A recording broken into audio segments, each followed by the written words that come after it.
The right to offend is not some pesky little part of freedom of speech that we have to put up with. It is the heart and soul and lungs of freedom of speech. It is the coursing lifeblood of human progress. It is the instigator of liberty and modernity and science and understanding. What a laughing stock today's student leaders are, that they can so casually dismiss the right to be offensive without realizing that their lovely, enlightened lives are the gift of individuals who gave offense. Offensiveness is not just something we have to begrudgingly accept. Offensiveness is the motor of human progress. Now broadcasting from the Right to Offend Media Studios in sunny South Florida, bringing you the latest in politics, current events, art, and pop culture. This is the Whitfield Report Live with Sam Whitfield. But giving offense is good. In fact, it's essential. I don't know if you know this, but apparently you've rubbed off on me in a really bad way because I keep offending people. And it is good to offend people on occasion, Sam. How did you do this time? Well, apparently the internet is like freaking out because I guess Tucker Carlson is leaving the GOP. And I basically he said, finally came out for Pride Month, huh? Yeah, I mean, yeah. Well, it's good for him. Yeah, no, very good. Poor very children, but whatever. Very good. Very good for him. Well, I mean, like, who wears loafers with without socks, like leather loafers without socks, and I reckon it's because he's a little light in the loafers, you know what I mean? And socks would just heavy it up. Yeah, well, also, nobody wants to see, your cracked foot skin on a live stream. Tucker, we rooted for Tucker's original run where he finally became a Trump guy a little bit.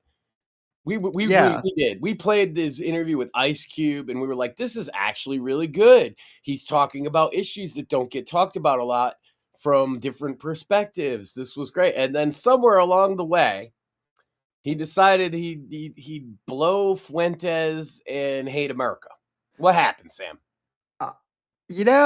People keep asking me that question, and I honestly, I gave up on trying to answer that. But honestly, I think what it is, it's the same stuff that we've been saying for a while, which is all these influencers, like, I hate to say his name because you'll cringe, but like Tim Pool and Fuentes and whatnot, there was that thing with Tenet Media, that, Russian-owned media company that was, basically like paying for right-wing influencers. And it's all about, if you have the new hot take, you can maybe get a whole new audience. And that it's basically, it's the corporatization, if that's a word, of commentary, where they have now decided that, hey, we focus tested and we have 800,000 listeners, Tucker, but we could expand that if you are a Democrat now to, 1.2 mil, and that will increase your year-on-year earnings. Like, literally, these people are making decisions this way, and if you don't think otherwise, you might be the retarded one. Yeah. No, I've literally looked, and that's basically what the podcast sphere is now. The reason that they have these perpetually contrarian viewpoints and purposely offensive ones, whereas we offend people in the course of what we're doing, that's the irony of the whole branding, isn't it? Yeah. But we're actually not as offensive as it sounds. But the average podcast or the average, a talking head definitely is, in that they are willing to offend the portion of their audience if they think that they'll pick up another audience, just like a TV showrunner. Yeah. It is all about money. It's all about the bottom line. And so then you, consumer, understand that you are actually the product. They're Yeah, paying them all of this money to tell you what they want you to hear. Who is they? Whoever's paying the fucking money. yeah, yeah, and apparently this year it's like a bunch of Middle Eastern countries who, like we we've been critical of Israel, when it's warranted, but we're not one of these countries that hates Jews, and so No, but also we were very defensive of some of Biden's actions against Saudi Arabia. yeah, So, like, yeah, we kind of fall on an issue of look at a case by case basis of how a country handles itself in relation to us mostly. And, like, if there's a Muslim country in the Middle East that I think can be worked with, it's probably like Jordan or Saudi Arabia. And if there are ones that are like death to us, that's obviously like Iran and a couple others, Lebanon. That's kind of the nature of the beast out there, isn't it? We always try to when we talk about we talk about war and awful events all the time. I always try to remind people that these are people's lives we're talking about. You yeah, know? we yeah, which is a really unpopular. That's not really a thing. You would think that gets more views, but that's not really a thing that gets that many like clicks or eyeballs inherently.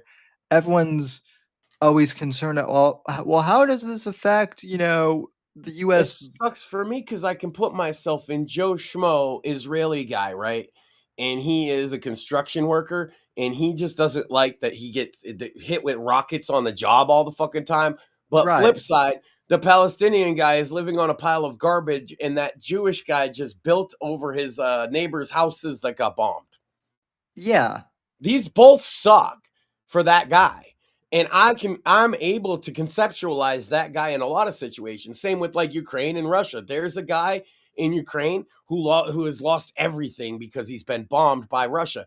Likewise, when people are cheering for these the bombings in Moscow, I don't know how much of that you've seen, Sam.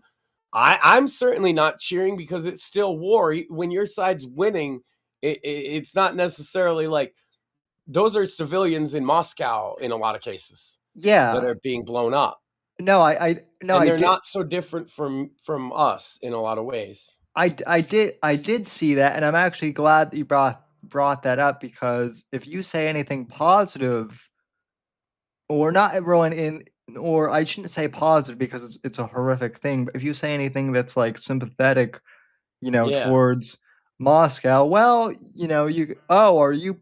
are you sucking Putin's cock this week?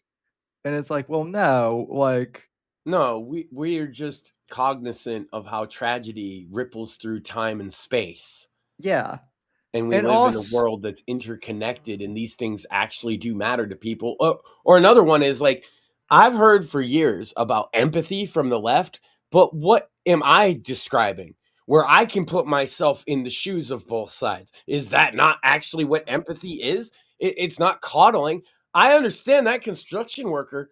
The coddler answer is, oh, well, then just get him out of the danger zone. The real answer for him is like, yo, I got to feed my family. I got kids at home. And sometimes my job is dangerous, and I just wish they'd stop shooting fucking rockets at me. And he probably don't even understand all that much better why this is going on than the average American does, to be honest with you. that's the other thing too, is for anyone who's like under 65, and even then it's kind of a stretch. Most most people who are alive today, I would say, they weren't around for even like the founding of Israel, or any of this, uh Right. And Middle the East. day that construction worker who's my age gets finally hit by one of those rockets and God forbid loses a limb or dies, and his kids aren't going to understand the nature of this conflict either because they're kids. Right. And that's what I try and keep in mind about things. And it's the same thing in Moscow. If you're talking about civilians in Moscow being bombed, they probably thought they were in the safest place in Russia, okay? For Yeah. obvious reasons. And this is people losing their private homes and personal possessions. And I don't ever cheer for this shit, to be honest with you, unless it's like cartels or military targets. It's very hard for me when civilians are being hit to be like, yay.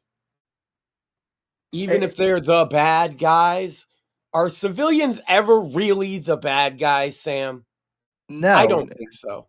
no, never. And that specifically in regards to Russia, that's the other thing too, is you might not hear the Russian people speaking out against Putin that much, but there's a reason for that. Like, They're also openly the most miserable people on earth. yeah, No relation, right? Of course, it's yeah, been miserable since it was bad towards the end of the Soviet Union, but Putin's mostly been in charge since then. yeah, And they're all miserable, and they're like nationalistic in an almost suicide pact kind of way. Like, yeah, Russia sucks, but I'm going down with my sucky ship. yeah. It's not that much. It's really not that much better than like China, to be honest. As far as like China's also openly When we talk about the material conditions of the working class, there's another one that's something we often talk about that leftists literally have in their literature, and they seem to have forgotten about. Because we're talking about the material conditions of the working class in a war-torn country far away, and being able to abstract and conceptualize that, right, and discuss it. But that's also happening here, right? yeah. It's wild, and we can't have conversations about complex subjects because of this drive to bring it back to where we were, right? This drive to have the hottest take. So, what would the hot take on Russia that would have made us a viral success be? Like, cheer it on? Yeah, yeah, basically that Putin isn't as bad as, you know, we've been led to believe or anything like Oh, and that. Zelensky's a monster for bombing Moscow, right? Would be what they would want us to believe. And then the other side would want us to believe, yay, we're winning. This is the death blow. But obviously, even hitting Moscow like that, this is not the thing that's going to take down an entire country. Yeah. I kind of take the I kind of take the I kind of have the take that I think a lot of people, who aren't online, which is Putin's not that great, but and Zelensky is he really that is he really the the pro America guy? Doesn't seem like he I taught. take the stance that is real simple, is like, I pray that the people in both of those countries suffering under this war and all the other ones, it stops, you Yeah, know? And like, because at this point, it's like, yeah, Russia's fucked up, Ukraine's fucked up. They're both like, they're in a war. That happens, right? Um, I wish they would stop, because I'm thinking of, there's like some old babushka fucking granny who just got like her pensioner's fucking apartment blown up. You know, yeah. that's somebody's babushka. That's, like, now she's she got blown up. What do you tell the grandkids? Well, and then, going back to one of the things that, that you say almost every week and that you said, last week, Unga Boonga lock the freaks up. It breaks my heart because then you have like people like Arena Zarutska who, fled from Ukraine, came here only to get killed by you know, by I don't even want to say a migrant, but a freak, an animal. She got killed by one of our 2%ers. Yes. The 2%, by the way, I'm glad to see that being popularized, Sam, and I want to explain for anybody that doesn't know. The 2%ers are the 2% of people that we all know should be locked up, and they cause 90+% of all of your problems. Yeah. These are career criminals. These are mentally ill people who refuse to get treatment. These are repeat drug addicts who harm people other than themselves, right? These are the dregs of society in a lot of cases. And in other cases, they're people who are just mentally ill and need help or need somebody to help guide their life in a way that they're not destructive to their own community. And God forbid you should say that out loud, right? It's funny that you mentioned that, because I mean the whole conversation on anti-Semitism versus, like, absolutely pro Zionism, those two positions are more or less kind of allowed to be talked now on platforms with no. With the Carmelo Anthony thing, with that, I'm seeing N bombs everywhere. I'm seeing K slurs. I'm seeing death threats, all of this stuff. But God forbid we talk about locking up 2%ers, Sam. Everybody loses their fucking minds.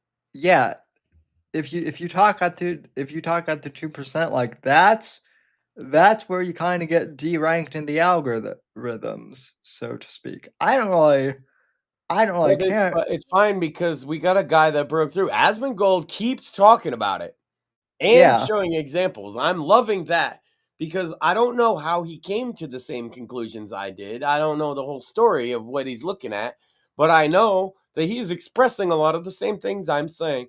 Do we really have to lock up the fucking toilet paper at Walmart? No, because we just lock up the one guy who keeps stealing it. yeah, like We live in a that's. minimum security prison now. Well, yeah, like everyone wants to talk about, like, they they control us, right? And the they is whoever you want the boogeyman to be, and it's like, well, really, the they we all should be focusing on is the 2% Mm-hmm. that, like, makes our lives miserable, because we have to kowtow to the lowest common Well, and it floods the other side. It's like we know about the corporate level greed that comes along with, like, the politics side of dealing with problems, right? And the 2%ers, why you're not allowed to talk about it, it's a perpetual source of problems that they don't have to fix.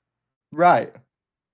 It's the broken window fallacy. As long as they keep the 2%ers out there causing the crimes, then you'll always need them to pass new laws about the new crazy crimes that these people commit, rather than just saying, look, man, you should be locked up for committing crime, a particularly violent crime.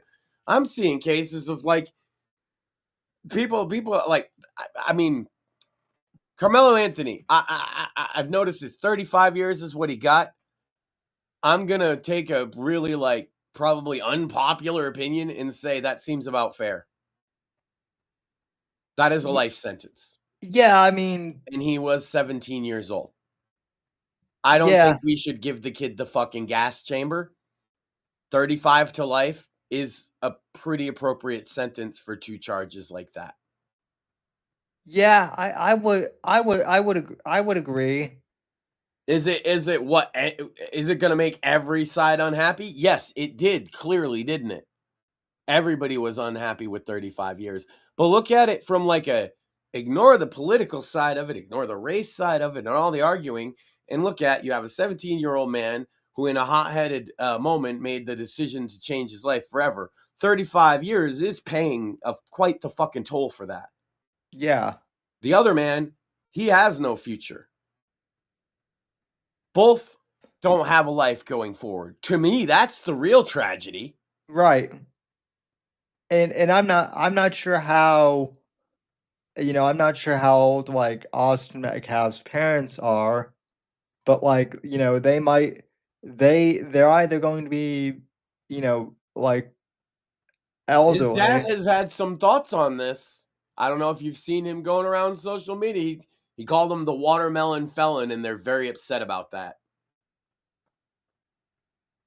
I mean, yeah, well, You know I what mean, I say to that? His son was fucking murdered. yeah. Fuck yourself. If Yeah. he wants to make an inappropriate joke after the sentencing and you don't like it, too fucking bad. Too Yeah. fucking bad. Yeah, that's my take on it. more or less. I understand why I understand why people are upset, but it's like, bro, the kid, the man's son was murdered. Like I said, I have been trying to give, show a little sympathy to him here in that regard and refer to the case within its greater context, right? But I am not the father of the slain child. Right. So for him to say, I'm going to be honest with you guys, if you're that mad, you're very lucky he probably wanted to call him the N-word. He probably did. He's a boomer too. And he was open to like this not being about race the whole time. And what it is he said this. He was subjected to endless racial based harassment throughout the entire process. And also that they keep saying there were no black people on the jury, but every single black person that they had potentially on the jury said they couldn't be impartial. I think that's an important point. Yeah. So there was no actual jury pool of black people to pick from because none of them would say they could be impartial. They wouldn't say it, Sam. Like even just to get on the jury, they wouldn't say they could be. Every single one of them said they would be biased. Yeah, and that's, I mean, They have to let you go for that immediately. yeah. And that is, in speaking of trials, like that is supposedly one of the issues that they're having with that's why the Charlie Kirk trial hasn't the Tyler Robinson, trial hasn't happened yet, is because they cannot find jurors who would be impartial. Yeah, that's really tough in high profile cases. And obviously Charlie Kirk's is even more high profile, I would say, than the Carmelo Anthony case. Oh yeah, clearly. That's And there's so much media coverage and everything. Yeah, it's tough. yeah, well that's my point is, I mean, the whole thing is is like a media firestorm, at this point. And that's something that like John Doyle brought up too this week of, like Charlie Kirk's assassination has basically it's stopped being about, his death, and it's started to be, an internet cat fight basically. Yeah. And that's sad. It's not even been a full year, and people are honestly sick of hearing the name Charlie Kirk, which is so sad, but it's true. A lot of normal people are just sick of hearing about it at all because the only discourse about it is toxic. I mean, I have to be honest, like I knew the guy. Yeah. And I'm kind of sick of hearing about it. I kind of predicted this almost like right after it happened. I know I did. I said that with all the toxic discourse, it might have even been the night we learned about it on the show. It was on an episode of this show. Yeah. And I said the toxic discourse is going to lead to a point in the not too distant future where most people just don't even want to hear about it. Yeah. At all. No, I believe we did say that the night because it it's so happened. awful. Like there's children left behind. There's families destroyed. Like Tyler Robinson's family is destroyed too, no matter what comes out of this. Oh yeah. It's all just very tragic to me. Yeah, I mean, yeah. And I know that there's now like some argument about the death penalty being, off the table or whatever. And it's like, I don't know. I don't know. I just want, yeah, I don't know either. I mean, it does seem like it's just a circus of any headline they can get regarding a trial. And then how long is the trial going to be? I reckon it's going to be fairly long. Well, A couple weeks at least. Well, I kept hearing back in April that we were going.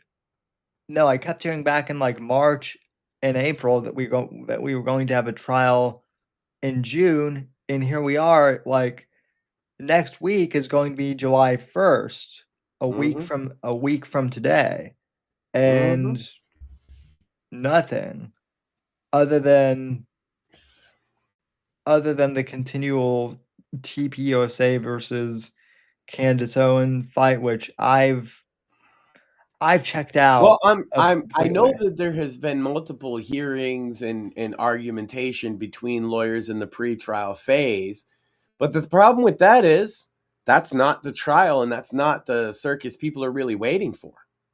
Right. So, but it does feed the feuds with Candace and all them as well, right? Every little feud, every little thing that happens at trial, every little new piece of evidence they go over and get real autistic about. I know how this works. We could do that, Sam. but we could, but it's a formula. We could get like super formulaic about it, but it's so exhausting. Hence again the title of Very Pride Month. Yes. That's so fucking Pride Month, bro. Which by the way, like I have not seen any Pride stuff. Of course, I know I live in Florida, but like I've barely seen like any Pride stuff like at like any of at like any restaurants. I haven't gotten like any like Call of Duty rainbow skins that have been like, forcibly like auto downloaded into game or anything. And there's only 1 month left for them to violate you with their rainbow vomit. I know, it's wild. Only 1 week, you mean? No, they'll make it a whole nother year of Pride if we let them. Well, that's not gonna happen. It'll be like Pride Decade. Speaking of, welcome to the show. More and CDPR is going to torture Morpheus for the next decade with that stuff. I guess. With homosexuality? Yeah. That sounds like them. Yeah, I guess they're doubling down on the ESG stuff. So It happens. I'm just glad they got rid of GOG back to its original owner. It's never been better. GOG right now is the low key. It's the spot to get your games from rather than Steam if you're in the know. Ever since they cut ties with CD Projekt Red, they're fucking out of there. Oh yeah, GOG is back, baby. Yeah, and Steam seems to be like I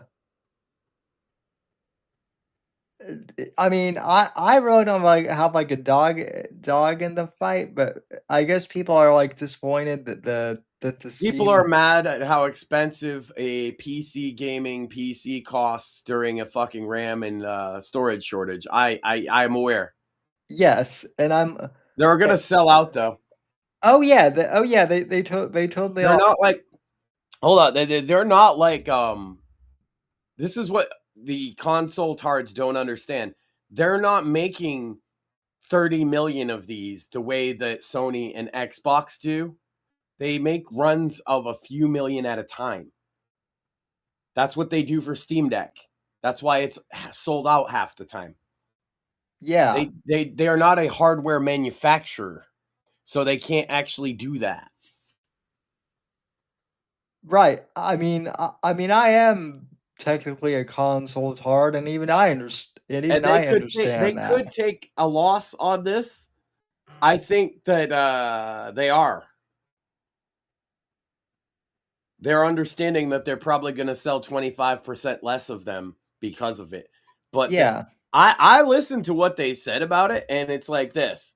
Every month they were getting offered a shipment of RAM and asked how many units they needed, right?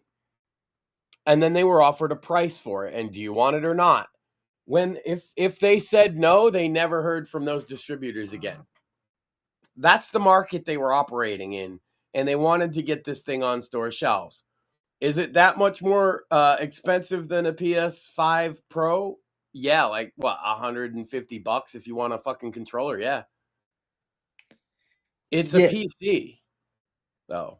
It yeah, is a PC, and it is not a closed little box like your PlayStation is. And I don't mean that disrespectfully. It is much more open to you messing and tinkering with it too. right, yeah. No, well, people And are. your entire library of Steam games. See, this is why I say it's going to sell out probably 2 or 3 runs of it easily, Sam.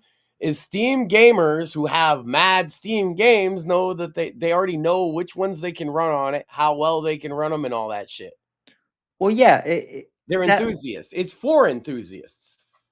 Well, yeah, that's exactly my point. That's why I'm saying, like, I don't really have a dog in the But fight. check this, Sam. I don't care about the rhetoric around it, because here's the secret how Steam is still gonna win. Because then everybody's like, oh man, I could build a computer for cheaper than that. Yes, you can, but not with a lot of the proprietary features that it has. But yes, you can. And then I could install Steam OS on it and it'd be like a Steam machine. Yes, you can. And that's how Valve still fucking wins, dummy. Exactly. Right? So, like, they are already guaranteed to increase their user install base with this shit, whether you don't like the $1,000 price tag or not. Nobody liked the $400 price tag originally on the Steam Deck. It's actually now double that. Yeah. Well, Y'all want to complain? Y'all want to act like, oh well, PlayStation 5. Yeah, they're fucking $950 right now for a PS5 Pro with a yep. controller. Yeah. It's literally $100 difference at that point. You're thinking of the PS5 that you bought years ago for $500 or $600, aren't you? Yeah, even And that. if you think PS6 isn't going to cost over $1,000, I got some fucking land to sell you. Oof. I know it is. So, Easy. That they know they are both major companies, and even Nintendo are headed in that direction. They want to hit the over $1,000 for a consumer electronic mark, because I'm going to tell you that changes the whole landscape once it's achieved. And they basically already did with the $950 consoles. yeah. Yeah. Cup of Joe and Chet says he agrees. He hates social media. Yeah. I think I mean, I honestly think that, like, there are gonna be a lot of people that just pick up that maybe just keep playing games on, like, their current hardware. I'm certainly going to be in that. No, that's the thing. Valve already factored that in. Agreed. Yeah, Valve already knew Yeah. that. They Yeah, knew that next there's a generation. reason why that Steam survey exists. Yeah, Steam survey, exactly. I'm sorry I stepped on you there, Bort, if you wanted to talk. You haven't been here, so Right. Well, welcome. I was a tart and didn't unmute myself, so we're good. All right. Well, yeah, I think what it is yeah, people are gonna bitch about the price. It's gonna sell out because the enthusiasts will buy the first run. The price might even go down by that point. Yeah. We don't know about market fluctuations. Regardless, yeah, a lot of people are just gonna, like, if you have a competent gaming PC, this isn't even really for you. Correct. Right. It's for people like myself who has a gaming PC that was made in 2018, 2019 that needs to upgrade somewhere soon.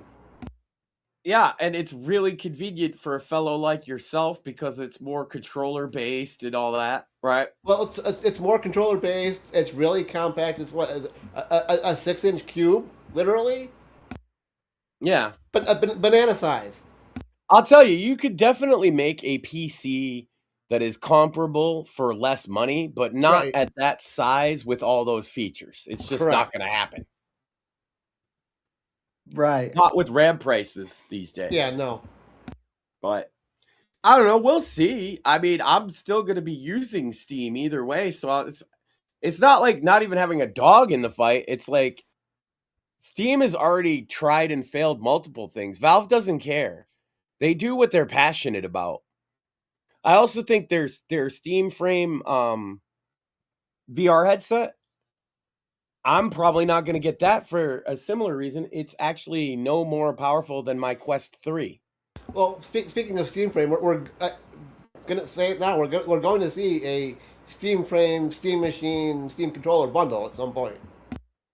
Yeah, but I'm saying the Steam Frame isn't any more powerful, Right, per se, than the Meta Quest 3 that's on the market for $400 or $500. And so, like, but it's still going to sell out because there's the enthusiasts and they like this. They like Valve. Like, it's the brand. Valve has one of the most loyal consumer bases of any major corporation in gaming. Oh yeah. And it's because they are a good company to be a fan of. They treat you. As long as well. Gaben's around, they'll keep having the fans. I don't like how everybody says that. It's almost jinx-like. I look at what is in front of me. If it changes, and it's not so much Gaben and being around. It's more of them being a private company. yeah, I get that, but it's still like, I don't know. You could have said he was kind of old 20 fucking years ago. Right. You could say that about any company if you like the guy in charge. It's not just the guy in charge that I think is competent, though, and that's the difference between me and you. And that's the thing. That's just the way I said it. I agree. It's not just Gaben. He's the figure. Valve has a culture that will be there when he's gone. That's the hope. I agree. That's the hope. It sounds very pessimistic. It's not a hope. Like, it will be there as a matter of, will some other entity come in and take it over? Yeah, and if ifs and buts were candy and nuts, I'm going to endorse the company and not play that kind of hand-wavy game. Like, they do good now. Right.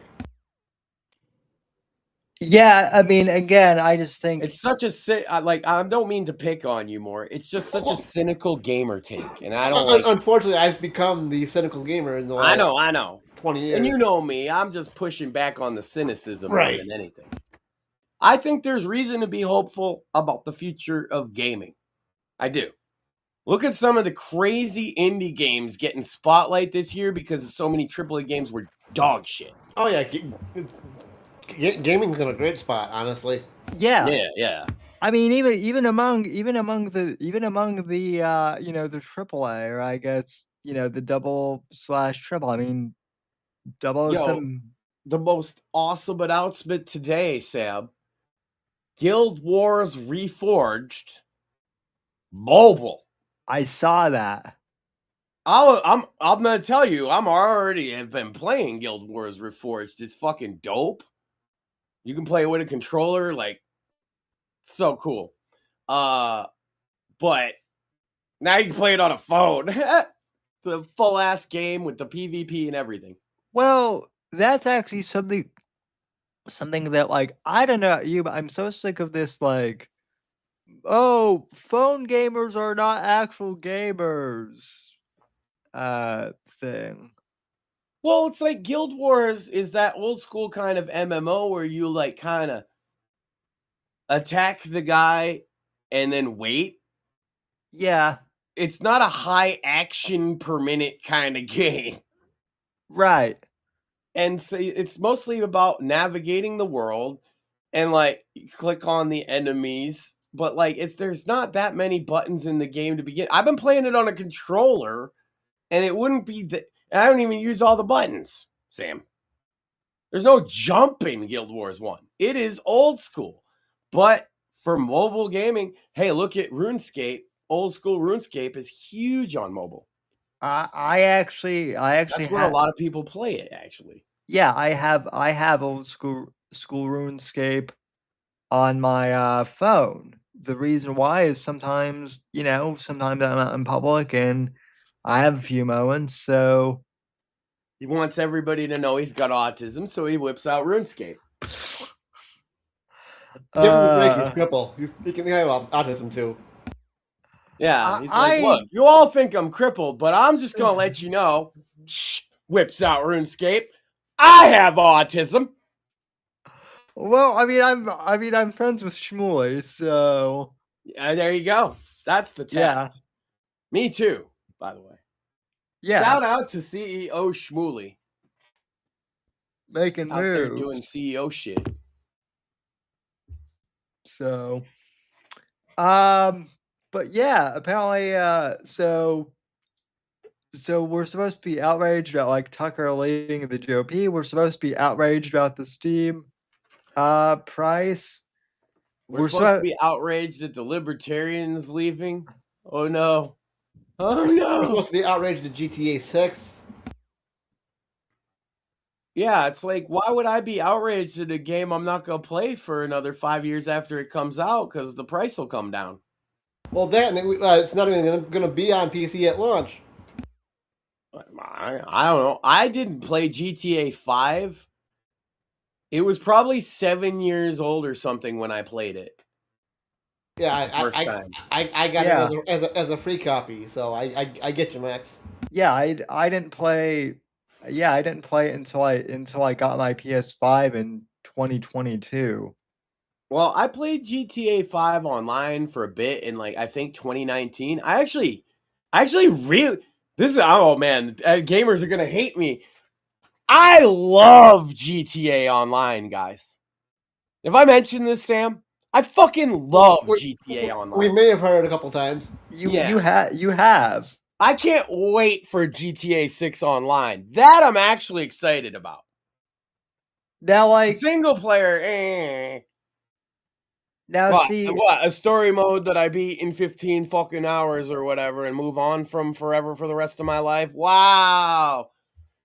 Dude, I have a nuclear sub, Sam. I have a death laser, Sam. I can pay 50 grand to just kill anyone on the map with my death laser. Now, see, to me, that's awesome. Why am I not surprised, Max? But, I have a doomsday bunker, a nightclub, a casino that I rob all the time, a private island, a private yacht, a CEO. I have I started with my humble biker club, which is still my favorite one.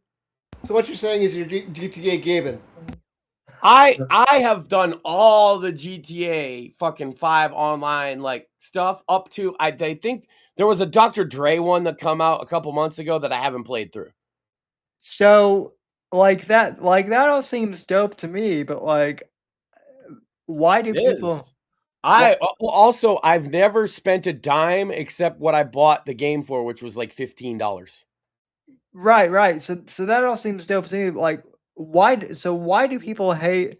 I hear of the hate for GTA Online because all the stuff I said you can buy with cash, right? Because shark cards. You can buy shark cards that give you cash, and so they're like it's pay to win. But here's their problem: is I'm going to tell you right now, there would be no fun to be had at that point if you just shark carded your way through the. The only fun I had, Sam, was acquiring this shit. That's why I played the fucking game, so that we could rob the casino from our arcade base. Sam, I have an arcade with 50 different functional machines in GTA Online. I'm serious. That sounds dope. I bought them one by one. Some of them are really expensive, and they're all made by Rockstar, and they're all arcade games, and they're totally playable. Some of them are fucking awesome. And I got a mini tank that when I get into it, I basically become it, and you can't kill me until the tank blows up. And it's just rolls around, shooting shots, blowing everything up. GTA Online is the most slept. This is why they make so much money, is because kids know this to be true.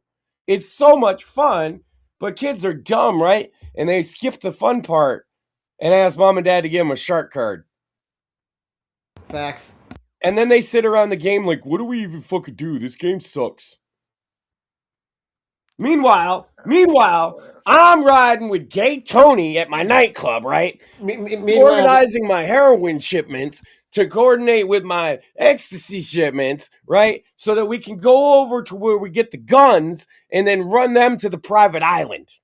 Yeah. Meanwhile, the 40-year-old gamer guy is doing it from zero to boss. It really doesn't take much because once you get one of the major businesses like on lock, you made enough money to get the next one. It is a bit of a grind. I think the one thing I didn't like, I could say this, my biggest criticism is that the PvP aspect can be a bit too punishing sometimes when you're doing a drug shipment and the guy that blows up your drug shipment gets $2,000, but you just lost 2 million. You know? Yeah, I can see that. But if you do it on a not loaded lobby, it's fine. I don't know. I had a lot of fun with it. The hackers, a lot of people complain about the hackers, but I'm not going to lie, Sam. Shmuley will tell you about the one time this one hacker whose name was N-Word Jones, and it wasn't N-Word. He pulled up to me and Shmuley. I'm not even kidding you when we were playing, because Shmuley played GT Online with me, of course, because Shmuley knows a good game. Anyway, N-Word Jones or whatever pulls up to me, and he's like, yo, Hunky, get in the car. And Shmuley's like, I don't think you should get in the car. And I was like, I'm getting in the car. And he glitched us through the map, Sam, into an underground strip club the developers made for just themselves.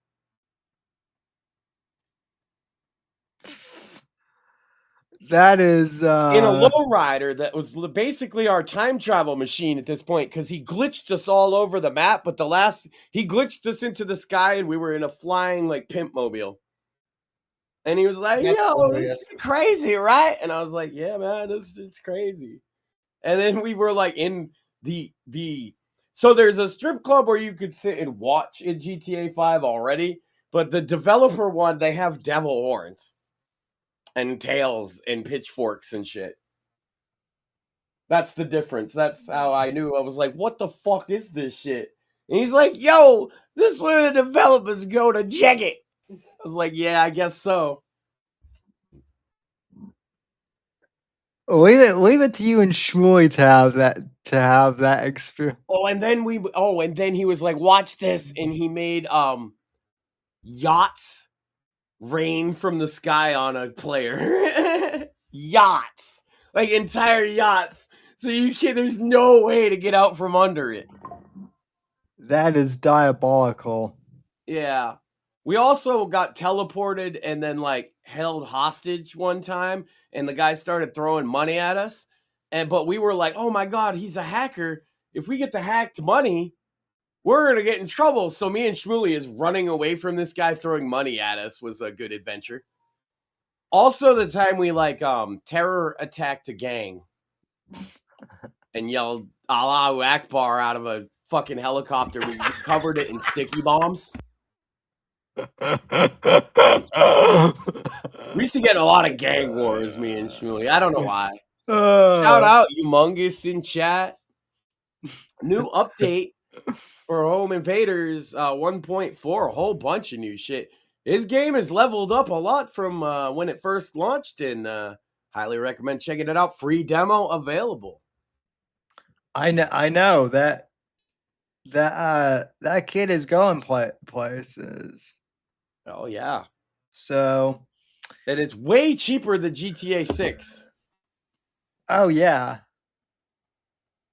It's also, Sam, I'll probably just go back and play GTA 5 online for a while anyway, because I have all that shit. Yeah. Like I told you, I got a death laser. I'm just going to give that up. I got hovercrafts. Well, you know they're not. I got a motorcycle, Sam, that shoots heat-seeking missiles and flies.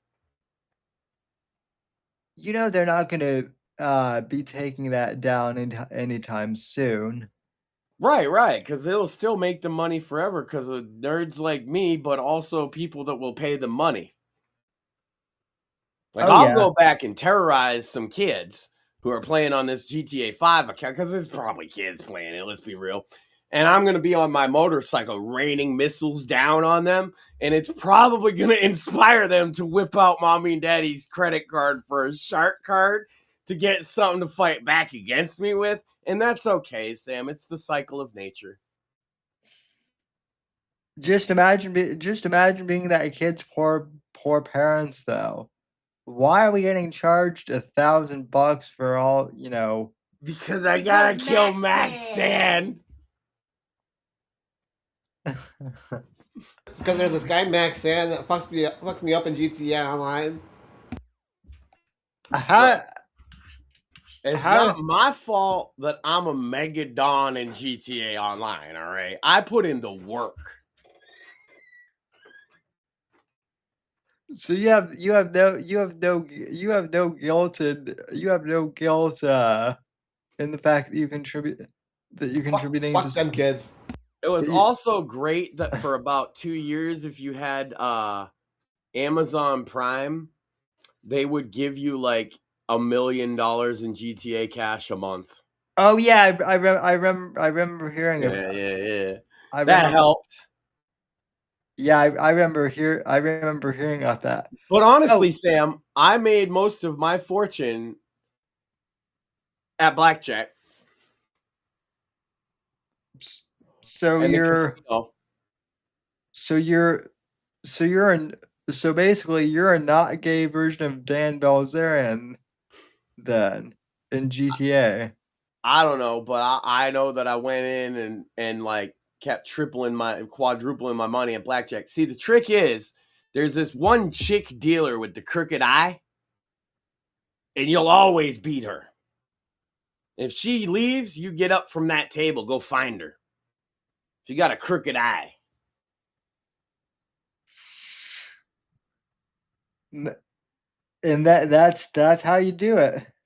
That's right. And also like don't hit on 19 or some stupid shit, you know.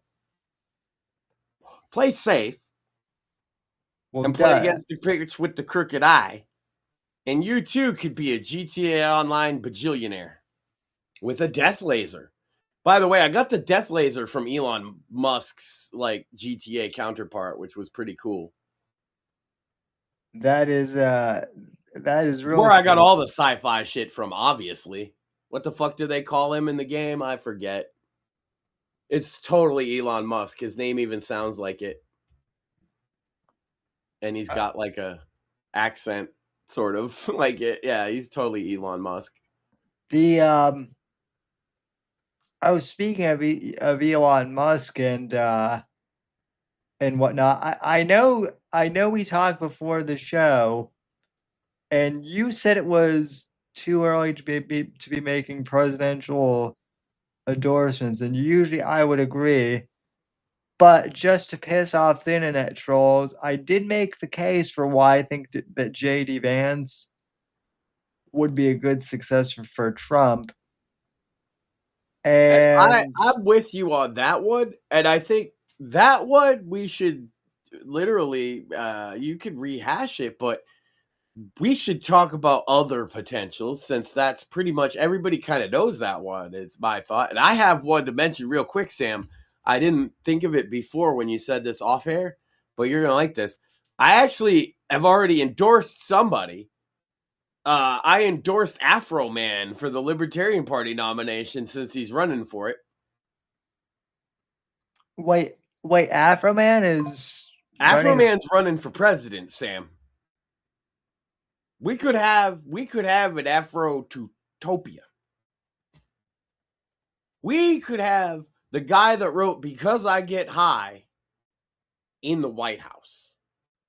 I mean, I wouldn't necessarily be opposed. To that. You should see his speeches. He's in a full-on America suit and shit. I'll show. Maybe if you want to look it up, but yes, he is legitimately running for president, and I can't help but want to point that out. Because at the very least, it's very fun. Yeah, first off, he's like a more competent. He might be the most competent libertarian candidate ever. Yeah, legitimately.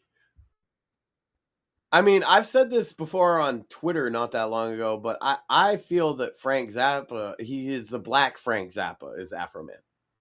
Like, that's the comparison people should make, because although he makes silly songs, he's one of the most talented producers I'm aware of. I can I can totally see that now that you mention it. And he's just a good songwriter. And the thing is, if you can write a good song, you can write a silly song.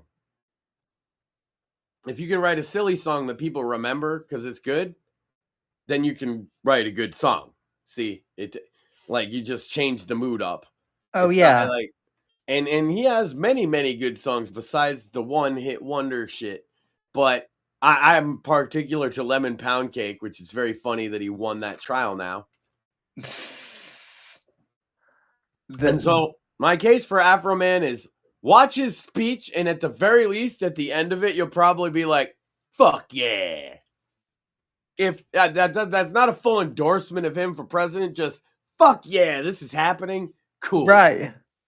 Yeah. Well, that and that's kind of the reason why I was, why I was kind of in Vance's corner this this week, is I kind of got those same vibes from him. We've got an Iran deal locked down, it seems. All these people who complain about Israel all the time. They They laid the smacketh down on Israel's candy ass this week in quite a few ways. pretty much, yeah. Yeah. But Trump is totally bought and paid for by AIPAC. Yeah, it totally doesn't look the other way around anymore, huh? Oh wait. He told them, "You work for me, I don't work for you," to their fucking faces. Yeah. Yeah, he did. Based. Yeah, People find a lot of reasons to be mad, Sam, but we're approaching the 250th anniversary of our beloved country. Hell yeah. I'm happy about that. I've been celebrating America 250 basically. Not just in July, but like this month too, because why not? It is summer. America, Now, it's great. We live here. We're from here. We want you to get out of here if you don't belong here. Sam, can I tell you about almost fighting a local shopkeep for a second? oh yes, please do. So there I was on my normal 12-mile walk, like my song says, because that's what I do, right? It started to rain. A little miserable last night. Not the greatest walk when it's raining. It wasn't like intense downpour. A little drizzle and kind of shitty, right? And so I'm walking. Now, a couple people on any given time I go out walking will at least like accidentally try to run me over. Okay, this happens so frequently that I kind of get a little chip on my shoulder about it sometimes, to be fair. And I'm walking on past the store, the Pajit store, I call it. And it's because the guy that owns it, it used to be a Cumberland Farms, which is a local chain store that I like, right? That has like food and, it's well cleaned, and it's one I like to go to. And instead they left that location and it got bought by a guy from India. And he is fat and short, and he sits on his little fucking stool, and he talks to people on the phone in fucking Haji speak. And he's very annoying, and I don't like to go to his store. He doesn't stock things that he knows I'm going to buy because he's a lazy fat fuck, right? And there's one more.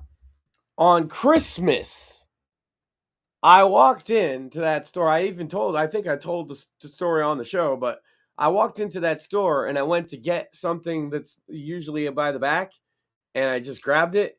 But he had his like whole family there eating a Christmas dinner. and his like father or like some old man, some old Indian man that didn't speak English is now trying to fight me, thinking I'm trying to steal his dinner.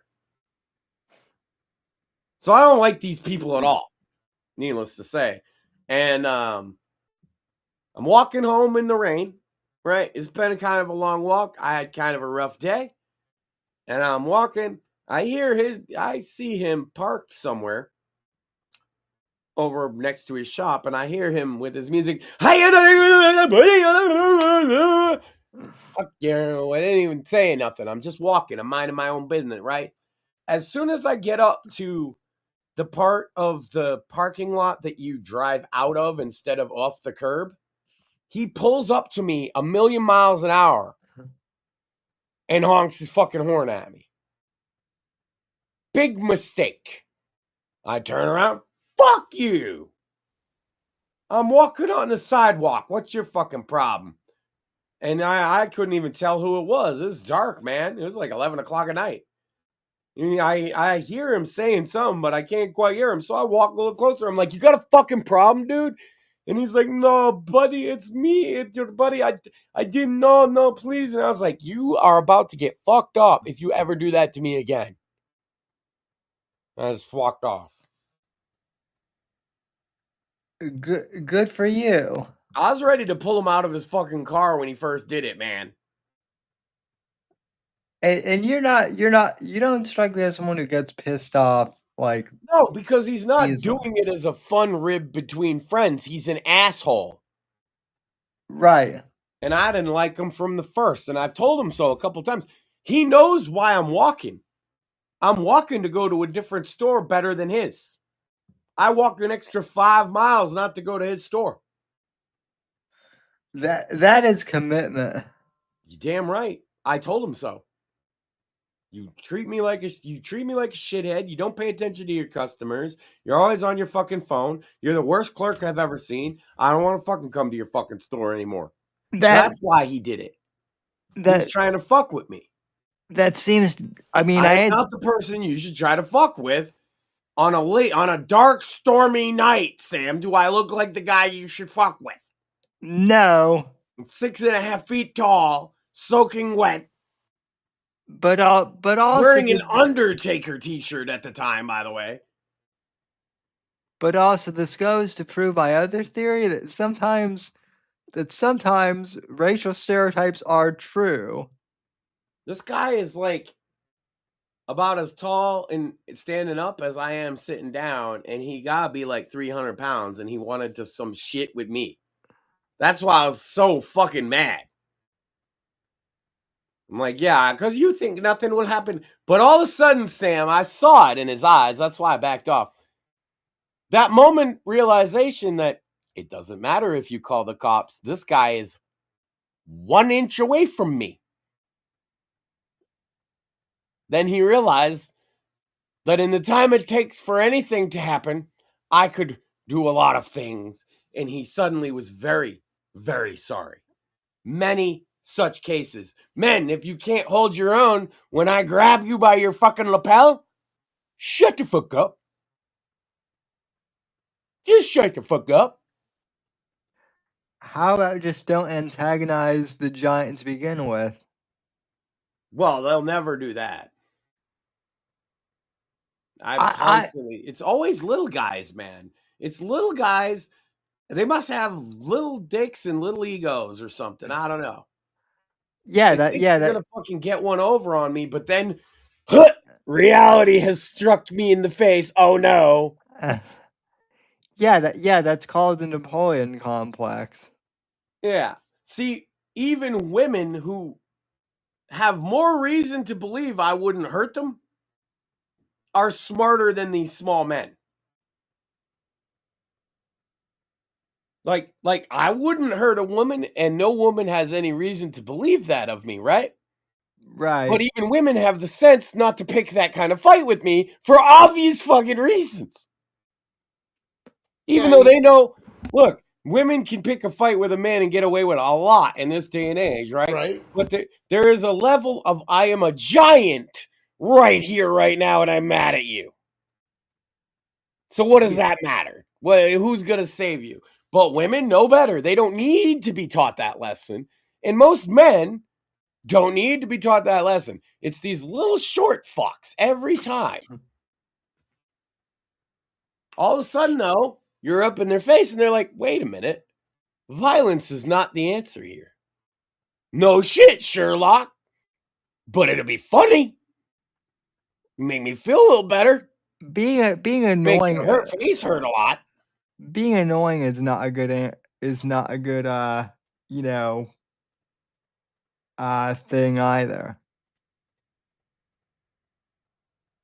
Right? Like, yeah, they see exactly. In chat, I can't read it from here. J.A. Redshirt says, hey to Sam, and also, little guys always see big guys as mountains to climb.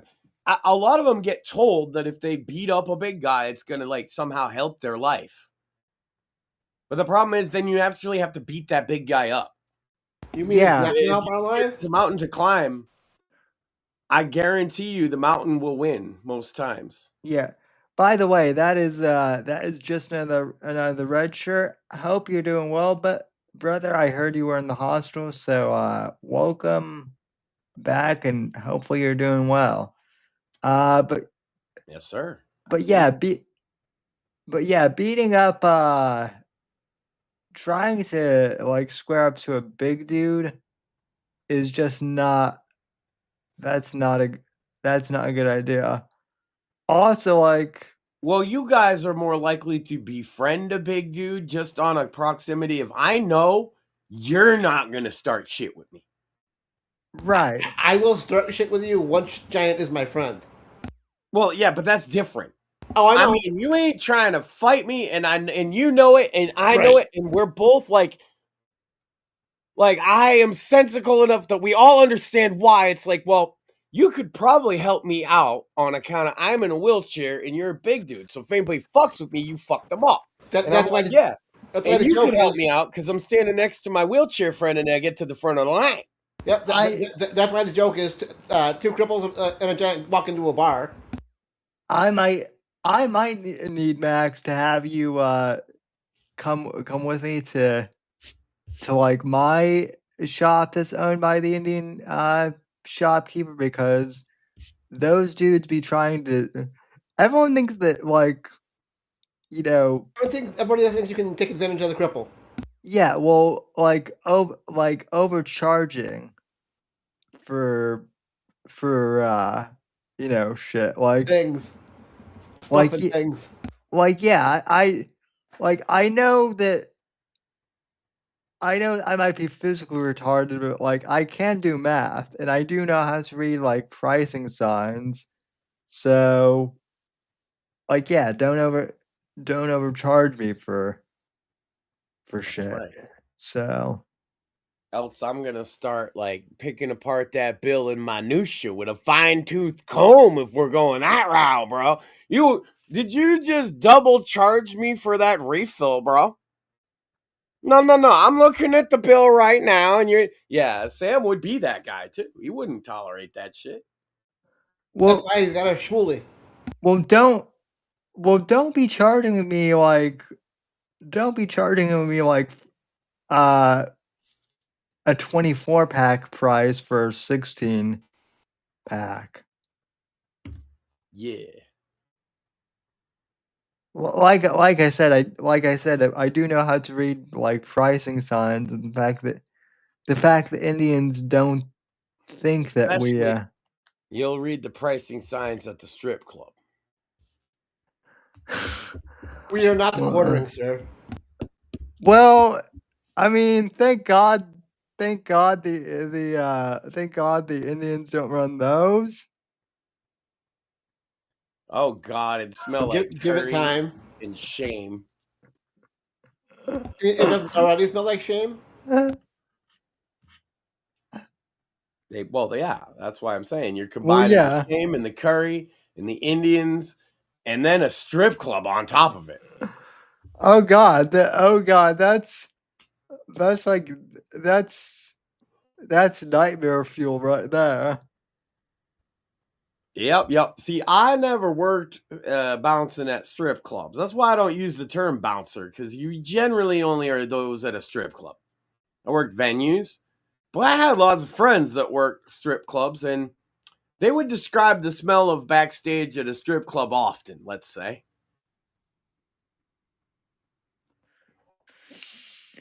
Was it despair and broken dreams? And cheap pussy. Yeah. Well, yeah, that too. Yeah, but at the dressing room, it actually stank. Yeah, I'm not surprised. Bit of a fish variety going on. Well, I mean, in Florida, that could mean that could mean a few different things. Well, I mean, more power to them if they like throwing money at, stinky strippers' asses, I guess, right? I guess. If you got the money to do, I guess it could be worse things you're doing. Like OnlyFans, although Yeah, exactly. See, at least at a strip establishment, you get to slap. Well, no, you can't touch them no more. Oh, that's why OnlyFans is winning. They got to bring back being able to slap them on the ass. Instantly skyrocketing in popularity, right? Over OnlyFans, where you can't slap them on the ass. I mean, Sam, idea is ass slappers to strip club. I like that. Oh, and we could design the little pants that they wear to have little handprints on them. I like it. My wife is not here right now, and I am thankful for this. I figured out because Nothing's she. flying. Well, not just that, but she might straight up murder you. No. I'd have to do way worse for murder, Sam. This is like a good smack upside the head level. But she might even appreciate the outfit with the handprint on it, at least as a comedic bit. She won't actually laugh. She won't let anyone know it, but she will find it funny. She won't laugh, but I'll know that off camera she's smirking. Oh yeah. See, I know in my heart that she found the joke funny, even if she gives me no indication of it. No, and just to clarify for Red Shirt, we're talking about customer service Indians. No, casino Indians are based. Yeah. No, I am like super cool with like Native American Indian types. Yeah, no. The Wampanoag I grew up around, so they're pretty cool. Weirdly enough, people are like, "Oh no, all the Indians displaced from their land." They're still in Massachusetts, where they've always been those ones. I know because I'm from the same town. And there's some up here in upstate New York too. So I don't. Yeah. Like up here, they were kind of like, "Yeah, you can stay there." I don't know. To be honest, Sam, it's because most of them. First of all, we had wars with them that were settled, but also, most of them converted to Christianity. Is the difference? Yeah. Well, Sorry. I don't know if it's just my experience or if this is just like a normal thing, but a lot of Native Americans I've noticed tend to be very conservative, especially when it comes to like Second Amendment rights. A lot of the things you'll hear me say are things you would hear the guys I grew up with that are full Wampanoag tribe members say too. Like we went to school together. Yeah. So yeah, at least around here, I can say that for certain. I don't want to speak for like Native Americans across the country, but specifically the guys where I grew up, Well, and that's why I'm And they saying. feel alienated by the left because I had this conversation with one a couple weeks ago. Actually, he was talking about this like two spirit shit. He's like, "Fuck that shit. They're mocking me." Yeah, well, He had learned recently what this two spirit thing that they talk about in Canada is, and it's like a mockery to him. Like it's a specific to their culture. I forget what he referenced, a specific practice that they have, but he felt like he's like, "What the fuck are you talking about?" well, I think Evan on the Vacant Hide podcast mentioned that too once before in an episode. Well, Evans had a lot more to say on the issue himself. Yeah, like Oh Evans yeah, pretty outspoken on it, and that's what I mean is I don't actually look. I just don't know anyone that's like Native American or whatever you want to call it that is not kind of conservative. yeah. Well, that's what I'm saying. Like I know Evan, like a few of the authors I've Yeah, had on. and I don't even mean far right either. They're usually, in my experience, very center right, like I am. Yeah, they're usually around my area Yeah, politically. Yeah, well, that's the thing too. Is like our like they're not audience. anarchists or any of that bullshit. Like, Right. Well, that's what I'm saying. Like none of us and no one in our audience is really like far right. We're all center right. It's just that here's what it is. The left has moved the Overton window so it's fucking not even that far. it's moved. The line that we used to draw has like curled up on itself in loop to loops. Oh my god, that is yeah, that is so It's not even true. horseshoes either because they overlap onto each other on different random issues. And there's no real, you can't really draw a chart paradigm on one axis, left, right, with modern American politics. And I actually think you'd be hard pressed to do it with two axes, like the square. I think you would need like 5 axes to really measure where people fall these days. It's crazy. And they're self-imposed. What, like some of them are so simple, like Israel, like that. Like where you fall in Israel seems to determine so much of what people think your politics is. It's ridiculous. Oh yeah. When the average motherfuckers I know are like, I actually don't give that much of a shit about Israel either way, Yeah.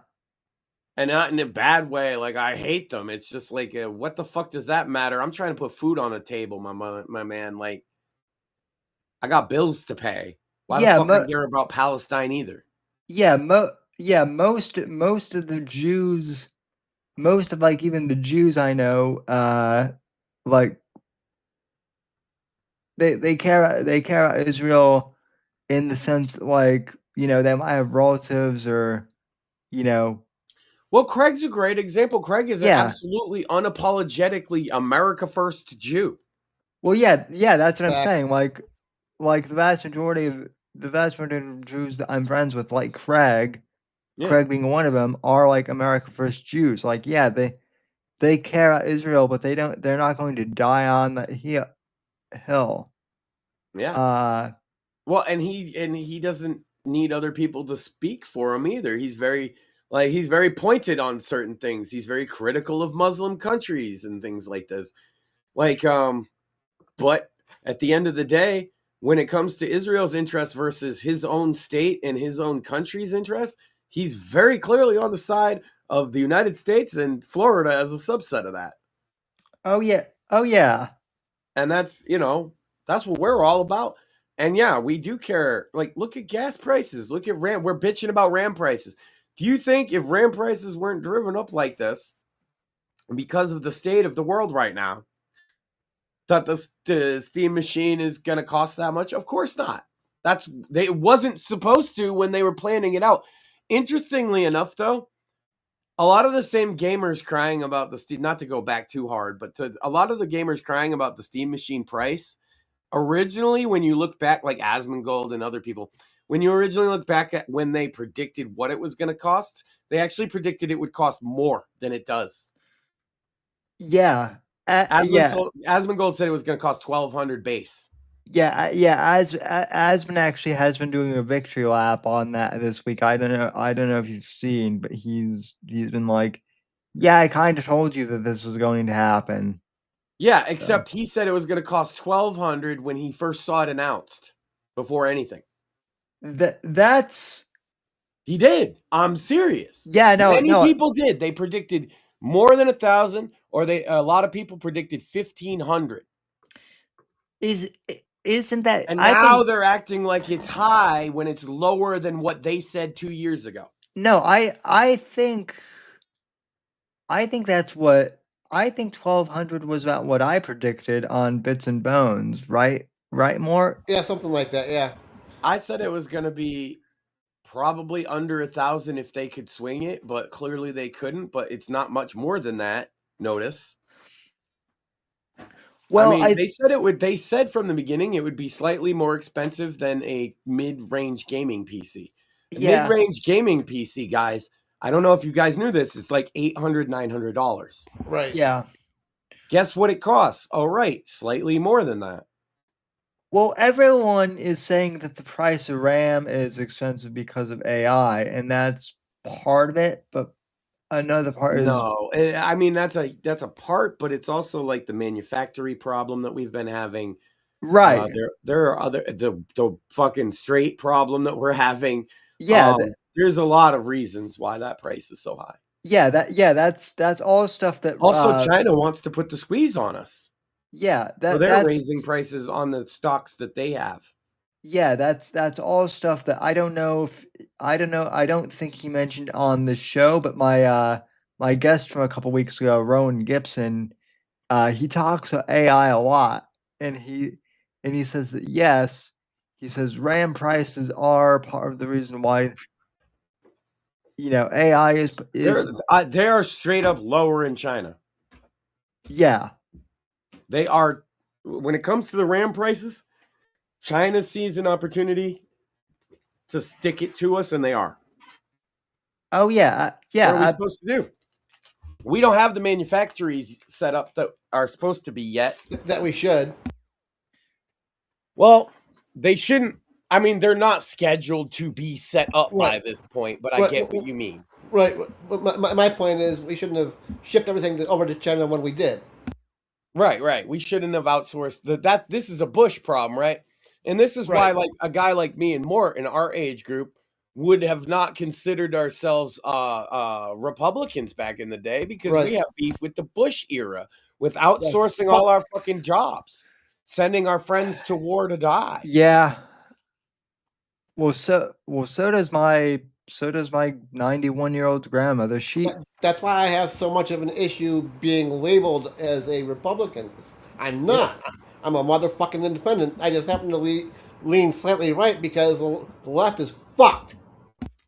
Well, and you vote right because they're the ones saying what you wanted to hear right now. Exactly. It's as simple as that. And I'm going to tell you, Democrats, you could learn from this. If you started saying what Mort wanted to hear, he'd vote for you too. Agreed. But unfortunately, you've made that so that maybe he wouldn't. Because of all the other stupid shit that you always say, Democrats. Well, I mean, look, I've said this. Sam and I are. Let me ask my wife's another one. Mm-hmm. We're not going to say who, and we're not going to say when. Have you voted for Democrats before?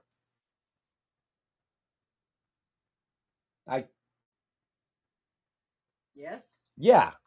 You have voted, especially on like state and local levels. Yes. So now, if you're not opposed, it doesn't disgust you the idea, except that the shit that they say is insane. Yeah. And so you can't vote for them. Right. Mm-hmm. And that even if they started saying shit you agree with now, you're going to be skeptical. Okay. And that's the thing. At least with guys like Sam and I, they've ostracized us so much. Because we're not collectivists? I can't. I still can't even believe the comparison they made to Uncle Tom. Yeah. Famously, of Mort. They called him like the Uncle Tom. I'm the Uncle Tom of cripples. Which is so ignorant on so many levels. Because one, it shows they don't even know about Uncle Tom's Cabin or what the story's about. One,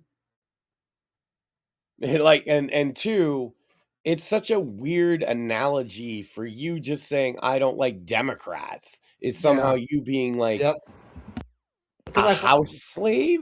I flat out said I don't like collectivists. Yeah, it's Yeah. wild. And but then again, I have literally in person. There is video of this.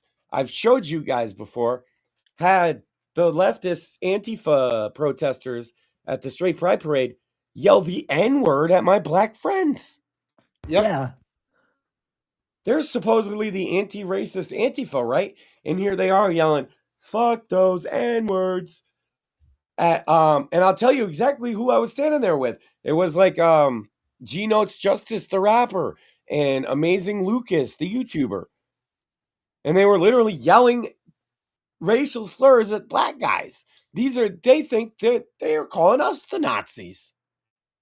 Oh yeah. Wild to me. I remember back in 2012. This is going. And the whole we call ourselves Antifa. We can't be the baddies. Yeah. Why I remember back in like 2011. This is going way back when Antifa was still masquerading as Occupy Wall Street. They assaulted a woman in a wheelchair with a service dog, pulled her out of her wheelchair because she just happened to be like at a tea party thing. Like she wasn't participating in it. She was just there. I'll tell you this, And Sam. I like seeing the Antifa got collectively those people that raided the federal facility in Texas got over 450 years between them. Yep, that was great. oh That's yeah, great. Now I want to ask, just to the ether out there in the world, if we could get justice for my friend Steve. That if you famously remember, Sam, I was live streaming last year as this man was confronted by Antifa, and he didn't leave the scene, and he was brutally beaten in front of our eyes for no reason. He was even on their side, for fuck's sake. He was just my cameraman that day. I was like, oh, I found this guy streaming. I'm watching all these different riots. He was my only eyes on the ground for this one. And when they told him to leave, he was talking to chat, and I was like, bro, you should leave. And he's like, no, I don't think they're gonna do nothing. I was like, they just told you to leave. You should just leave. And a few seconds later, you just see the ground, and you see feet, and you see a pipe that they hit him with in the head. And he went to the hospital, and he suffered brain damage. And like, these people are identifiable. They're not even wearing masks. And I would just, for anyone out there who could do something about that, it would be wonderful to prosecute these monsters. But unfortunately, it was Seattle, Sam. yeah. That would be wonderful. But yeah, with it being Seattle, good. Oh, yeah. We need more prosecutions of Antifa for their obvious crimes, more jail time for them, and that I don't apologize for that. They're a domestic terror organization. It's really fucked up that cops are like having to wear masks. I know this is going to be a really unpopular opinion, but like I am okay with cops wearing masks if the crime situation is so bad that like criminals don't have to wear masks because they have no fear of reprisals. Yeah, and they still do. They all wear masks because they're a bunch of cowards. Yeah, fuck Antifa. Oh yeah, we've been saying that from like we've all been saying that from day one. I've had beef with Antifa for a very long time, and it's great to see them getting their comeuppance a little bit. There's specific cases I would like to see, and that was one of them, because that gentleman wasn't even a political guy. He just figured that by streaming this protest he saw as he passed by, he might get some views on his fucking channel. And for his trouble, he got brain damage. Well, people Jerry fucking Nether. Does Antifa exist now, motherfucker? Oh yeah. They still deny it though because they're too loosely organized. It's like, yes, we understand that their whole premise is to do that to avoid detection from law enforcement. You know what that makes them? That makes them more akin to a cartel or a mafia. That's Yeah. why they're now labeled domestic terrorists. And I have no shame in saying, Antifa, if you are out there, you belong in prison, and I hope that you get put there. Yeah. I pray for our society that you get put there. I pray all the time that the 2%ers get put away, Sam. Oh yeah, And the funny thing is they would say that their defense against this, Sam, if they were to debate us, would be to point out that you guys being physically disabled doesn't that make you? No, because they're not fucking criminals. Stupid. Facts. They're productive members of society, actually. No, just because they're disabled doesn't make them the 2%ers. In fact, most of the 2%ers aren't disabled. They might be crazy, but they're not disabled. And a lot of them are pretending to be. Yeah, most of the 2%ers like don't even have like they might be crazy, but they don't have mental disabilities either. This is the thing is you'll never see people I guess we should bring this up since this was kind of like topically relevant for 5 minutes a couple weeks ago, but like Down syndrome. There was the whole thing with the Ridgeways where everyone was talking about Down syndrome. Yeah, wasn't that what is it? Mr. Juggles nuggets in his mouth or whatever? Yeah, pretty much. Go on, Sam. But yeah, like you'll never see anyone with Down syndrome like joining like Antifa or anything like that, or like committing crimes. Well, Sam, they have Down syndrome. They're not retarded. That is, That's kind of based. I mean, that's true. So, I mean, a family friend and a local pastor has Down syndrome, and I don't see any problem with that. Exactly. But he probably should have been killed, right? We've actually heard people make this argument before because we know. You heard Dad had friends that raised a couple of people with Down syndrome. Yep. For exactly that reason, they adopted them. Yeah, those people are. So those people should be aborted. But God forbid we want to lock up the 2%. Well, we're just heartless and cruel. Yeah, right. And I'm not talking about. I've been very clear about this, Sam, over the years, haven't I?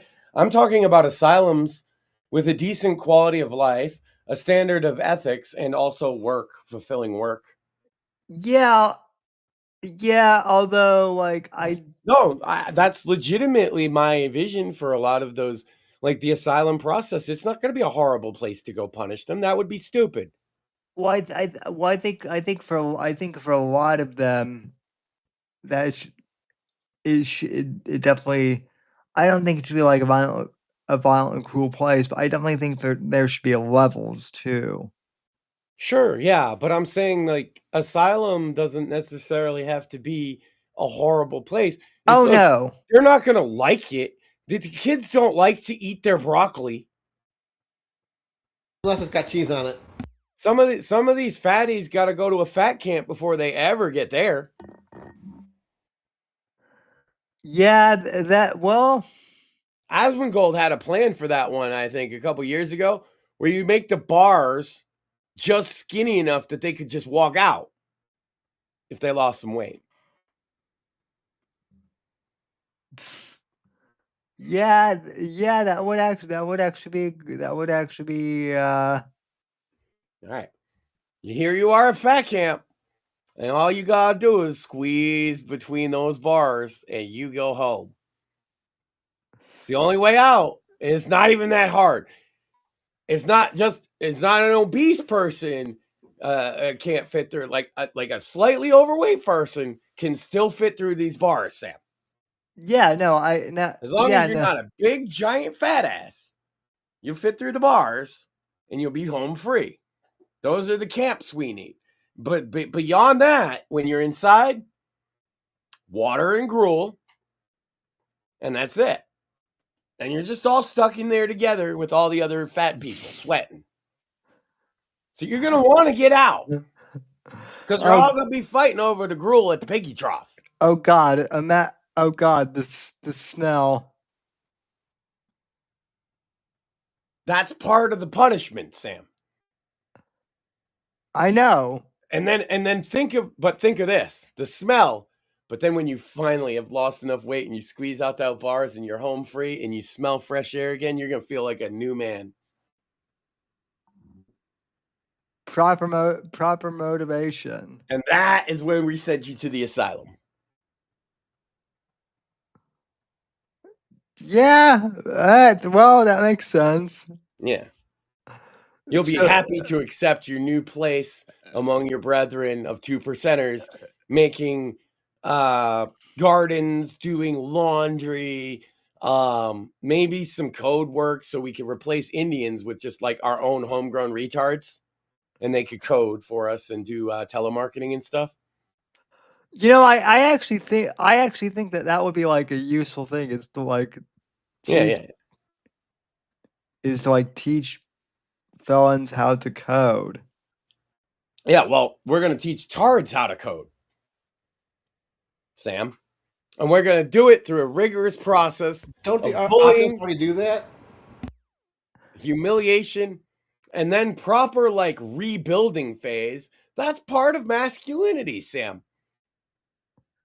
Yeah. You gotta break a motherfucker down before you can build him back up for his new job, where he puts the square peg into the square hole all day. It's very important he does this. Yeah. Most definitely. Right. Because otherwise he's gonna be down stealing sodas at the local fucking McDonald's and then going over and shoplifting the fucking Clippers at Walmart and then fighting the cops.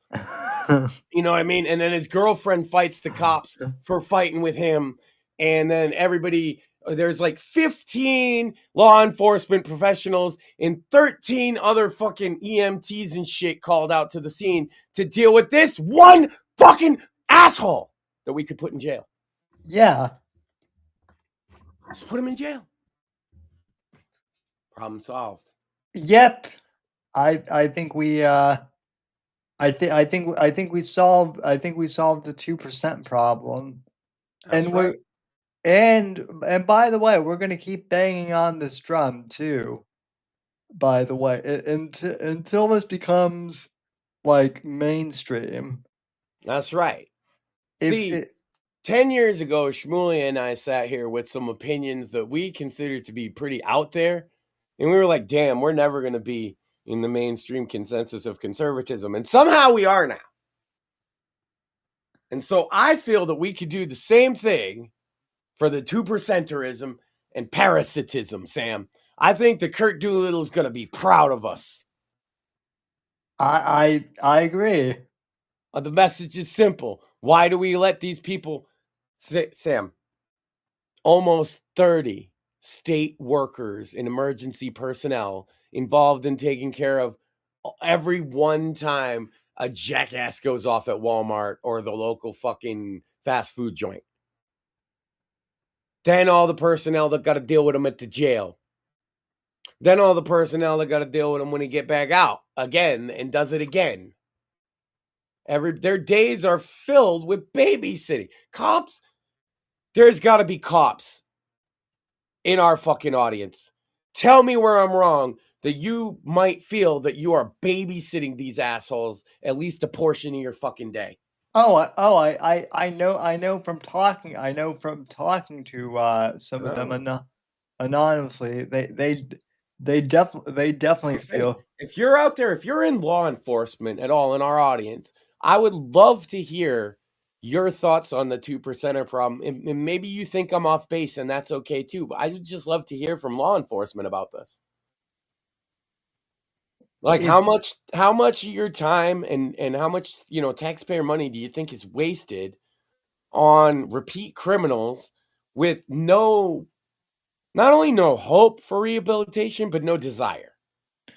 well, and I don't want to speak for anyone specifically, but from what I've heard, it's not just that, but it's also the amount of paperwork that you have to do for these Right. same people each time. Like Well, the and you have to behave a certain way while this person is acting like an animal and trying to provoke you all day.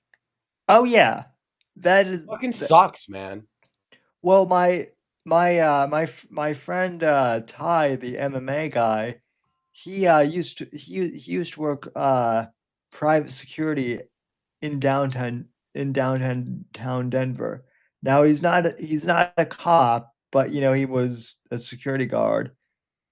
He told me that he and his coworkers could not even so much as like restrain homeless people, even in like self-defense, otherwise they would get written up.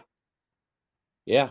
So It depends on, like, I worked in a lot of venues where we were allowed liberally to do certain things because of the nature of the show, but there's other times with very strict rules, and you just kind of have to stand there and let people spit in your fucking face. It or depends sometimes. It's unfortunate, but that's the reality of working in any type of security or law enforcement, is sometimes you literally have to be the bigger person because it is your job to. But I know from my experience in security that there were about, if the club had 3,000 general patrons on a given night, Sam, it was 3 guys. And it's the same 3 guys. Now, maybe that makes it 1%, right? yeah. But seriously, I could predict to you it's the same fucking 3. If you let these 3 guys in, we better be checking women's drinks. If you let these 3 guys in, you have to make sure they're not hiding in the women's stalls in the bathroom. If we Yep. let these 3 guys in, you got to make sure they're not groping anybody. And it's always the same ones every fucking time. And you kick them out, and then somebody says, "Oh, well, they pay the cover, they get in next time."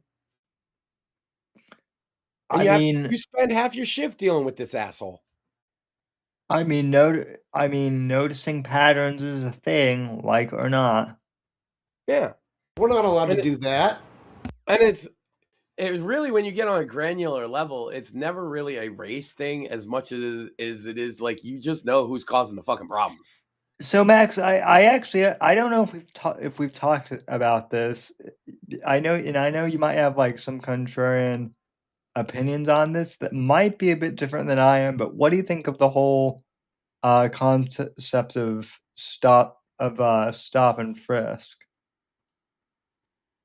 I wasn't the biggest fan of stop and frisk as just a generalized practice. Like, I do think that there should be probable cause, even if people think that would work better.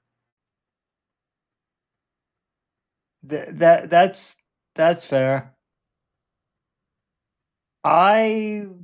However, see, this is what people don't, I guess, understand about what I'm saying, is I don't like, for what I'm saying to work, I don't need any new laws at all. None. Yeah. Maybe a law passed so that we can reopen asylums in some ethical manner, but other than that, in terms of like dealing with the 2% problem, the answer is really simple, and it involves locking people up who commit crimes for a very long time, over and over and over again, until they get the fucking message. Well, Trump has already said that he wants to do that too. Right. And I'm seeing a little bit of it. Hey, Antifa get 450 years is nothing to sneeze at. But I could see more. I mean, I think okay. I think people need to start getting put in prison time for some of their violent online rhetoric specifically, I guess. Notice I said violent. Yeah, I would Facts. agree. Yeah, there's this little line in the Constitution that they should be. Well, and there's also a thing in the Constitution about criminal lunatics, which is what I'm talking about. Right. Yeah. That's the other thing. People telling us this and that are probably less familiar with the writings and thoughts of the founding fathers than we are. Almost certainly you, Sam, and definitely me. And I think Mort too at this point. I wasn't sure because I didn't know him forever, but it seems like he knows exactly what they were on about too. I don't think that these little Reddit scholars are understanding the words. The Reddit scholars don't know shit. Yeah. Yeah, I mean, it neither do. That's the things, Max. Back when you and I were going to school, they actually taught things. Yeah. Remember critical thinking, guys? Yep. Does anyone remember this? Yeah. Pepperidge Farms remembers, but nobody else does apparently. I remember learning in school how to like double check sources. Oh my God, imagine that. No, you should just believe every headline you read instantly based on how you feel about the subject prior to even seeing the headline. Back in my day, you couldn't use Wikipedia as a source. Back in my day, there was an actual encyclopedia, and it wasn't one book, motherfucker. It was a shelf. I remember. Yeah. Go look that up. Okay. But I bring up Wikipedia because I graduated college in 2012 and it was around, so. Fair enough. I graduated high school in 2002, so looking stuff up required actually physically possessing a fucking book most of the time. Physically going to the library and picking up books. Yup, physical books. Oh man, I love books. I remember back in the day, you'd have to do a fucking actual book report. I remember coming home from school with like 3 or 4 books in my book bag, literally 20 or 30 pound book bag on the back of my fucking chair. I remember more. Did you ever have this experience where your book bag would be heavier than your chair? Yup, more than once. So, oh yeah, there were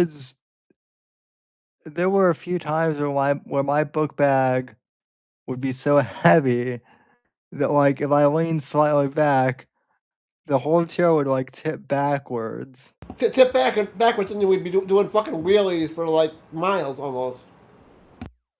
No. One time it was so heavy it just like tilted.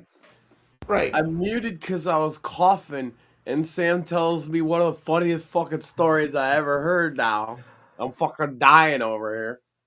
Yeah, fucking nerd. That's great. I love it. Yeah, I am old enough to remember, like, and part of it too was like because the history textbooks in particular that I had like were like the big like heavy like hardcover ones that weighed half the size of a 10-year-old kid. And Mort was around a church like me, and so then there's a whole nother segment of books you got to keep track of too, and they're also big and heavy. Yep. Catholic. It's not the Bible. Those fucking CCD books, man. Fuck. It's them CCD books. Yeah. Them shits are way denser than non-Catholics think, man. It's like they're like, what do you mean like Sunday school? Oh, my friend's father used to come in and just tell us stories from the Bible. And I'm like, have you seen a CCD textbook? Have you fucking seen a CCD textbook? You could knock a motherfucker out. First grade. It's like this fucking thick, and it's like quoting scholarly sources. So what you're telling me is that like some people could bench press Yeah, Yes, and it's also really easy to not pay attention and pass. That's why even most Catholics don't know much of what was in those books. But them books was like, wow. My part of my issue was, Max, is my CCD teacher was my actual next door neighbor, so I couldn't get away with half of the bullshit.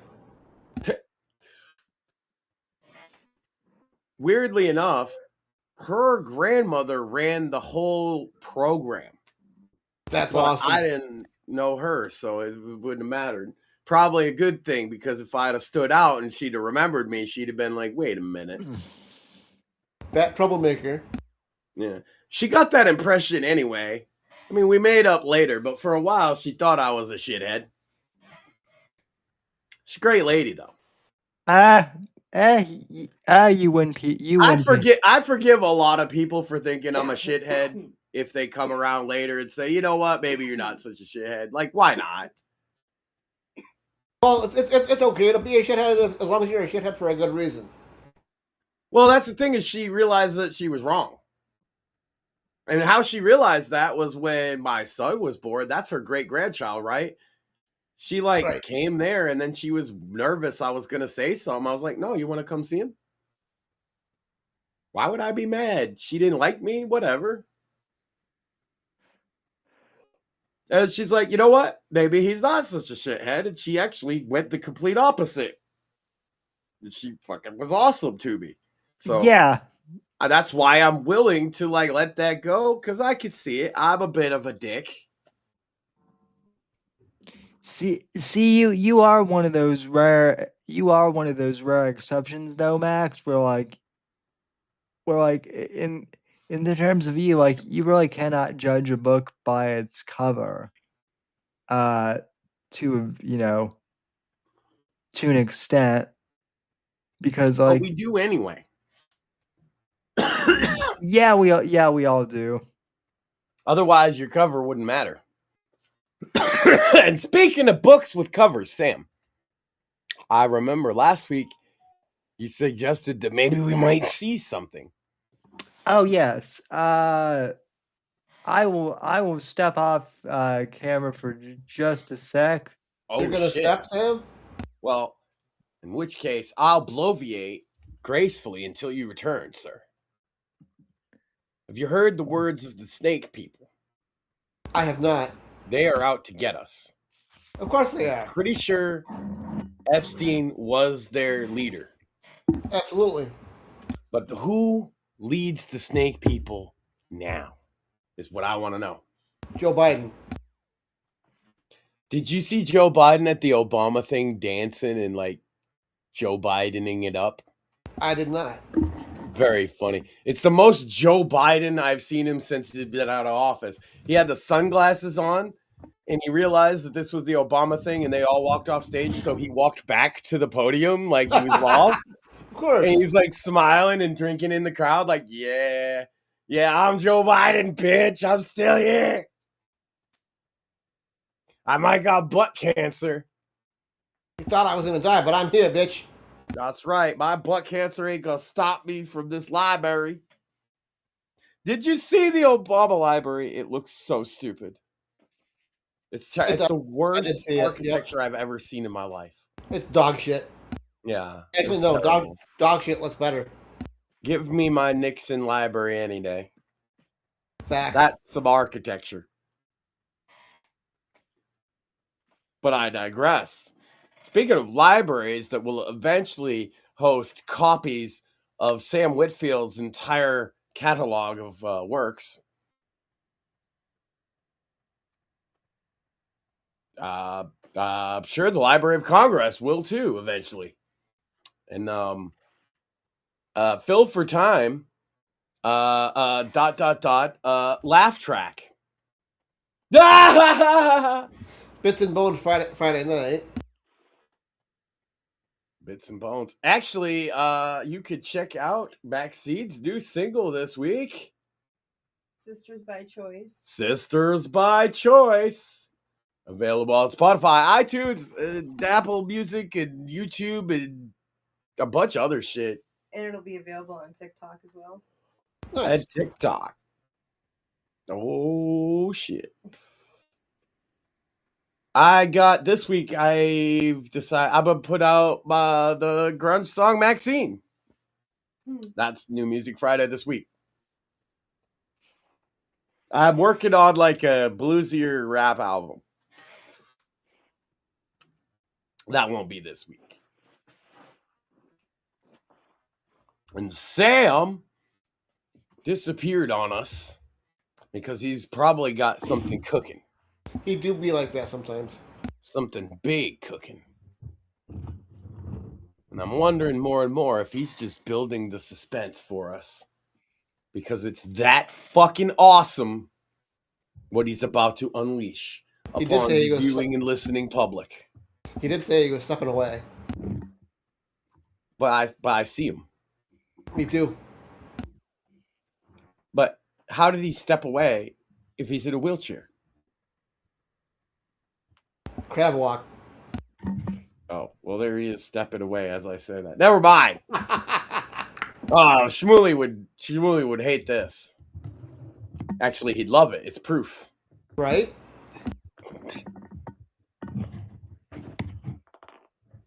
I mean, no, Sam's not doing anything. He's getting ready for his big surprise. He's definitely not running a marathon and doing jumping jacks. Totally not doing push-ups off screen. Right. He's getting ripped because it's fucking wheelchair boy summer.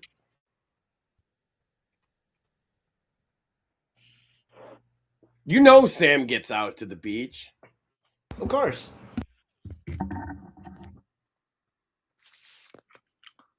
Do you need special tires when you go to the beach? You either need special tires or a lot of arm strength. Yes, and yes to both. You gonna be hitting up some beaches this summer, Sam?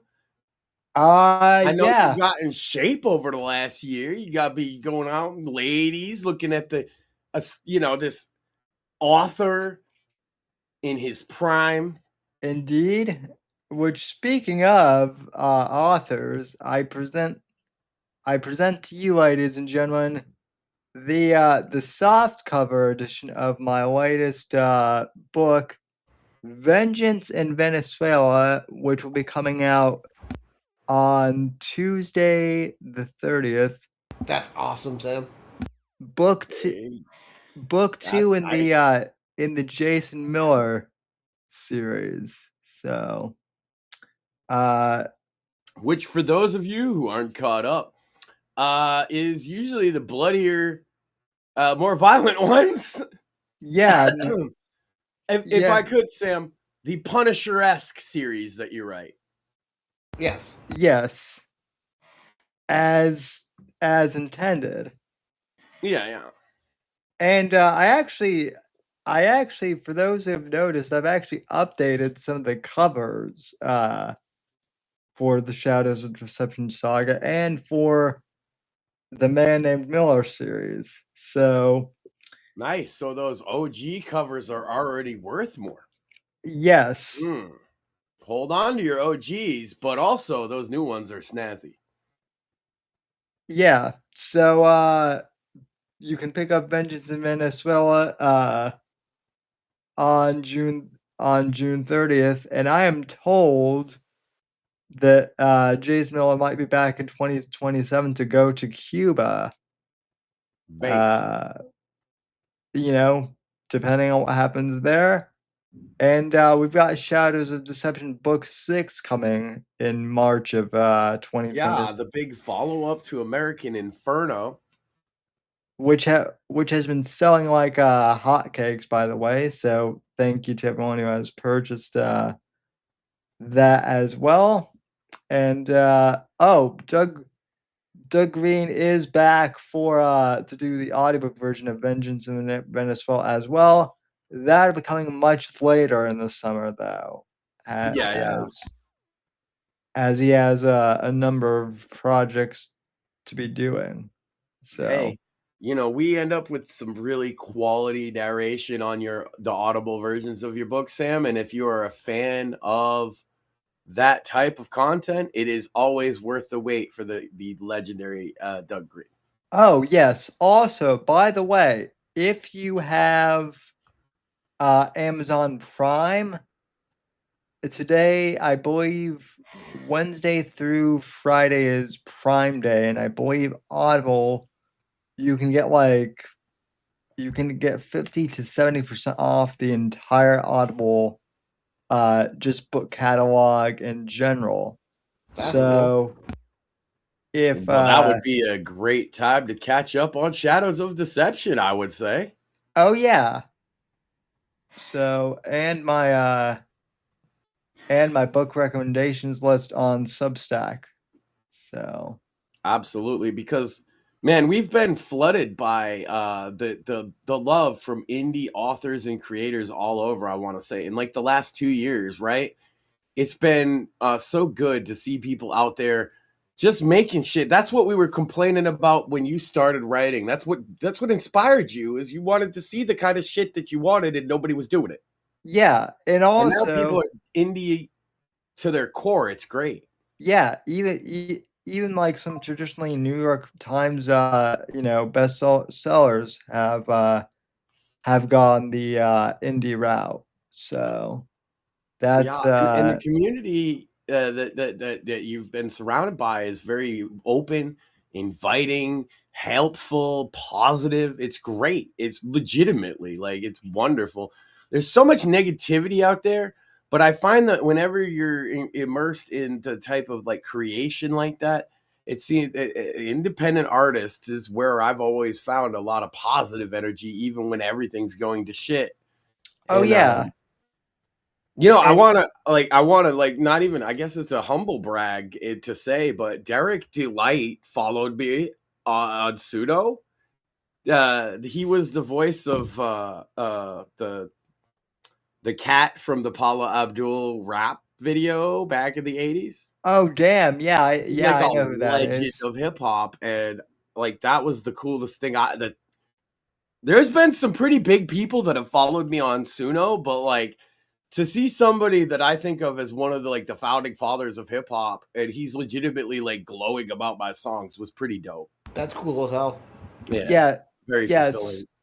yes, yeah. And Suno. we're up over like 130 listeners on Right to Offend. She's up around 20 monthly listeners already with just the 3 songs. We're doing all right. It's been a lot of fun, and we have plenty of material to come. Oh yeah, yeah. Suno is a great platform for anyone who thinks that AI music is like somehow an inauthentic form. It can be just like anything else, but like uh, Rowan Rowan Gibson also like famously wrote Just a like any tool, you need to know how to use it. yeah. Well, and the thing is, a lot of like old timey producers, way more successful than myself, and some maybe in an equivalent level of success, meaning complete failure, have harnessed their knowledge of production to make themselves better at Suno, and that's like not even a question. Like the cream does rise to the top Yeah, on the platform. even even like even Rick Rubin seems to kind of be like kind of open to it a little bit. Well, because they've been using a lot of the same tools that the AI is using without the generative part for years. Right. Almost all the tools the AI uses specifically accept the generation of like vocals and instruments. They've been using for years. They take a sample and they put these filters on it, or they take a sample and they chop it like this, or they mix it like that. Auto tune is an algorithm. The AI, when it generates vocals, is basically just doing it and auto tuning it at the same time. It's the same technology, right? Like almost all of the tools that the AI employs are part of music production already, which is why if you get as you see, I put out my stuff with the studio mode. It is literally just a regular digital audio workstation. Yeah. where you can generate a sample on demand. What I would have normally done instead of that would be to sit there and play a sample out on my synth. And sometimes I still do. Actually, a lot of times I'm still using samples that I played years ago and running through the machine. It's fun because if you look at my songs on Suno, Sam, a lot of them I show where the remix originally comes from, and it's those songs that it says remixed from are the songs from her show that I've been playing for years before AI music existed. Which is awesome. Yeah, I'm just taking my own music and making it different with the AI. And so just to give you like an example of one of the I cover love that, by the way. That cover's dope. I don't actually have like the newer covers in print yet.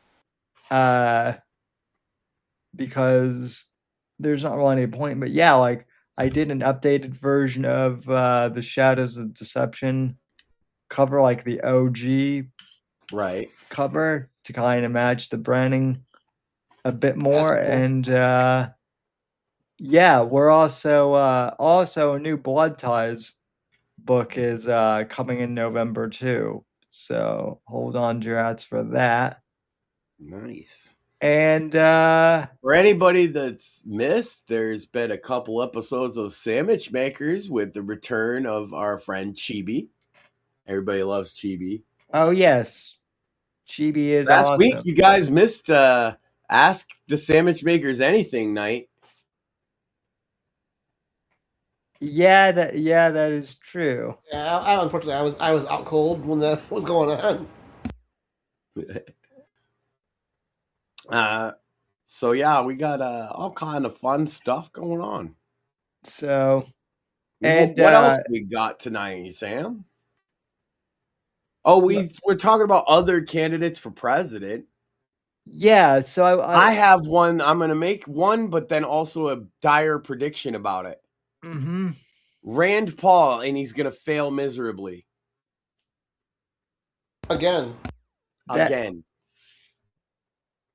That I'm going to act shocked and ask why you think that is, even though like realistically I completely agree. Because his political instincts are as sharp as a fucking plate. Pretty much. Yeah, he lacks tact. He's off. He's one of them that's at least toying with the I hate Israel stuff, even though he's a little more low key than somebody like Massey about it. Unfortunately, his dad, he is not. His dad his dad isn't even his dad anymore. He's kind of like old and he's had a stroke and he's sort of being used by this fucking asshole that I don't like. I forget his name off the top of my head, but he's the one running the Ron Paul show. And he's like one of those lefty anarchy type libertarians. And they've kind of made Ron Paul, let's just say, if you listen to his show these days, the things you'd hear Dr. Paul say, you'd be shocked at how far he's fallen from what you remember.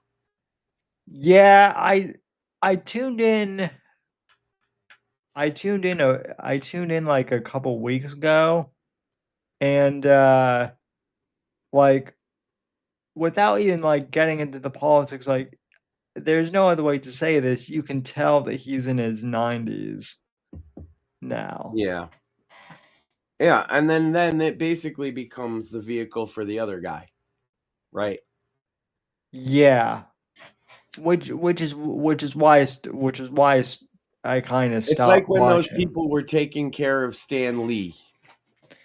Yeah, exactly like that.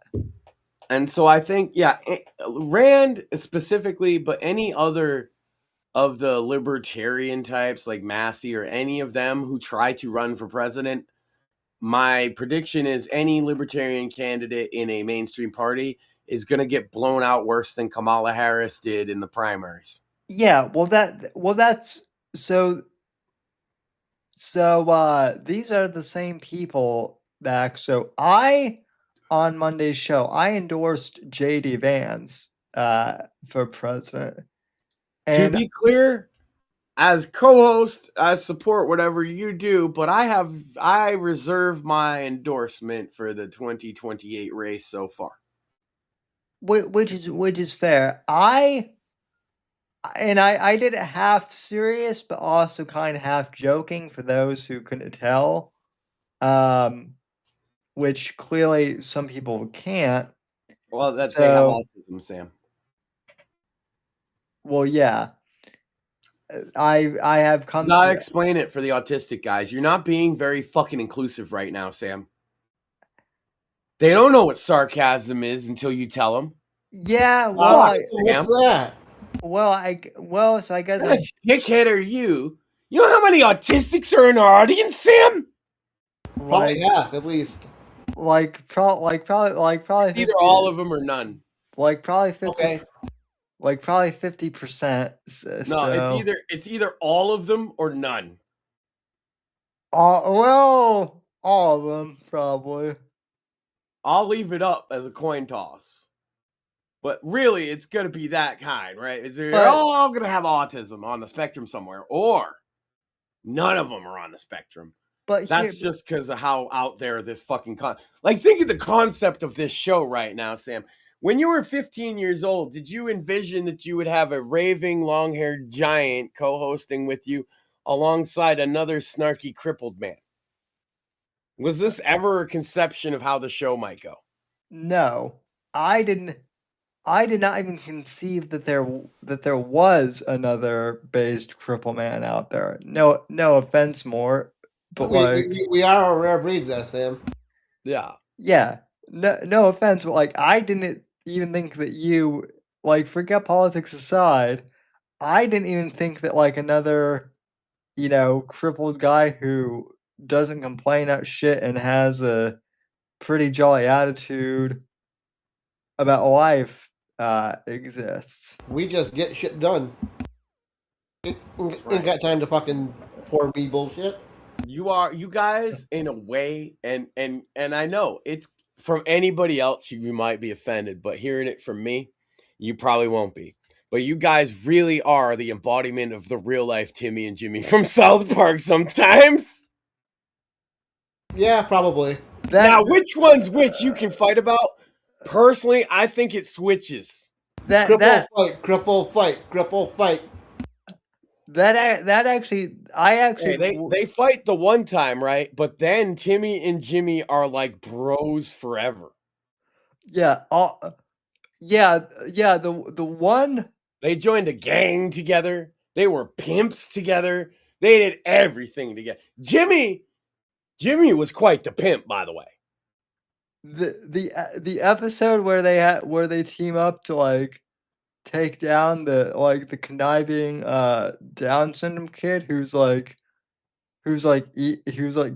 of evil but not really is what is hilarious. The whole special needs camp as one of the funniest, most best bits of comedy writing in the last 20 years. It's here's a secret though too. It's funny because it's true. Yeah, exactly. It's they nailed it to the way that the counselors are super dismissive, and then the kids are like, "Yeah, fuck you, bitch." Right? Yeah. The counselors are like, "Oh my god, okay, we're all gonna go to the thing." They're talking to you like you're fucking kids, and you just fuck you. The fuck you talk about? Yeah, I can see that one. That probably happens a lot more than I even know, huh? Yeah. Oh yeah. Talk to you like you're a dumb child because you're in a wheelchair. Talk to me like I'm 5 bullshit. Yeah. Hello, Sam. Nice to meet you. It's yeah, nice to not so nice to meet you. Yeah. Any and I'm just that kind of dick that if somebody goes that low, I will intentionally go over their head. Yeah, I mean, you might as well, right? Yep. You could already write this person's not going to be your friend. Well, right. Well, if somebody starts talking super slow to me for like painfully slow, I'll just start like, and they'll be like, "Why are you checking your watch?" And I'll be like, "Oh, because I don't have all day to like." Yeah, I Today, ain't got all Junior. this time for your bullshit. Get to the point. Yeah. So That's what I mean.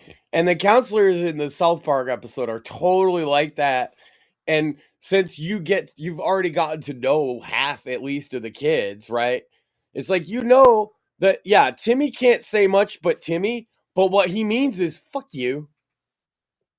yeah. Fuck you. Okay. Think about it. They're always trying to make Timmy do math and shit. And like, is it not righteous indignation on Timmy's part to be like, Timmy? Yeah. Also, I like, can relate. Like, you know what? I take it back. You guys are both Jimmy, and I'm Timmy. That's what it is. I get it now. well, Live it up, Timmy. well, see, and I'm sorry, Craig. I know this is going to break your heart. Oh my God, Craig is Craig. I do not like Did Craig flip off his principal though? knowing him. Probably. We're gonna have we'll put a bookmark in that. We'll get to the matter, Sam. Go ahead. I cannot speak for math, but like I cannot speak for Mort, but like I do not like math. Wait a minute. I just realized something. I I'm had a the math dynamic wrong. They can't both be Jimmy. And I was missing the obvious thing on its face. Sam's Butters. How the fuck am I Butters? Oh, you're so Butters. You're so Butters. Oh. Cause you're like adorably optimistic in the face of even shit that should maybe make you pessimistic sometimes. Yeah, that's pretty Butters. But there's times. Even Mort's not like that. Mort's cynical as fuck. And then there's times with Dr. King. Goddamn right. And then there are flares of Professor Chaos that come from time to time.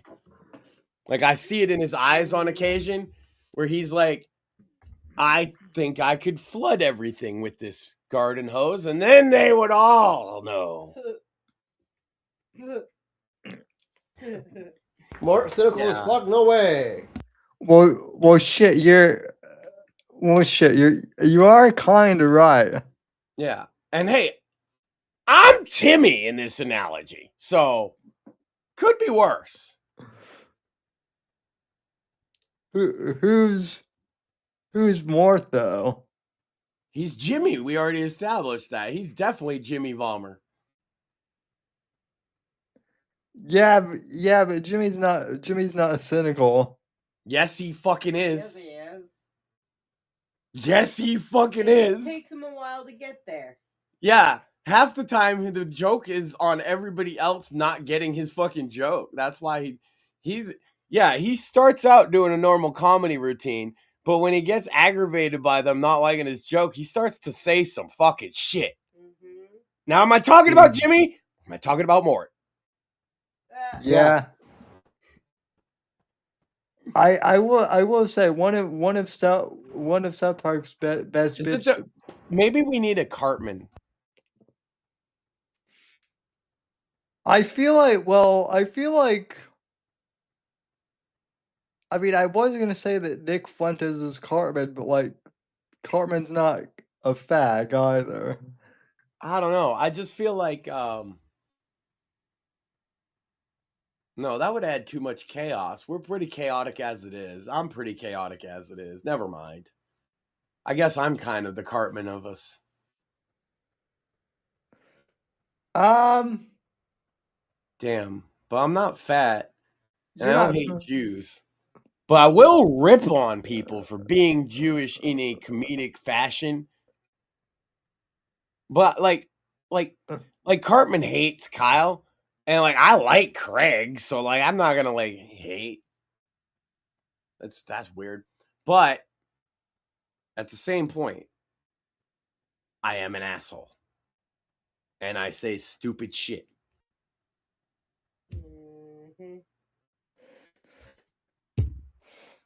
We will let the audience judge. Am I Cartman or am I Timmy? That might be our audience poll for this week's episode. Which South Park character is Max? Well, we could do which South Park character for all of you, but I do feel like I make a strong case for Sam being Butters, and I literally thought of that on the fly. I was like, wait a minute, let's go back here because Sam's clearly Butters. Right down to the gosh golly geez. And damn it, you're right. He's just grown ass Butters who's not afraid of getting grounded no more. Well, I don't know. I don't think you'd cross your mom. I think you're smarter than that. I don't care how old you are. If you cross your mom, you're probably a dead man. Well, that's just part of being Italian. Yeah. Facts. Well, I wouldn't fuck with her. No. I wouldn't fuck with a lot of people, although, like I said, I almost fucked and beat the shit out of the fucking Pajit down the street. And that rhymed. Indians are racist though too. Not gonna lie. Well, I'm not sure if his name is Ahmed or Pajit or whatever. I don't know. I haven't bothered to fucking find out. One of them, Haji or Daji or whatever. I just you can't be pulling up on me. He literally pulled up on me, and then he wondered why he got a few inches away from my face, me telling him I'm about to fucking beat your ass. Gentlemen. Yeah, that is not. Don't pick fights with big giants on a dark, stormy night. Yeah, that is not a good idea. Or ever. Well, I don't know. Andrew Tate wants to pick a fight. I just say, where and when is the ring? I saw him get his ass whooped by a gay guy. That only makes me think I stand more of a chance, but then I retracted that I would beat him up, but he hasn't gone away yet, so I'll still beat him up. That'd be fine. He can't fight. What if Tucker Carlson challenged you to a fight? He can't fight either. God, look at that pencil neck geek. I'd kick his ass. Of course. No, I know he can't fight, but he keeps wanting to take everyone on now. So. I don't know. See, the thing is, Sam, is I'm a fighter by nature, and so I'm not gonna say no when you present me pretty much anybody. He's really mad. He's really mad too. By the way, the people have started calling him out for failing to get into the CIA.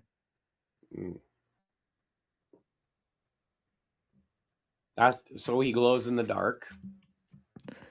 We all no, he's not even good at that. Oh, he's bad at glowing in the dark? That sucks.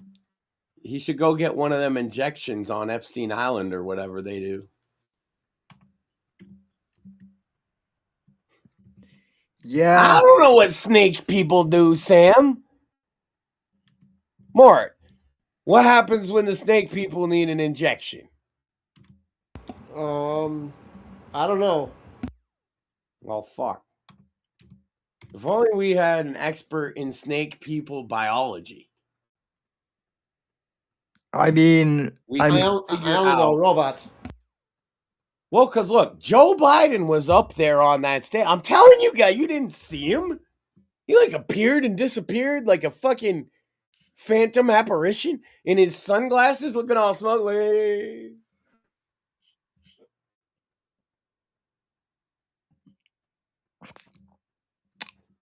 It's it's like when Joe Biden is both alive and dead at the same time, guys. It's wild. Yeah, except it's Schrodinger's former president that stole the election and has dementia. And butt cancer! Sorry. I shouldn't be so jovial about ass cancer, Sam. It's not funny at all. It kind of is funny. It's a downright pain in the ass is what it is. Yeah, it's a huge of the pain in cancers the ass. that we could be talking about and joking about, it is the funniest. So what is the typical snake? See, I asked for an expert. Craig showed up. Okay. What is the typical treatment for snake people like Joe Biden when they have butt cancer? Oh my God. I'd probably have to defer to the expertise of a certain Australian who is sadly no longer with us. Believe you jam your thumb up its cloaca. There you go. Wiggle around a little bit. Oh, he's real pissed now. Easy, Joe. Easy. How you guys doing? As you can see, it's just a typical night on the Whitfield Report Live. Not too bad. Apparently we're all supposed to be like upset that Tucker left the GOP. Oh God, I'm verklempt over here. And I'm like, really? Wow, this is what's trending on X now. Okay. I'm actually really glad that he finally found out, because I'm pretty sure he was the last one to know that he left the GOP. Well, yeah. I mean, it is Pride Month. Everyone was shocked when they found out. It is Pride Month. He just found out that he's been out of the closet this entire time. I just heard Sam say it an hour ago, and I was not surprised at all, and I didn't source check him. I was just like, oh, Tucker says he's leaving the GOP. Shocking! Let's talk about it. I gotta tell you, I didn't see it coming. It was like sitting in line waiting for the planet to come around its orbit. Bam, Actually, there it is. It's great that you came on, because we did mention you earlier, and I'd like to pick your brain about it. Okay. But we mentioned that, like, we know Jewish people, shocker, who are pro-America first. Right. Shocker. And this is not a weird position. No, it's not. I fucking live here. I'm a citizen here first. Not a citizen there at all. I mean, it's the Holy Land, but like, I don't live there. Well, and my point was, like, we're hearing from a lot of people of different groups like that. Hey, I care more about the fucking cost of groceries and electricity and gas and fucking RAM and fucking everything else. Right. First and foremost, before I care about every little niche argument that fucking Israel has. I mean, the reason why I give a shit about Israel beyond the whole, like, numismatic aspect of having a home country that you're not living in because of diaspora shit. Yeah. Like, beyond all that, I understand the depth of interconnect between our economies and our intelligence communities and our governments in general. And that's a reason to be pro-Israel, is because they're our ally and they're very deeply entwined with our economy and our governance here inside the United States of America. But so we use them as a test bed for technology. It's not because you're fucking a Jew pride situation with you. You're a fucking analytical guy. Yeah. Praise be to God that AMD, Intel, Nvidia, and several others all chose to live over in chose to move their design teams entirely over to Israel before the year 2000. Like, this has been an issue of national security for us domestically here. Yes. For, like, since the fall of the USSR. Absolutely. Like, it's that long that we have been that deeply entrenched. All of the design that goes into the future CPUs that we use and all of our equipment here in the U.S., consumer grade, commercial grade, military grade, and government goes approved. Right back to Cold War. Yeah, it's the same reason we care about Taiwan right now, except a million times worse and a million times closer to people who have their finger on the fucking button. And like, it's just converse one of to those that, things. it's like, I know, for example, like we were super critical of Biden's treatment of Saudi Arabia. Yeah. Might not be the biggest ally of Israel in the world, but it's I mean, like, I'm not happy that that Trump decided to cozy himself up with Qatar. You know, I mean, I'll be fair Agreed. though, like giving us that plane, that was a big power move, because that's the big dick move where I know I'm so important that if you purposely fuck this plane up, not only do you know that we'll slaughter you, you're gonna do a better job with this plane because of that knowledge. Well, and And here's I would have stripped the thing down to parts and rebuilt it as the president anyway, because like, fuck no, I'm not trusting them. I want to point out a lot of your positions here sound like they stem from an interest of yours, maybe in the technological sector. I wonder why that is, Mr. Edge, dear. It seems like that comes a lot more from that than your ethnicity or whatever. Well, yeah, like, look, the way I see it is, I'd love to be able to visit one day in Same, by conditions the that are way. not so psychotic. I also would have loved to visit a bunch of archaeological sites or historical sites in Syria. But seeing as they've all been ruined by a bunch of 19-year-old retards on meth, shit sucks. It's Yeah. like, I understand that there's probably never going to be a zero risk of rocketry when I go visit over there. It's the same thing with visiting Europe in general. Like, I'd love to go visit Paris, but I don't feel like dealing with a whole bunch of Senegalese trying to sell me a piece of rope after they tell me it's free, or trying to steal money with 20 of their other confidants hanging around the free cups scam. You could I don't need that shit. I don't need to go talk to a bunch of Algerians. Atlanta. You could go up to Atlanta and get the same experience. I could get a better experience, because instead of trying to rob me on the sly, they'll just pull out the gun and say, "Give me your wallet." Yeah. So at least it's easier. At least I'll understand the fucking language. At least they'll understand the English coming out of my mouth when I insult their entire family lineage. Like, is that so much to ask that the person speaks English when I'm trying to cuss them out in English? Seriously. I love how America-centric that position is. Be better at cussing people in Spanish, just so I know that they know I'm cussing at them. Oh, yeah. Yeah. There's all kinds of fun things. See, the best one is when you start having to do it the way you have to do it intelligently in English, where you skip the curse words and start graphically describing in detail, like what you would do to the skull of their buried relatives, but you use it in flowery language instead of crude language, so that, like, at first it sounds like, what the fuck are you saying? And he goes, oh, well, that's horribly disgusting. It's like, yeah, and I actually mean it too, instead of just in a colloquial way of saying, go fuck yourself. Hey, it's like, I want to viscerally impart upon you the horrors I'm going to do to your life. Just in your head, not physically, just in your head. We haven't mentioned once that Colombia. Oh, I gotta tell you, fucking fantastic. And where the girlfriend lives, like 3/4 of the people there voted for it. Oh yeah, yeah. Oh yeah. It was neck and neck. Like, it was down to 250,000 votes. Yeah. In a country the population the size of Florida. Imagine if it's down to less than 250,000 votes. And their votes fucking matter. May God shine down on them for making that ultimately good decision. I love that the way that this guy won was largely by just looking and acting like Bukele. Yeah, like he's got the facial haircut just about the same. He had just like almost the same pose, with the salute and everything. And the Marxist guy, the Marxist senator who was running against him, looks like some schlub.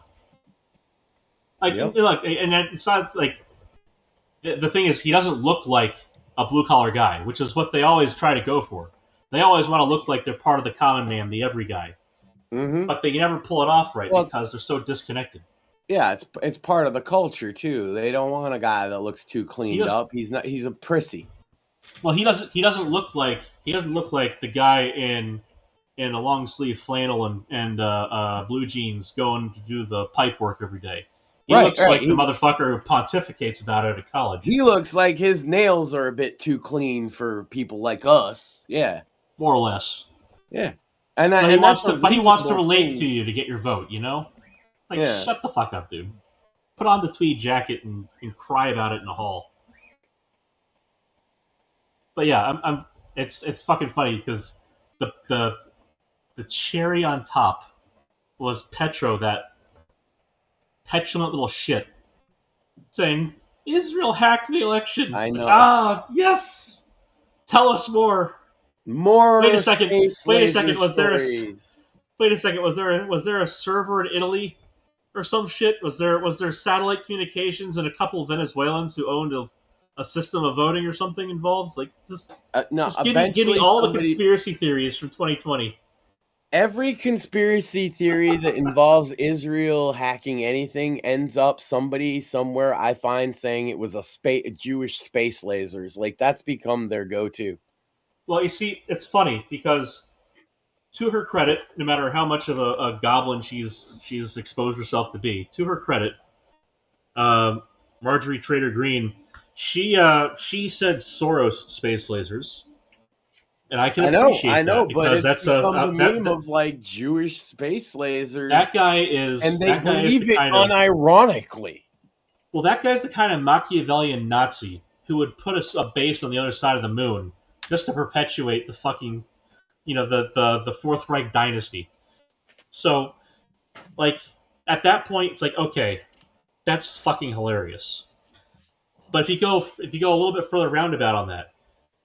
No, because of the way they're trying to be independent. Specifically, where I got that is that in the California election, both Sam, me, and Mort had all seen people saying that the space lasers were involved, the Jewish space laser. That's so fucking great.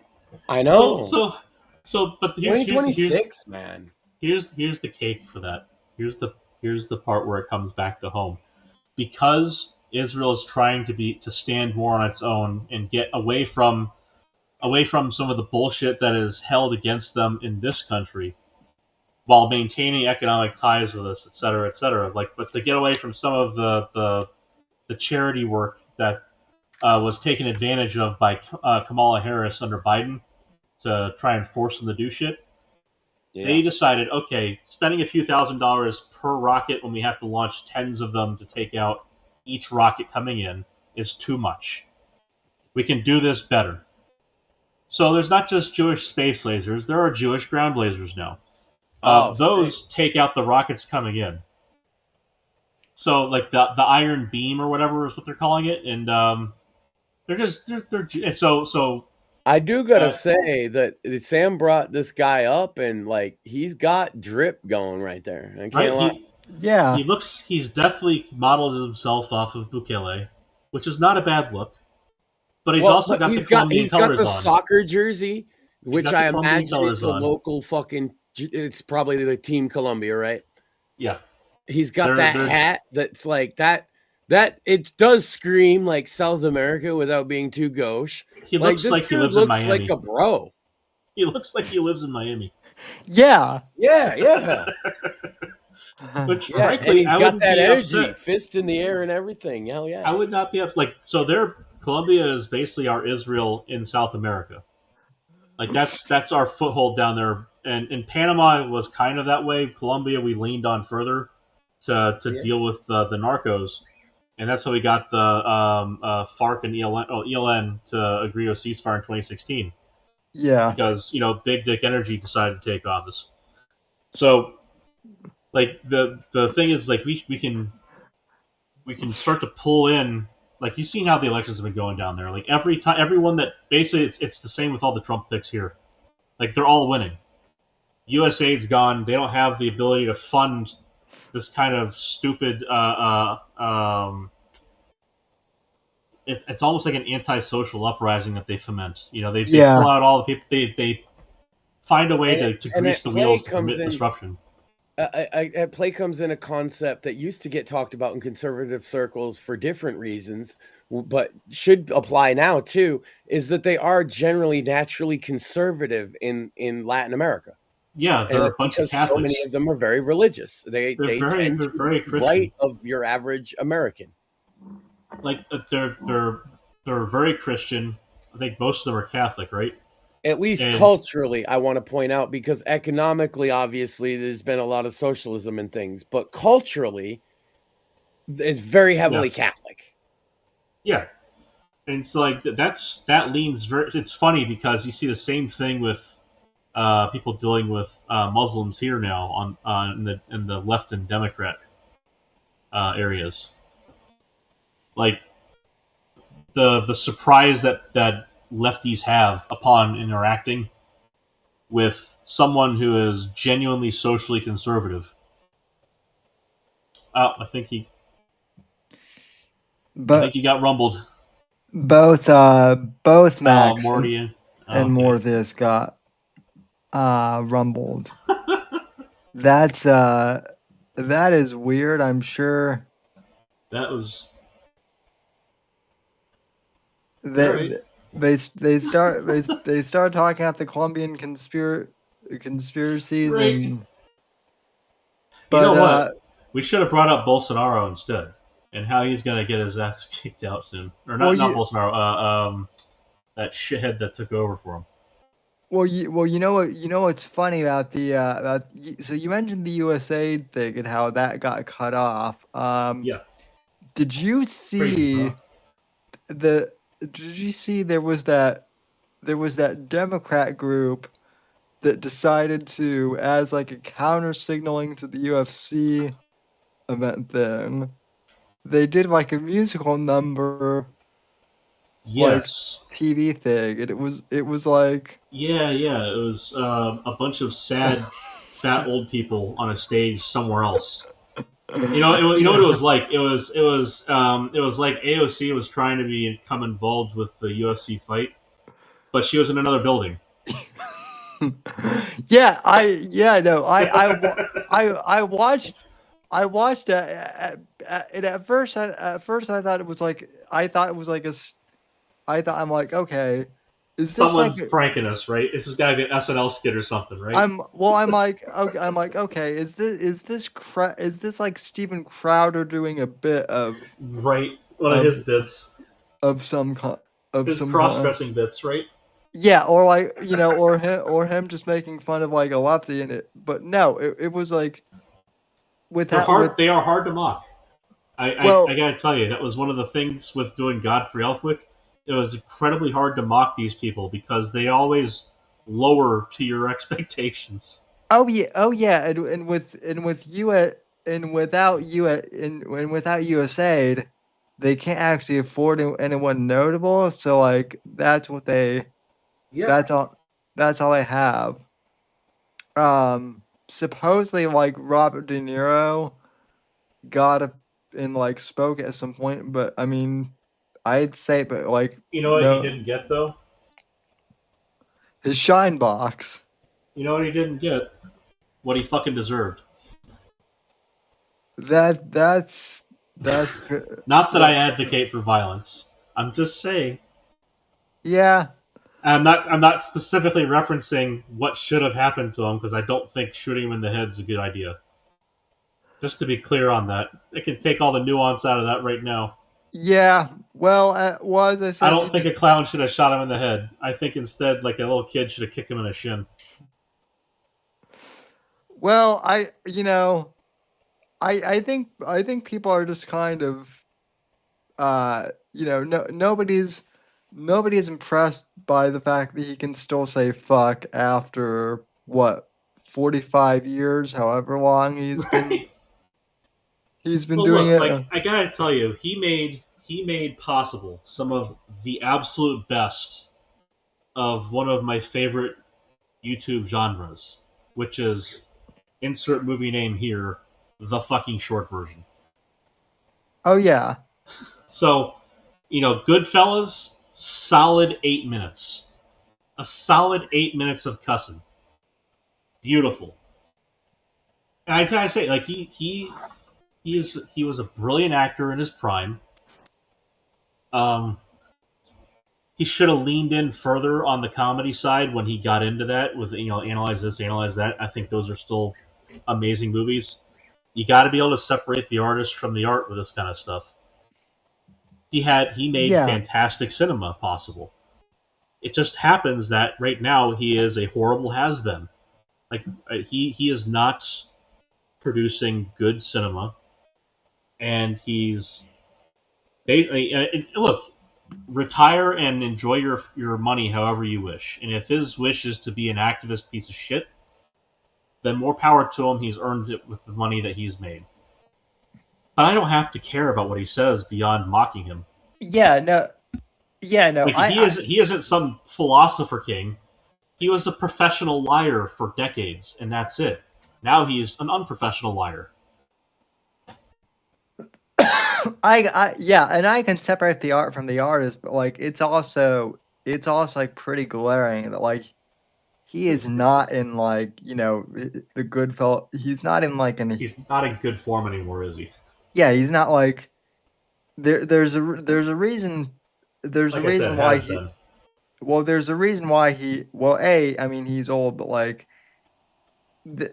Michael, I'm not sure if either of you two know this, but I guess Michael Mann has finally decided to make a part two to Heat for whatever reason after 30 years. All right. And solid movie. Great movie. I love that movie. But yeah, like when did the Punisher John Bernthal just become like new Robert De Niro? Is that where we're at now in movies? Yes. I guess. Yep. So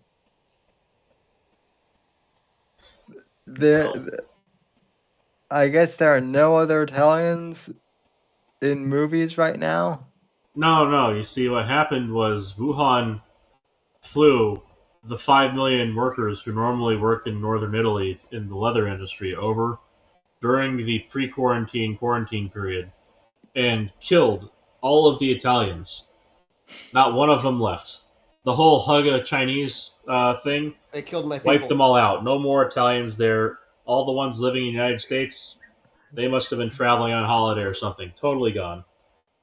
In fact, I'm amazed that De Niro, a non-Italian himself, still alive because his personality totally died during that pandemic.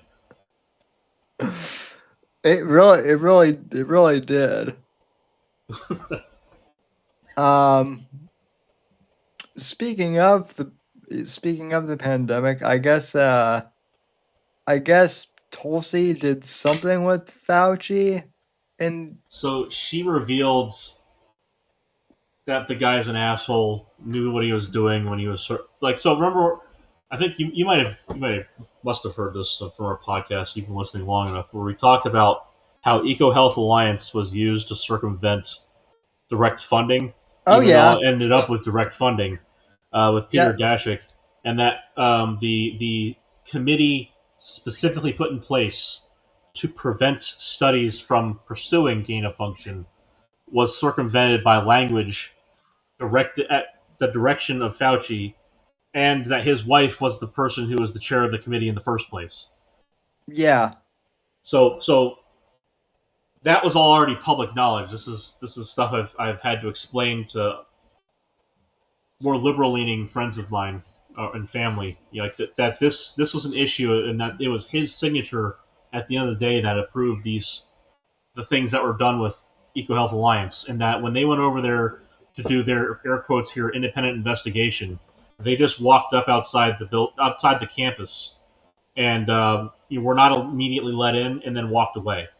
Like, not like in this isn't like shorthand for anything or sarcasm. That's literally what happened. They walked up like near one of the buildings, weren't let in, and then walked away and concluded that nothing bad happened. That's so fucked. Right. So that was the independent analysis that EcoHealth Alliance, the people directly involved in the whole problem anyway, gave to the federal government, who approved the problem in the first place via the bad actors at the top.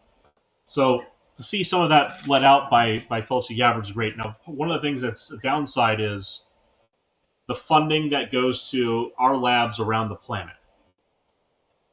that's not all bad stuff. And furthermore, the study of coronaviruses is not all bad stuff. The gain of function side of that was bad, but the surveillance that is done, that means in which reservoir populations do these viruses reside, and to what extent are they causing disease, and are they a threat to us? These are important questions we should be answering and spending federal dollars on. And having labs around the world to look at these things is good. The same with other diseases. We want to know where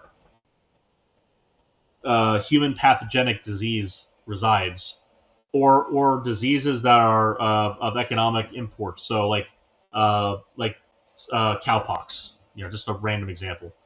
But disease, so swine flu among pigs, not just among people, but if swine flu among pigs, that decimates pig populations. Bird flu the same way with chickens, etc., etc. Like, these are things that we have to worry about because they can impact our domestic food supplies as well as our imports.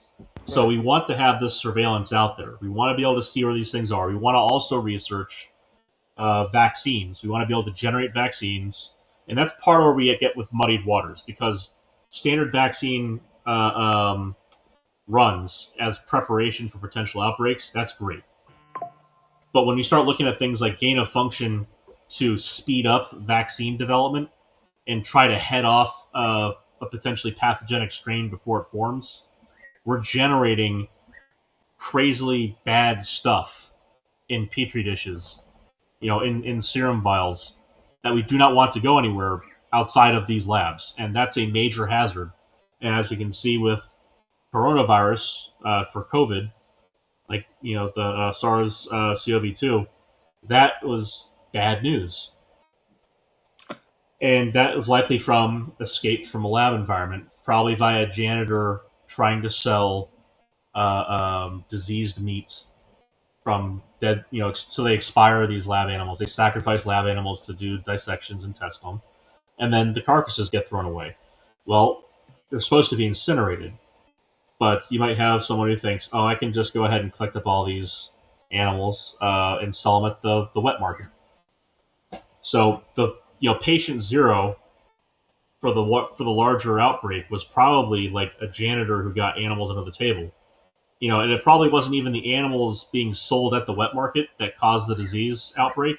It was probably the guy who was selling them being sick and spreading disease from himself. So the whole bat soup thing, as funny as the meme is, the whole pangolin fucked Mickey Mouse or whatever, like, all that shit, it's all funny, but like the reality is it was probably some schlub trying to make more money than the dirt cheap he gets paid. Yeah. Fucking over the entire planet. And, what? There's other issues like that lady, the mother of disease, so to speak, that one lady from Wuhan Institute of Virology, dropping that one ice sample and letting it melt to the gutter. We still have no idea what the fuck that was. Like, and that probably didn't have anything to do with it, but like, still, like, what the hell was it? And like, she's so proximate and of such import to this scenario. Like, that's a reasonable question. Yeah, well, it's funny that you mentioned all that, because like I remember, like, I talked about, like, well, everything you mentioned. I dug into some of that stuff like 5-6 years ago, when I was still on YouTube, and then when I got banned, like, everything you just said would have gotten me banned, like, immediately off YouTube. Like when we pissed off Lucas and we got our channel taken down, or a couple of videos taken down briefly as it was for medical misinformation. Yep. Same. And we were so fucking careful about everything we said, about sourcing, about specifics, so that we were maintaining an accurate stance on things, about all of that. We were meticulous about how we approached it. It wasn't just about convincing people about whether or not our opinions were right and here's the data we based them on. It was more like, this is the best way for us to be accurate about it because it's an important topic. And also, people were getting taken down arbitrarily for the same shit. And then it just took us pissing off an internet eunuch for it to finally happen to us. Yeah. Yeah, well, for me it was that, and then like I literally interviewed my friend who worked at the at the Capitol, um, Hmm. and and he was there. He was there at what he was there on January 6th. All I Right. asked him was so hey, tell me what happened. Oh, Not right, right. not like not like, do you think, the election was stolen or anything Right. like that? Do you think the people are justified in going in or out? Just like, what is your, what is your day to day like, job as a congressional aide? And then, like where were you you know, when the Capitol invasion Right. happened? This, what happened to you that day? What were you doing? What were you feeling? What were you thinking? All Yeah, basic shit, right? yeah, and that got flagged as like election misinformation. So Now that is cute. yeah, What about the fucking election? yeah, Oh right. shit. But well, you know, all I can say is if the Twitter files were bad in what they revealed, imagine how much shit like if Oh the yeah. if the sh- if Google was suddenly like forced to release If all Elon bought Google, yeah. yeah if Elon bought Google like Fired there would 80% of the staff, made it work better, and then figured out, oh, this is what they've been doing with YouTube. yeah that would well and also just like imagine what they've been doing with search history too.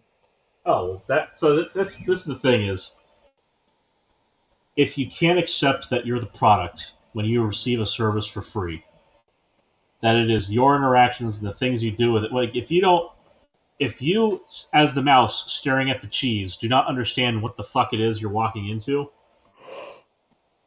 um, I'll just say that I think that back when we used to call it netiquette, the internet safety classes and stuff, all that jazz from back in the like the 90s, Yeah, when you were told don't put all of your information, like you don't document your entire fucking life for the whole world to see on the internet. It's not for it. That's your private life. There's a reason it's called private life. It's because it's private to you. It doesn't need to be consumed by the entire public at all times. Back when that was a thing, like this wasn't as much of an issue, but you can see how as the profit motive is so insane, the pressure to perform on those KPIs when it comes to anything involving tracking or advertising or social interaction graphs. Like it's really the incentives are all backwards, and that's you can see how that has driven the industry. oh yeah, I mean, it was a thing back in like the late 2000s. It was already a thing when you had a share button suddenly under every blog post for just about every social media platform that there was. Like that was not very far after a lot of these social media platforms came into existence. That it already got to the point where they had their logos and the ability the ability to smoothly share things between platforms as embedded buttons all over the place. Like the whole point of it was to get you to start building these graphs, and it's not a bad thing that humans want to share things with each other.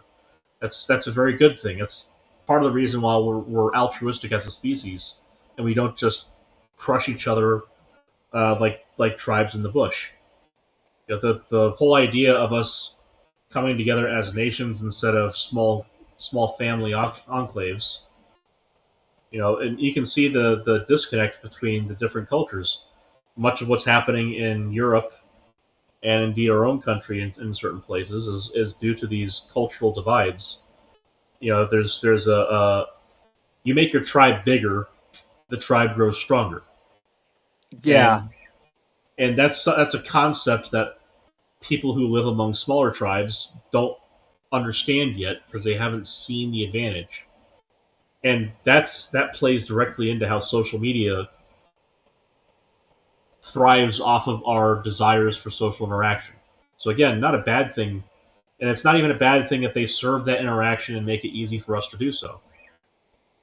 But part of the downside is that when you start to engineer the platform and gear it towards profit motive, the profit motive is to keep you on the platform, to share things from outside onto the platform to keep other people on the platform. And it goes from something that is like the public square to being more akin to a casino next to a Gambler's Addiction Anonymous meeting. Yeah. Well, that's... we're supposed to like sharing things. That's not a bad thing, and that's not an addiction for people to share things with family and friends. It's a problem when it starts to get turned into that, and then advertising is the profit motive that's injected on top of that. Yeah. That's just not... That's the part where there's two opposing desires there that are, and the tension is real in the middle. It's the system breaks when you don't have a profit motive that you can accommodate there. Well, and if you're the product, then you ultimately get taken advantage of in this scenario.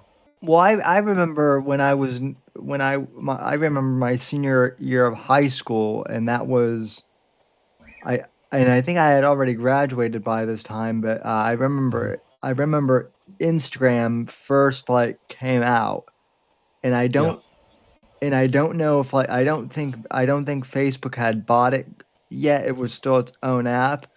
Mm-hmm. It was really cool just to be able to post photos and have a social feed where you and your friends could just share photos and not have to It's like a picture version of Twitter. Yeah. Musical.ly was cool before it was taken over. Yeah. Became TikTok. Yeah. Well, yeah, and same thing with Musical.ly.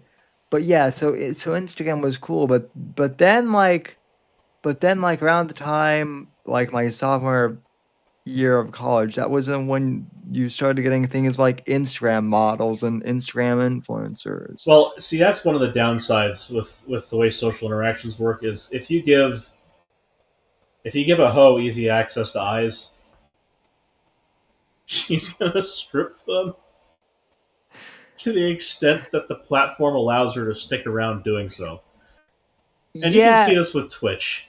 That's a great example of it, and that one's actually rather morbidly disgusting because you have a bunch of 13-year-olds with their parents' credit cards paying a bunch of mid-20s whores to almost strip in front of them. It's baby's first porn site. Yeah, it's grotesque in the way that they designed their rules and then only partially enforce them around keeping those people on the platform while fucking over people who don't do anything wrong. Right. Yeah. It's not even a double standard. It's a fucking no standard. It's just, these people make us money. We're going to care about them. You pleb, almost said a bad word and someone reported you showing porn or something. You're banned for life. And therefore you're banned. And that's the other thing is Twitch permabans are always temporary if you're a big enough person on the platform. Yep. That dumb, that retarded skank, what's her face? The one that sounds like she took 10 miles of dick down her throat every time she speaks. Mordecai? No, the one that was in jail recently. Oh, okay. Mia. Nina, not right? Mia Khalifa. Nina Lynn. Oh. I think that's the one. Anyway, so she speaks like she's desperate to be black. Oh yeah, her. And she doesn't sound black. She just sounds fucking stupid. To the extent that someone quote sounds black, she sounds like a fucking a Boondocks caricature, but done wrong. Yeah. I know exactly who you mean. Anyway, yeah, that dumbass. She had a permanent ban for her shenanigans just recently, talking about how she's gonna go find the cop and spit on him after getting out of jail. Like for whatever fucking reason, they decided to give her a permanent ban. That permanent ban became a temporary ban very quickly. Yeah, well, the same thing happened with Mia Khalifa too. Well, yeah, but she is more well known and for very different reasons. Yeah, well, also as examples go, you're correct. Well, but also a slightly different context. Well, also though, I think she got let off easily because she's friends in air quotes with Hassan. Danny Clancy. Oh, okay, Hassan. Well, same shit. I think she's friends with Dan Clancy's left hand. I think Donald Trump's still permanent banned from Twitch. Yeah, well, probably. Well, I mean, let me put it this way. I don't think there are very many people on Twitch who could get away with encouraging veterans, to commit suicide. Brogan. And still be on and still be on the platform. Just Brogan and Hassan. So, like he without reservation, Mr. 10 Toes Down supports more than a handful of terrorist organizations by name, by specific admiration of features of them, and then feigns ignorance when it is pointed out to him just how cancerous these organizations are for the local people, let alone for the rest of the world, or to the rest of the world. Like, I don't understand. Why are they listed as terrorists? Because they're fucking terrorists, Hassan.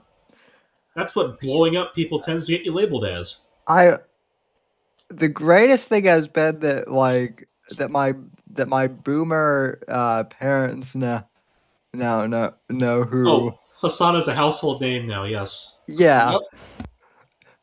Yep. Because be sure to show them his bro tips videos. At some point. Oh. Not just the old enough to mount, old enough to count. Sorry, reverse that one. Not just that specific one. Old enough to count, old enough to mount? Question mark. Here's the thing. I remember being in undergrad watching those videos. And it's because the context was he's playing an airhead. And and this was back when the Young Turks leaned further into their whole atheism arc, and they were a little bit better as a critic of both the left and the right when they hadn't gone deranged and then mask off. There was a time when Cenk was more reasonable between his desires to please horses and marry his fucking sister. Between those moments, there were cogent moments where he was actually a reasonable person, and that very quickly ended. And it was hilarious. It was funny to me because he was getting better ratings than cable news at the time. Oh, yeah. 27 million views on videos. It's all right, so this guy's got eyeballs on him, and he's doing good work. And then, then the whole Obama thing, really ramped up, and he lost his fucking shit in the middle of that. The whole housing crisis and all that kind of kicked off, and that's where things just kind of took a turn, especially when you have people like Alex Jones walking up to him on the set at some event, causing him that was probably one of the best interactions between those two. Yeah, I can't remember what fucking event it was, but they're sitting there, Kasparian and Uyghur, and Jones walks up and he's just like, "Hey, you're my best friend," just giving him pats on the back, and Cenk just is staring death into him. Oh yeah, that was at South by Southwest, I think. That sounds about right. Yeah, but he was that was when he was. It's that was, I think that would be around the time I'd say that the Young Turks had passed peak, and that's well over a decade ago. That's a decade and a half ago. God, yeah, I remember so you mentioned the Young Turks, and I remember discovering Alex Jones like back in like 2007 or something, Mm-hmm.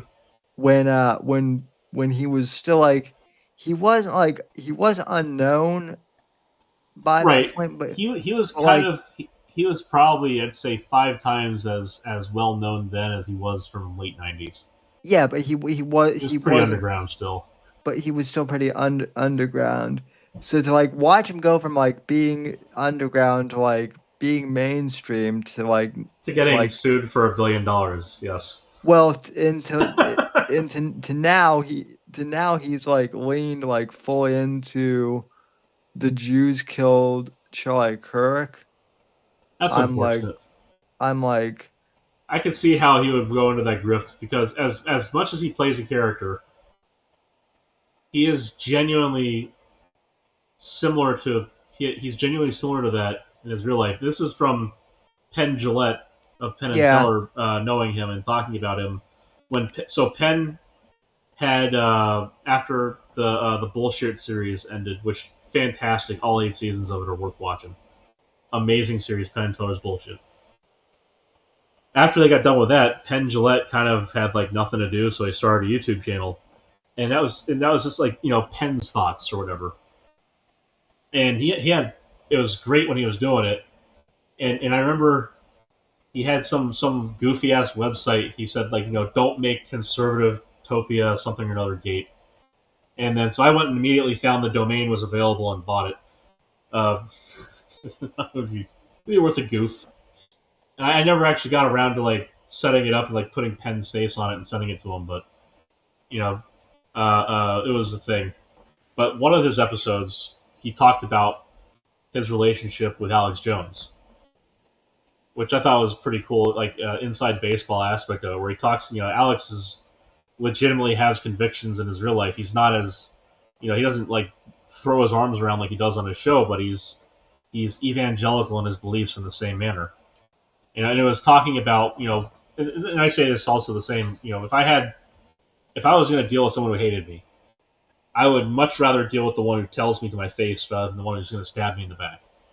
So I would be able to get along and it's the same thing with people, like if you're going to deal with a Muslim, you want the one who, if they are radical in their beliefs, is going to tell you. And if they're moderate in their beliefs, but they hold them dearly, you want the one who's going to discuss them with you, not the one who's going to, wait until later on when you're sleeping and then fulfill the whole every tree and rock will cry out if there's a Jew behind them part of it.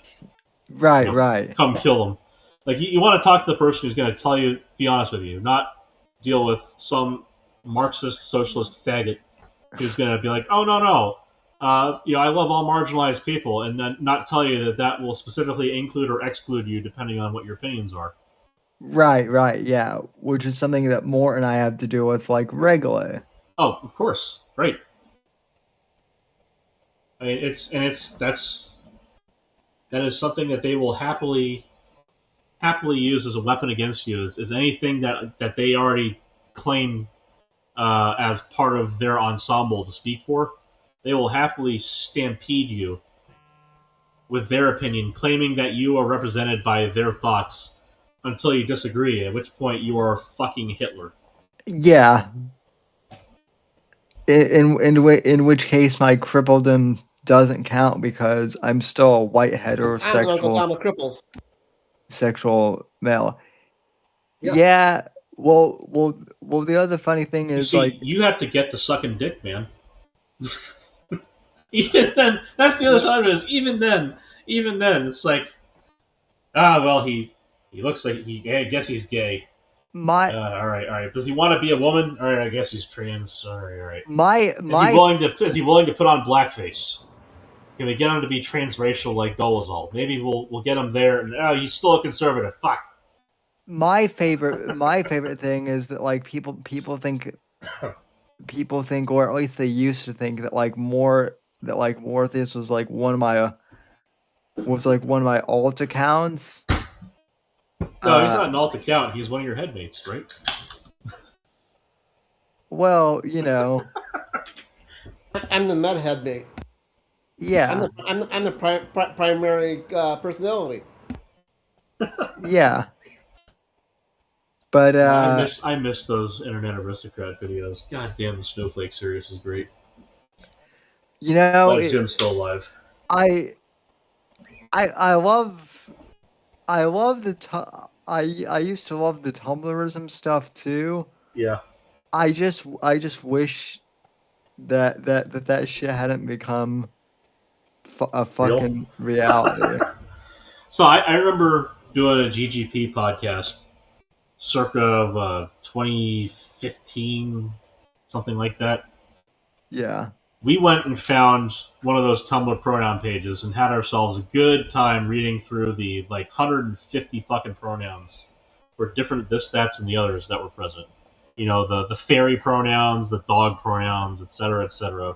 Fucking transformer pronouns, like the robots, not the necromorphs. Yeah. So anyway, that was all very funny, but we also knew Tumblr is a containment board, and it needs to never be breached. And then, of course, they tried to fucking sell it. So this stuff had actually been brewing since the late 2000s on the internet outright, in a place where they could contact each other and know and get to a critical mass. Oh yeah, of retardation. Oh yeah, I remember. You remember just running into one every so often where you're just incredulous how they could be so angry and stupid at the same time about stuff that doesn't fucking matter. And it's well, I'm glad there's only 3 of these people, and then you find out it's more like 3,000, and then it turns out it's more like 3 million. You go, oh shit, this is gonna be a thing, isn't it? And then of course this stuff you could see back when I was in undergrad, 06 through the end of 11. Around that time, this stuff was starting to emerge in real life, not just online, but these people were still being ridiculed mercilessly in public. Yeah. They did not get a foothold to purchase on. They were not able to climb out of that kind of delusion into a crowd of commonality. But there were people writing. There are the feminist ethnographers at universities doing their best of it to spin a new marginalized class into existence from a bunch of to be fair here, probably genuinely retarded people.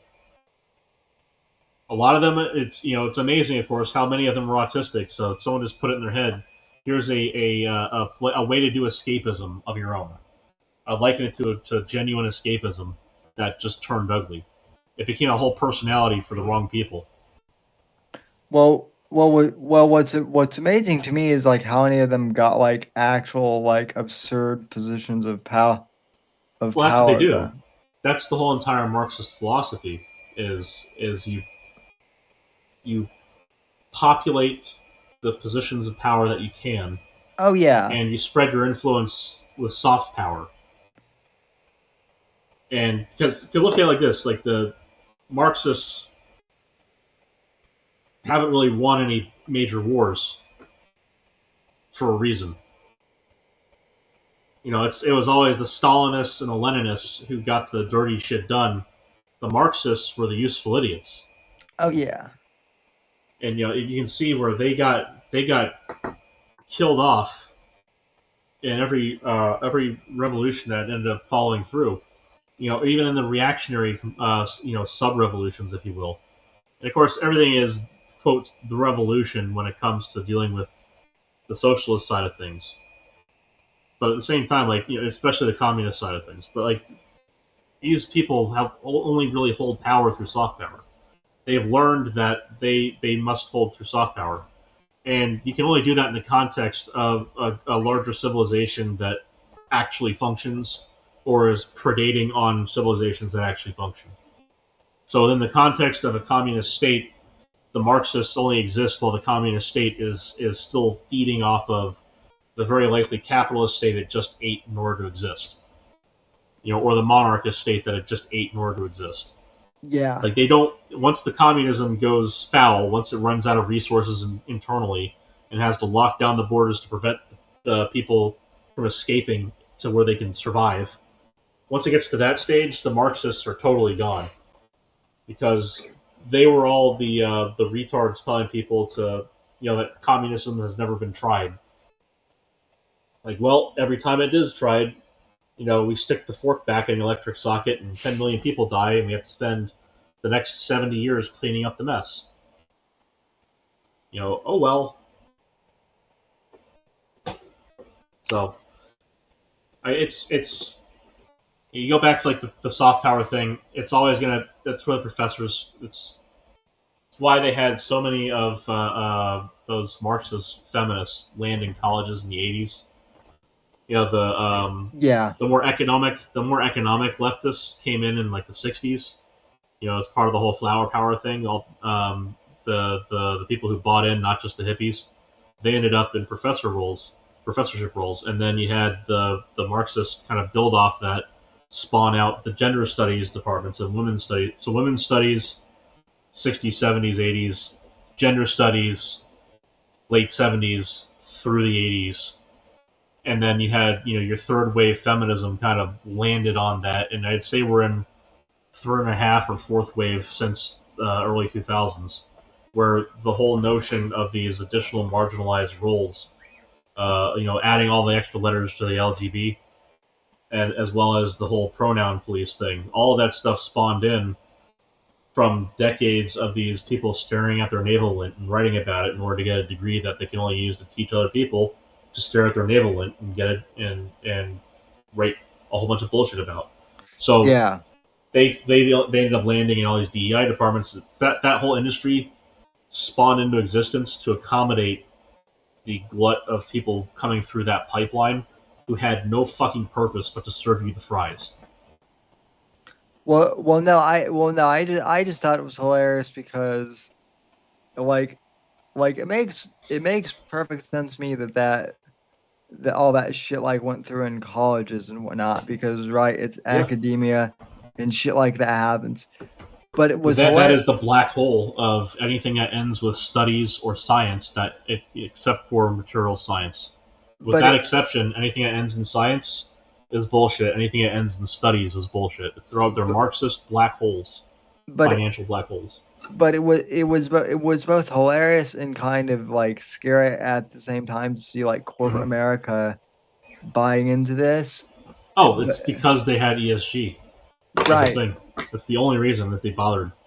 Right, and even with ESG, like, like Dylan Mulvaney single-handedly trashed.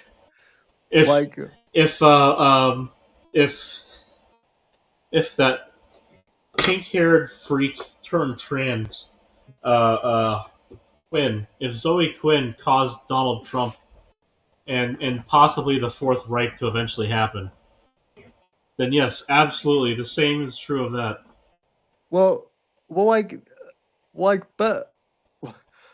Dylan Mulvaney single-handedly killed Anheuser-Busch over You see, it wasn't even him. That's the fucked up thing. It wasn't even Dylan. It was that shithead. What the fuck was her name? Shine something or whatever. The marketing HR lady. Yeah, the marketing. She was a marketing lead. Yeah. She was the one who was in charge of the Bud Light brand, and she had 14 months of total resume experience that was even relevant. But she decided that Bud Light was too much of a bro brand.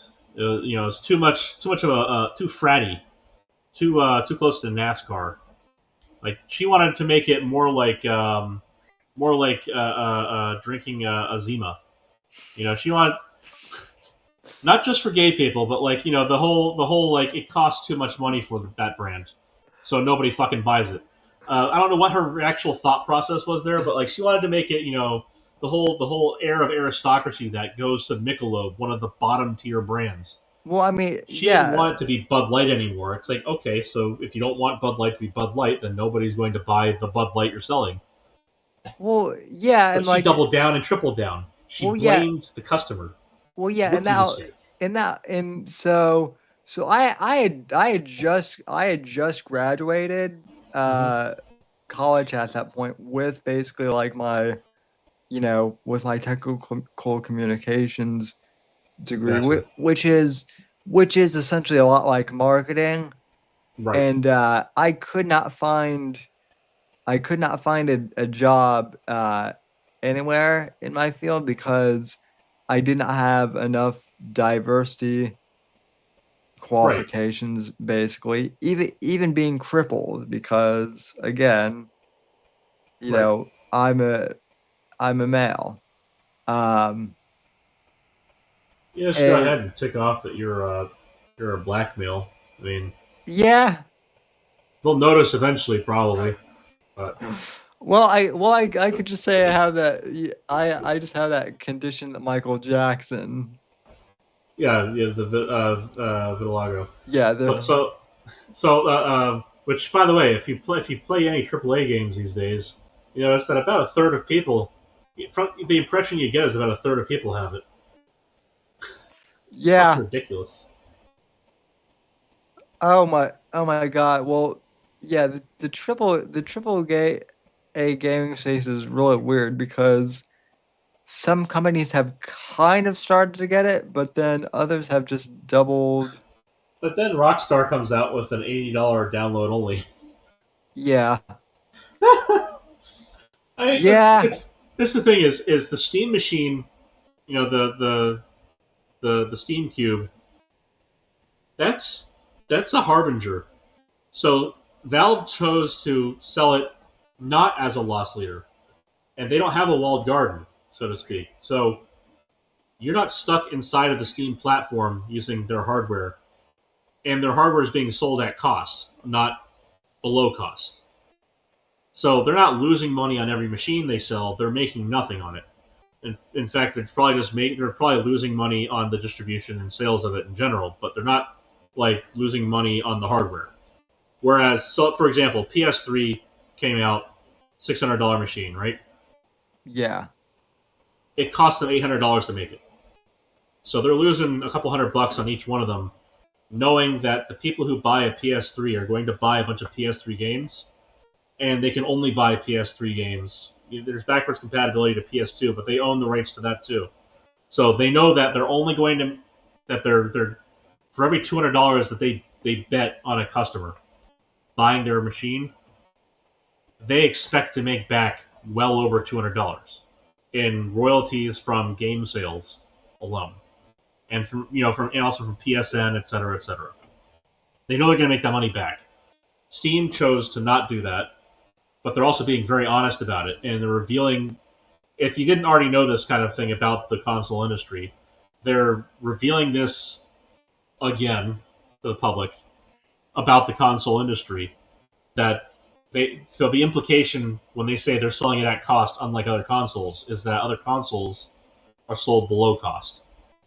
So they're kind of implicitly, shoving that into the ether. The issue is, if Steam is going through this now, we're mid-cycle on consoles. When the next cycle of consoles drops, they're going to hit the same exact problems, the same exact cost pain points. And the difference here is that it's not going to be in parallel with PC, where you can kind of spread the pain out between multiple platforms that are of use to you. If you're playing a PlayStation game, you're only playing it on a PlayStation, unless you have found your way to use an emulator or you've cracked something. Like Right. you're breaking out of their walled garden, their isolated ecosystem. Same thing goes for Nintendo, for Xbox, etc. So, so the big three: Nintendo, Xbox, PlayStation. To Yeah. play things off of those platforms, you're either playing them on another platform for a company that chose to not go exclusive, or you're doing it through an emulator or through jailbreaking something. So they bet on customers being stuck inside those ecosystems, and if they're going to run into the same pain points, even if they sell below cost, they're not going to be hitting, the low price of $1,000, right? So they're in the same hardware conundrum as Steam is. Steam is just one of the early ones because they got caught right as the wave came in and RAM prices spiked. So the next PlayStation, the next Xbox, the next Switch after the Switch 2, they are not going to be able to pull enough clout to be able to lock. So that's what I was saying earlier on X was, Valve made the mistake of not locking in hardware prices ahead of time. And, someone did reply saying they don't have the clout to be able to do that. It's like, well, as one of the bigger game companies out there, one of the bigger game platforms of Steam, sure, not against an AI data center necessarily, or an AI giant, so Anthropic, Grok, so XAI. Like, they might not be able to pull in, they might not necessarily be able to lock in the same low rate, but they might be able to lock in a specific rate, or at least, mitigate the difference by saying, okay, we'll prorate some of the difference in price based off a percentage of sales. Like, that kind of stuff, they don't have that, they didn't negotiate to that extent, and it bit them in the ass. And so they're probably not going to do that again, but that points to the same problem. Nintendo, Microsoft, and Sony, they are in the same fucking ship when it comes to being able to negotiate hardware, even if they're the manufacturer like Sony. Now is the RAM price increase strictly because of AI data centers? Because that's No. what that's what I keep hearing. It's not. So here's a couple things, and you're seeing this in other services. Eventually, a lot of the free shit was going to run out. And I actually ended up losing like all my fucking grad school emails due to service switches. So a few years ago, they switched from Google to Microsoft at Virginia Tech. Yeah, same here when I was in college. Well, so they switched services a few years ago because the price that Google showed to the tech department caused them to gag. So they switched over to doing everything through Microsoft's, except that they switched then back to doing so for alumni. They put us back on Google. And in the middle of all that, there was, if you're not active for so long and such, they will just wipe your data to save on costs. Because originally the promise was they will just host your stuff like effectively forever. The reason is spinning Rust is cheap. It's still cheap. It's still getting cheaper. Like it's insane the amount of data density they're getting. The issue is that floor space is a premium. So you're seeing a lot of like the places that used to have like get so and so like 5 terabytes free or whatever. Just use our service. Right. They're cutting back on a lot of the free tier stuff because the floor space inside the data center is a premium. So they're putting in new racks to do things like the data center stuff, like the AI stuff. And the reason why the price surged so abruptly was because OpenAI purchased 1/4 of the new fabs in the USA. There's the 3 big new ones, and there's like a couple of smaller ones that are going up. OpenAI purchased 1/4, 25% of uncut wafers, meaning whatever they were going to put on those wafers, on the silicon, that was going to be etched to make whatever. And so these wafers, most of them were RAM wafers. So that's what they're going to be made for. Yeah. The specific doping that they did was for that. But they purchased 1/4 of the, basically, how we sold 1/5 of our uranium mining capacity to Russia under Obama? Yeah. It wasn't 1/5 of the uranium we have. It was 1/5 of the uranium we would produce from Uranium One, the company. So OpenAI purchased basically 25% of the capacity to produce wafers. So whatever they're going to do with the wafers, OpenAI has 1/4 of them. That immediately cut the supply of everything down by 25% through 2030 as an open contract. Now, whether or not they're able to maintain capital sufficient to justify continuing that contract is up for grabs. Like, that's an open question. Right now, they still kind of have it, but hopefully that falls through and we get back towards some semblance of sanity. But you couple in the Biden-inspired inflation plus a sudden drop in supply by 25%, the demand shot up, and so did prices because of that. Relative to supply, and because dollars were worth less, but the market hadn't caught up to that reality yet, we saw everything jump in price crazy high overnight.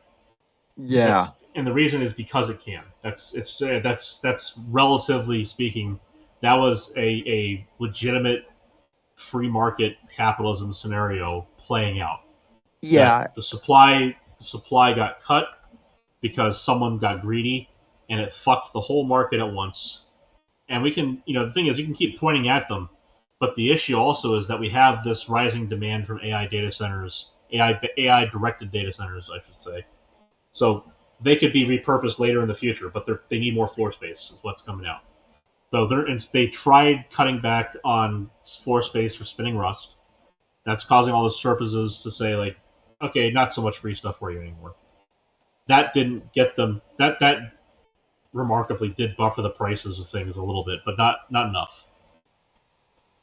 So now they need more floor space, and now you have retards like Bernie Sanders saying, no, we shouldn't. We're in an arms race with a lot of different adversarial entities here. But primarily we're trying to deal with China and the Middle East. The Middle East is betting on us. They are pouring in $1.5 trillion into our country in contracts over the next 10 years under the guarantee that they will be learning from the best and brightest who are educated, trained, and developed here in the United States. Saudi Arabia basically brokered this with us, with Trump. That was one of those headlines that lasted for half a second because it didn't fit the narrative. That Saudi Arabia and Qatar and UAE are basically, they're dumping $1.5 trillion over a decade into our AI industry to make us the place that is the center of AI. That's what Trump got us, was where that's going to happen. So look at big physics right now. It's not so much of a stretch as far as a corollary. We had the superconducting super collider being built here in the United States in Texas. In the 90s, they killed it. Instead, the LHC was built in Geneva. Now, all of the big discoveries, all of the dollars that go into developing new physics, all of the high-energy particle physics that matters, more or less, centered around things like the discovery of the Higgs boson. That could have been discovered here. The SSC was bigger and better on paper than the LHC ever would have been. But we killed it. We killed the funding. And it's built over there.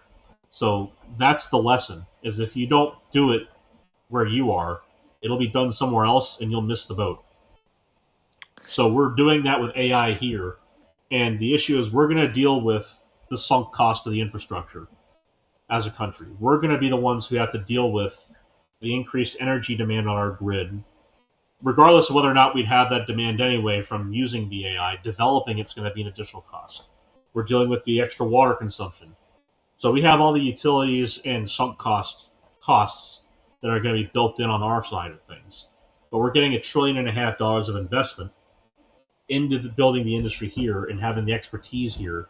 The dollars that are going to flow towards development of that is going to come here. So that's the reason why we want it to happen. We also want it to be done responsibly, so I like the idea of us finally approving new nuclear plants. Yeah. Like, that needed to happen already. This is a great reason to push it. We finally have an NRC that is not anti-nuclear. Yeah. Which is mind-boggling that was a thing for 30, 40 years anyway. But, yeah. Yeah. Yeah, I mean, I've always thought that, like, nuclear, when done right, could be like an amazing power source. So, well, if you look at, pick your metric and pick your demographic by the metric that you wish to judge it by, like per kilowatt hour produced, per man hour of employee working on site, per capita local population, pick any of those metrics. Nuclear is outright by orders of magnitude safer and better. Oh yeah.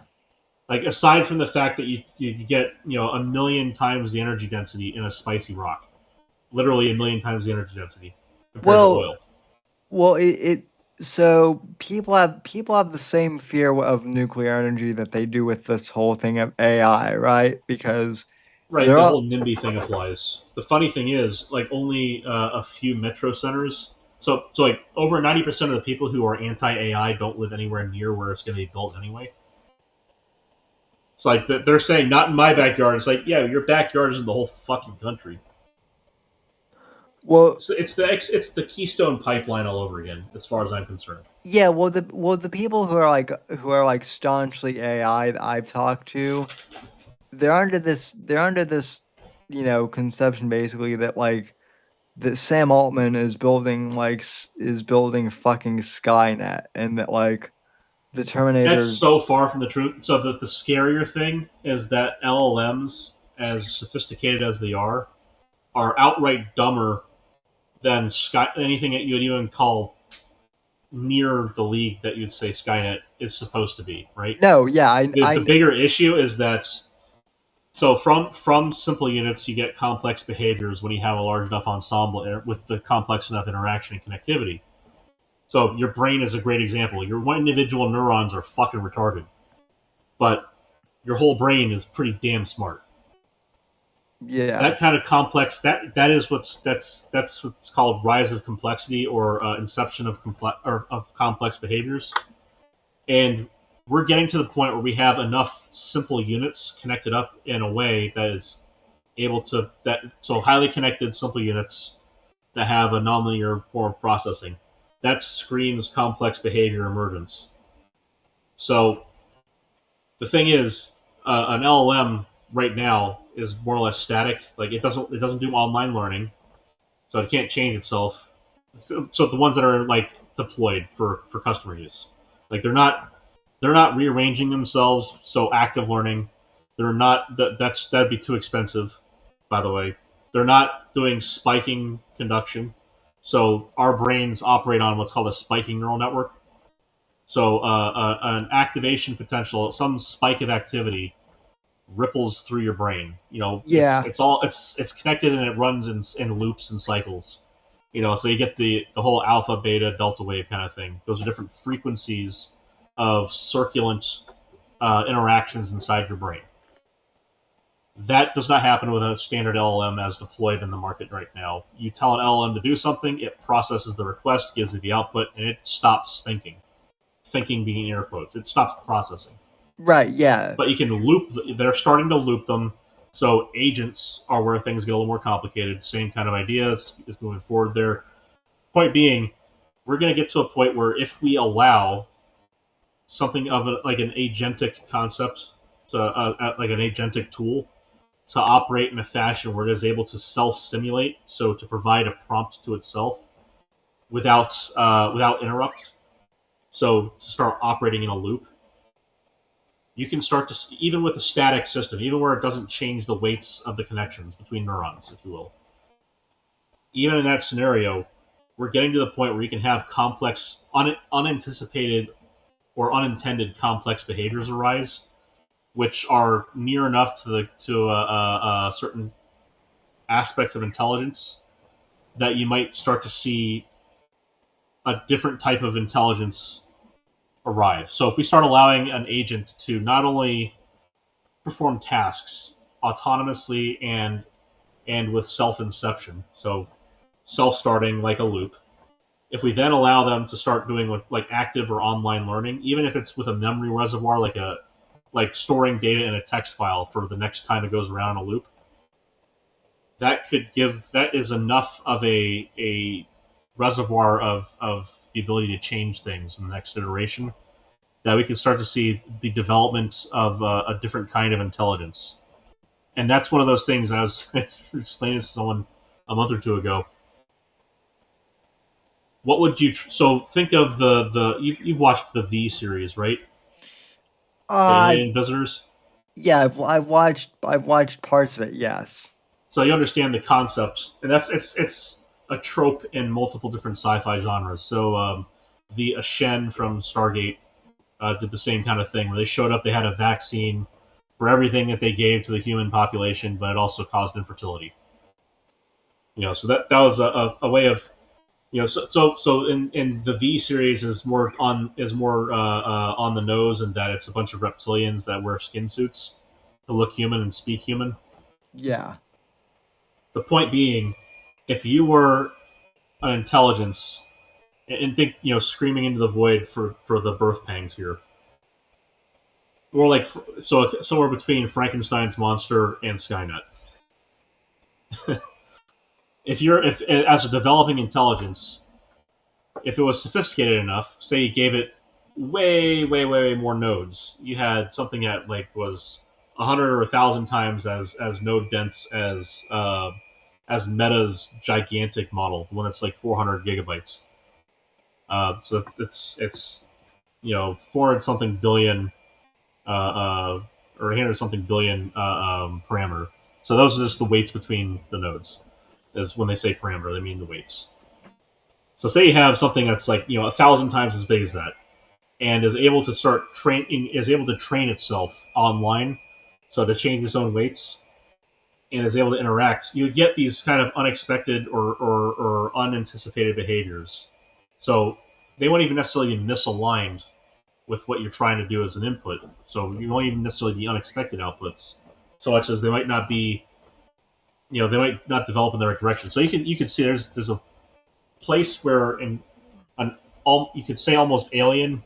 It would just be different because it's terrestrial, but be very much a foreign type of intelligence could arise, but it would be trained almost exclusively on how we interact as humans.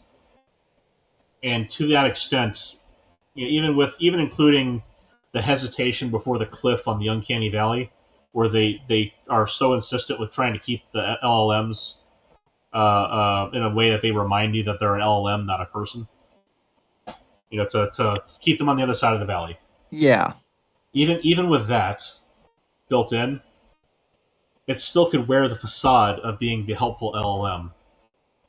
If you were to try to influence and even if it wasn't control, but even if it was just to study people, if you wanted to study the human population as an alien species, would you just would you just walk in and wipe them out, or would you pick up a couple of them, maybe wear the skin suit of one and walk around and interact with them as a person? Right? Yeah. Same idea applies here. There's a different form of intelligence could arise from the complexity that we desire outright in an LLM in the first place. And that's the sinister side of if you really wanted to go sci-fi horror on it, if you've ever watched the movie Virus, about that military vessel in the center of the hurricane that got struck by lightning. Oh yeah. Yeah, and it described humans as a virus, and that was the whole "oh my god" moment of it. So anyway, that whole thing is kind of the imagine if it fucked up trying to study people. That would be kind of the outcome I would expect. But you can see there's room in a horror sci-fi space to develop this kind of notion so this is where they're trying to do is they're trying, even if it's not general intelligence, so AGI versus AI, what people are right now trying to avoid actively is super intelligence, which is single units that are vastly smarter than us.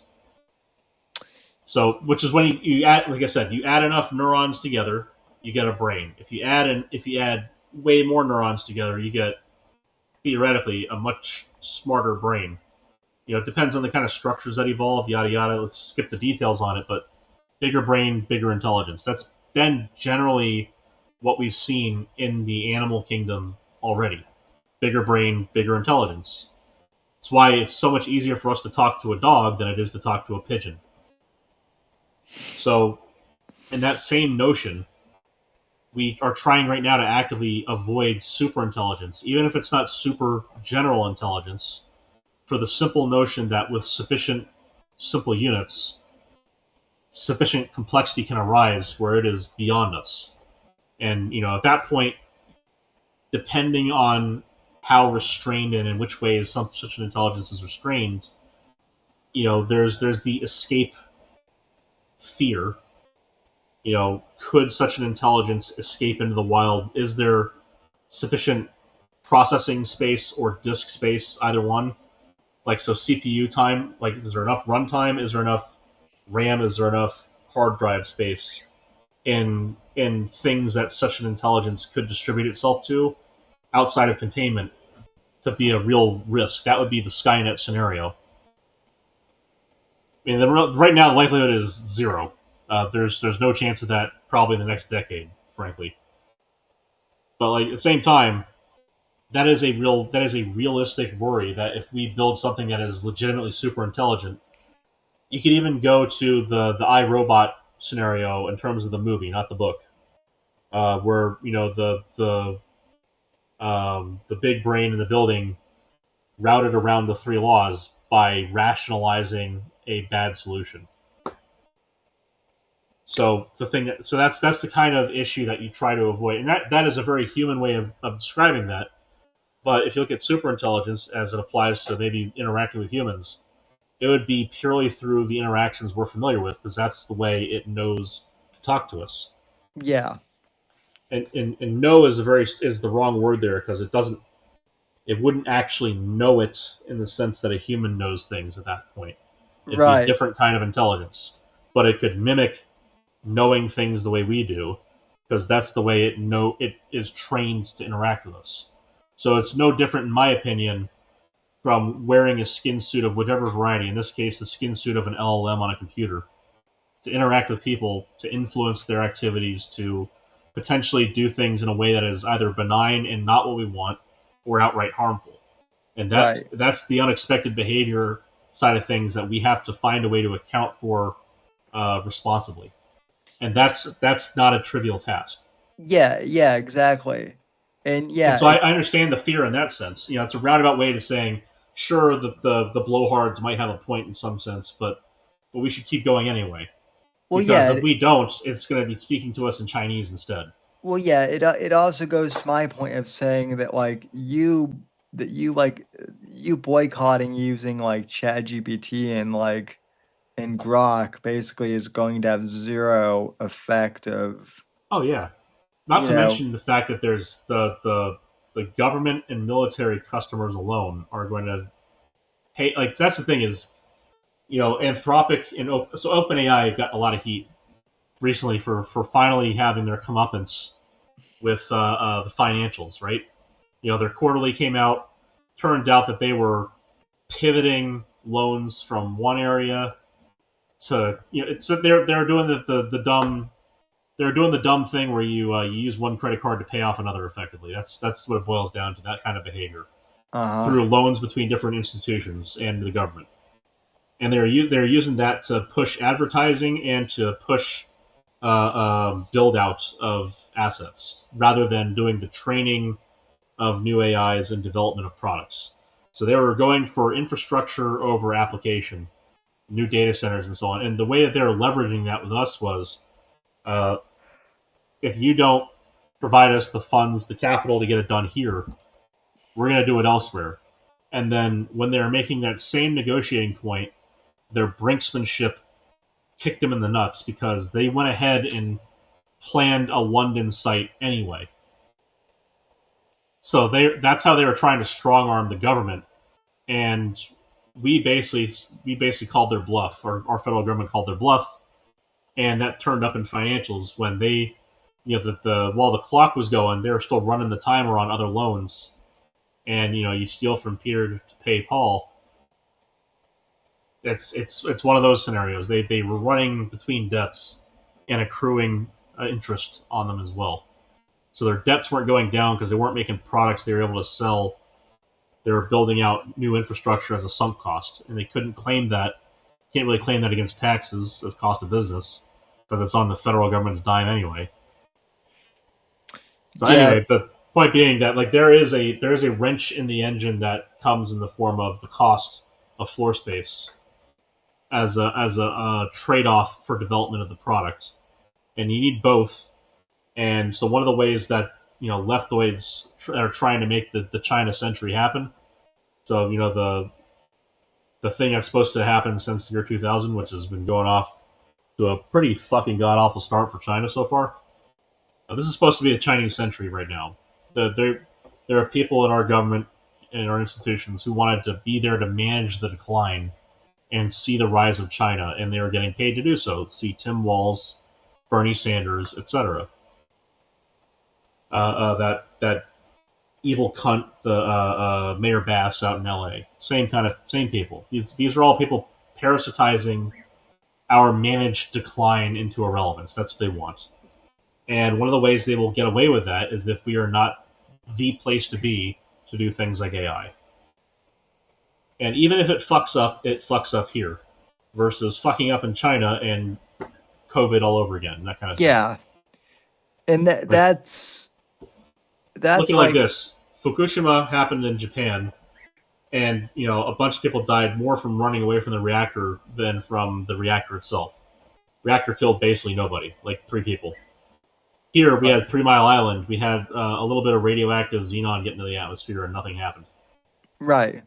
Well, again, it's people. Or tritium or whatever. Well, again, going back to like the whole Terminator, going back to the whole thing with like the Terminator, like it's one of those things where because it's sci-fi horror. Same thing with like 3 Mile Island. The theatrical horror of it has been so very exaggerated in the media that that like people just don't think like in order to actually like maintain a fucking Terminator unit, like there would have to be humans alive to maintain all like the Skynet servers and the shit. thing I see happening ahead of time is even if we have this rise of a very foreign type of intelligence to us that we see happen, it will be effectively in our image as far as the basics are concerned, especially just on the basis of interaction with it. It would be more like an offloading of processing power for the country, as far or for the species. Like, look at the way that our so I was just talking to another guy. Unfortunately, it was at a funeral for his mother. But we were talking about, technology and so on. I said, well, here's a little trick for you. Think back to childhood, because they're a few years older than me. Between me and my older brother, they're probably more my older brother's friends than mine, but they're friends from when I grew up. What's the number? What's your old house number from your home? I said, okay. Now, what is your daughter's cell phone number? Stumped them. It's like, what's your childhood's best? What's I said, what's your home phone number? And I said, what was our home phone number? Because childhood friends, they would call us up. Right. So I remember a bunch of phone numbers, and it's the same for me. It's not like I'm special and I'm different. It's just it's one of those little party tricks you can do to spark reminiscent conversation among people. Is remember all those phone numbers from when you were younger? Remember how you notice how you don't have to remember any of them now, so you don't. Yeah. Instead, what do? That requirement of storage for thinking, that brain storage is offloaded to devices now. Yeah. So he didn't know his own daughter's phone number, which is, mind you, his daughter hasn't had a phone for very long, which is a good thing. I think she's probably even still a little young to have a phone now anyway. But she has a retarded phone, if you will. So she has a dumb phone, which is great. I think that's what all kids should have, is a dumb phone, just contacts, maybe text messages, and that's it. Right. A phone camera, maybe, depending. So that is where we've offloaded storage of information, and we've done that for decades now. People are no dumber than they were back then. We are, however, using our brains differently in that we are now managing processing of information among devices and not requiring ourselves to have immediate recall of all of the information. So more on long-term storage of specifics as to like organization and storage of data in other locations, like a squirrel burying nuts in the yard. They know where all the nuts are, but they don't know the flavor of every nut they're looking for, right? So you might know I want these phone numbers, but you don't know the phone numbers themselves. That would kind of defeat the point, but you think you get the idea. We're getting into the age where, and you can see this with CAD and engineering for years too. Civil engineers, and industrial engineers, you can make the joke that they're basically Microsoft Excel junkies. Not really so much. It's like being in the Air Force and flying a desk. Right. So like, even if you're way overqualified, you might still be at the desk. So the same idea here, like computer-aided design. Like we used to do a lot of all this, like all these engineering things. You use a whole bunch of graphical methods, so pen and paper and a ruler and maybe a compass. You could do a lot of this stuff, but you could do it so much faster and easier with a simulator. Yeah. So and the same thing is happening now with other tasks with things like agentic AI deployments. You don't need You don't need to be a C-suite executive to have a secretary anymore to delegate routine tasks to. You could instead use your personal AI agent service to be notified at a specific time to do something. And Google had this going on with a different service for years before LLMs really took off. It used to, so this is something, mid 20-teens, where there was that thing where the lady did a big demo. She had Google's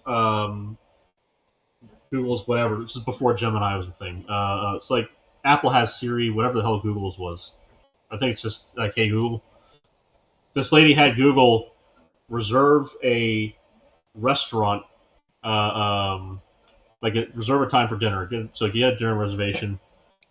Oh yeah. And then upon finding out that upon getting a callback, basically, the time wasn't available, scheduled an additional time that was available. That is a sequence of, as far as interactions go, human interactions are complex, as mundane as they seem to us. They are actually complex. That was a sequence of complex interconnected tasks, and this was something that was feasible with machine learning prior to the rise of what everyone's calling AI now, which is LLMs. So this is technology that kind of already existed. Now we're kind of reinventing the wheel in a more generic sense by applying these more generic tools, LLMs, to agentic deployments. Yeah. So so it's kind of like what's the difference between robots that operate on an assembly line of 20 years ago versus the robots who are beginning to operate on assembly lines today?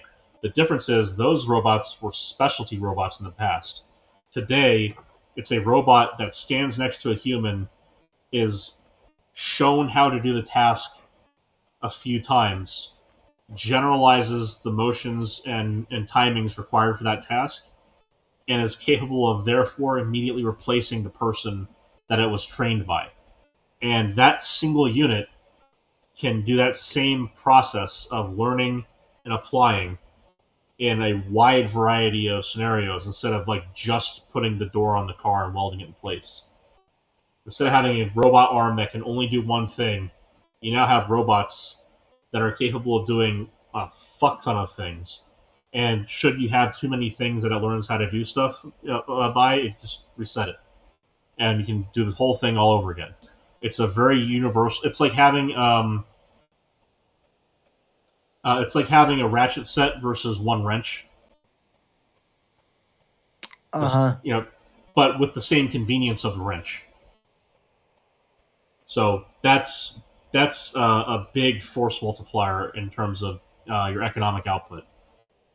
It's like that is a very different thing. It's kind of like the same way we used to have, it's like the whole horse buggy kind of Luddite arguments. It's people still ride horses today. People still have horse buggies today, but the car clearly won. Middle management has been getting gutted by AI in the last few years, and it's different this time with the robots that are coming in, or with with AI that's coming in. AI used to be, specialized scenarios like those robot arms in the past. AI is now, and oddly enough, it's kind of the power behind the robots today anyway. Yeah. the AI is taking over other places like middle management.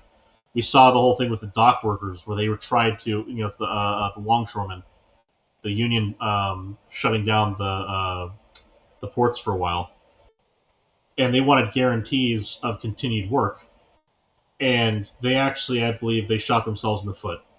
What they should have required was guarantees of training for transition to different work.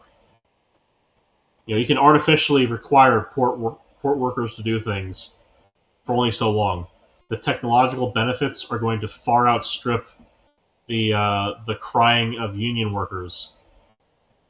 Well, the crying of union bosses, I should say. The workers are going to get screwed no matter what. But the cost advantage of getting McDonald's in California, minimum wage jumped up, right? What happened to all the employees at McDonald's? What did McDonald's do? They started cutting back. There's like a couple kitchen employees, and then you have automated ordering out front. Right? Yeah, it's crazy. That's what's going to happen to the longshoremen. That's what's already happening to middle management across the United States and across business sectors. Middle management for project management in engineering is a great example. So project management professionals, the PMP certifications, probably not going to be as relevant in the next decade. The whole Six Sigma thing is going to become less and less relevant as the project management AI picks up on the requirements, and your Lean Six Sigma black belt is going to be fantastic on paper, but pointless in the office at a certain point. Yeah, well, even things like graphic design and things that are like more creative, Yep. I have to tell you, and I have friends who are graphic designers who are gonna hate me saying this once again, but honestly, the image generation is so good now that even as a graphic designer, why wouldn't you learn how to use Chat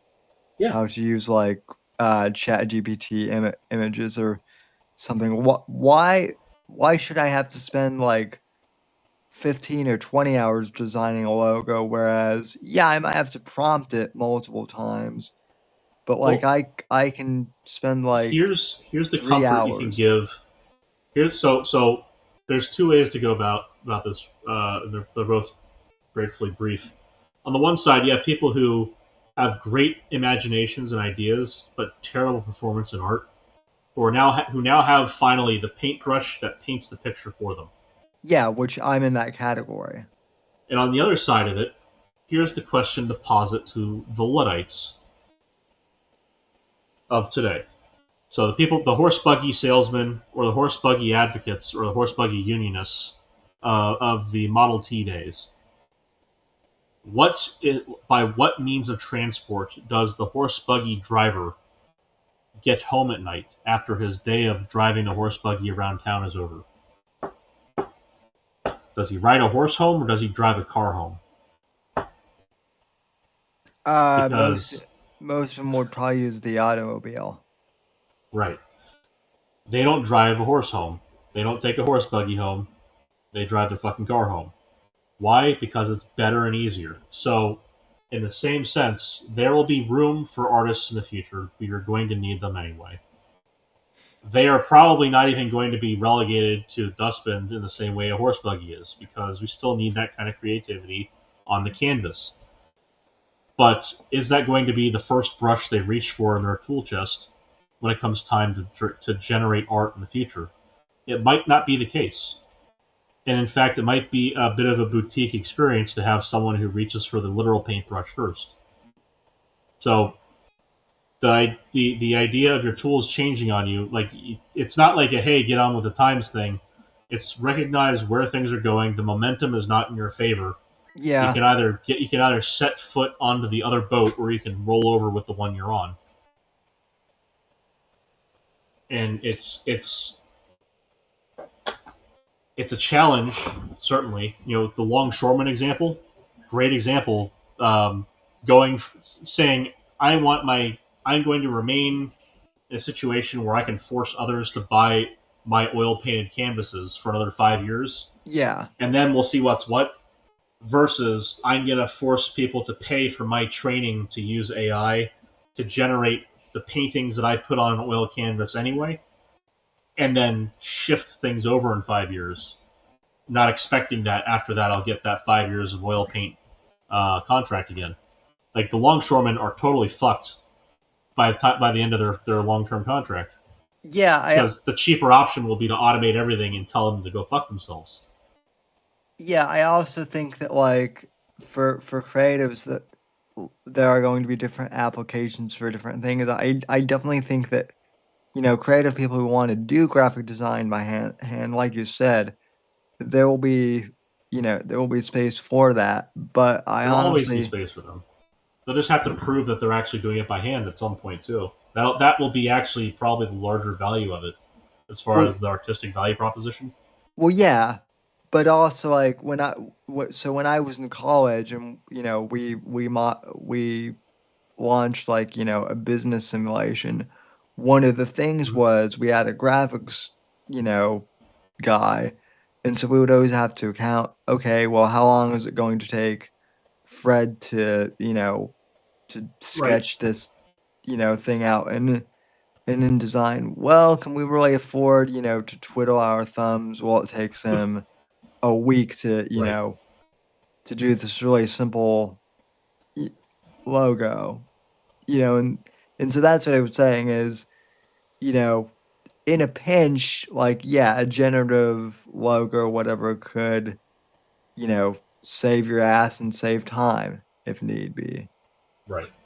as like a proof of concept. Yeah. So But I think that's probably going to be where, like, so I can't show it, because it was basically like within the printer software that I was looking at it.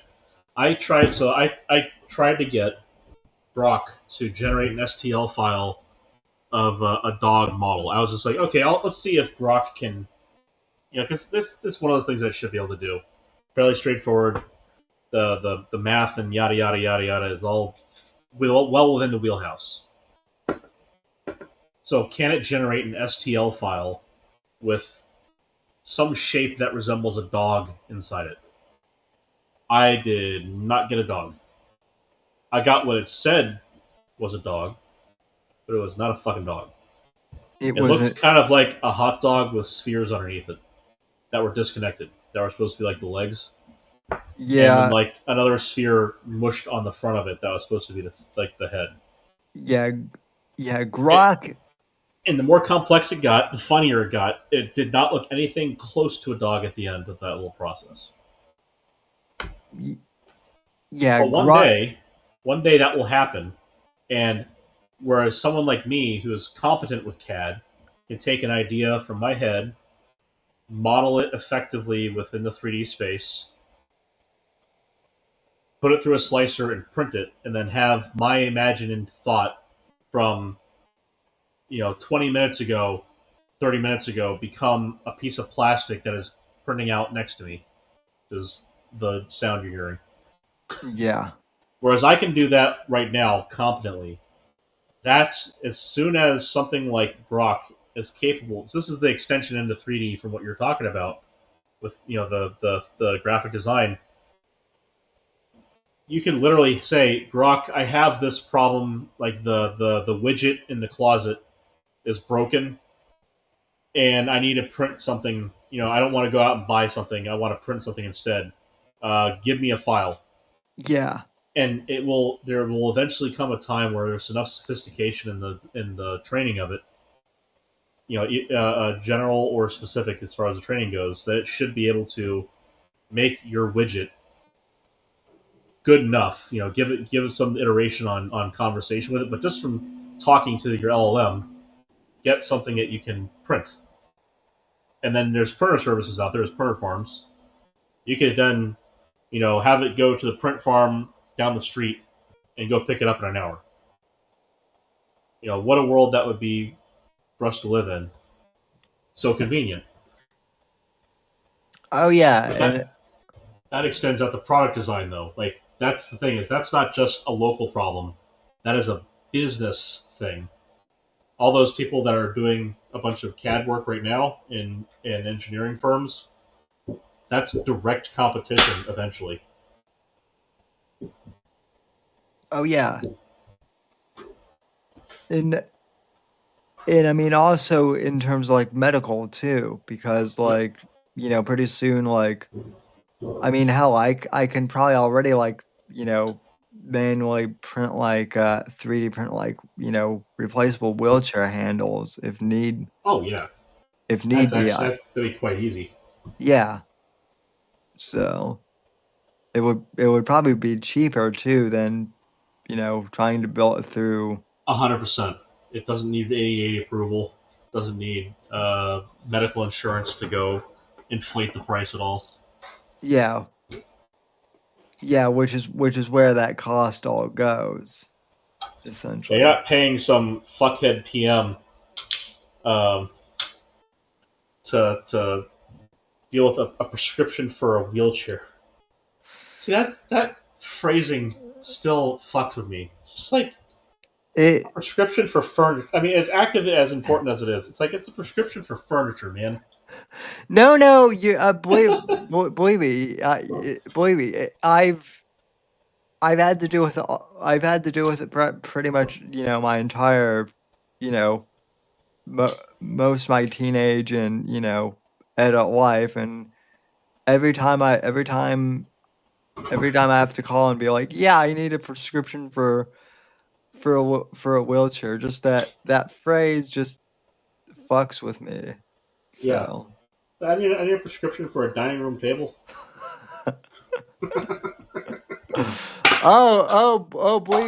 believe me, if it, you know, you laugh. Can I get prescribed a Bugatti, please?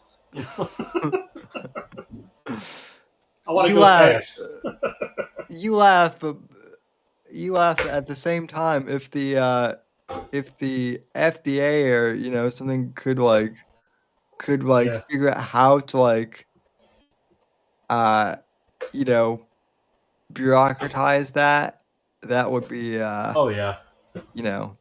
Well, I remember, you know, with, you know, like leg issues and all the variety of fun times I've had. I remember getting prescribed crutches, and I remember thinking, isn't that just in the store across the street from the hospital? Like, what the fuck are we doing here? It's like, no, we need to do this for insurance. And I was young. I was in, you know, high school at the time. It's like, yeah, well, that sounds really fucking stupid. It's like, well, yeah, it is. Like, okay, so is there a smarter way to do this? Nope. Okay.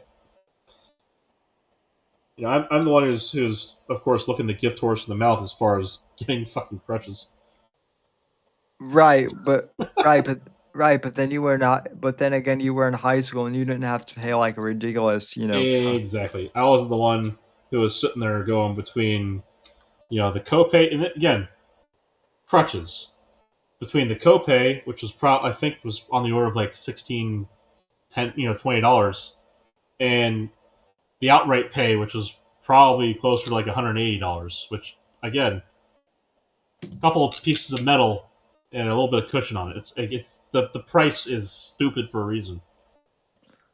Well, no, Craig, it's state of the art. You know, it's state of the art, like, you know, tungsten steel. You know, it's state of the art, dirt cheap aluminum. It has fuel injected muffler gaskets and the finest what the fuck was it called? The finest encabulator. Yeah.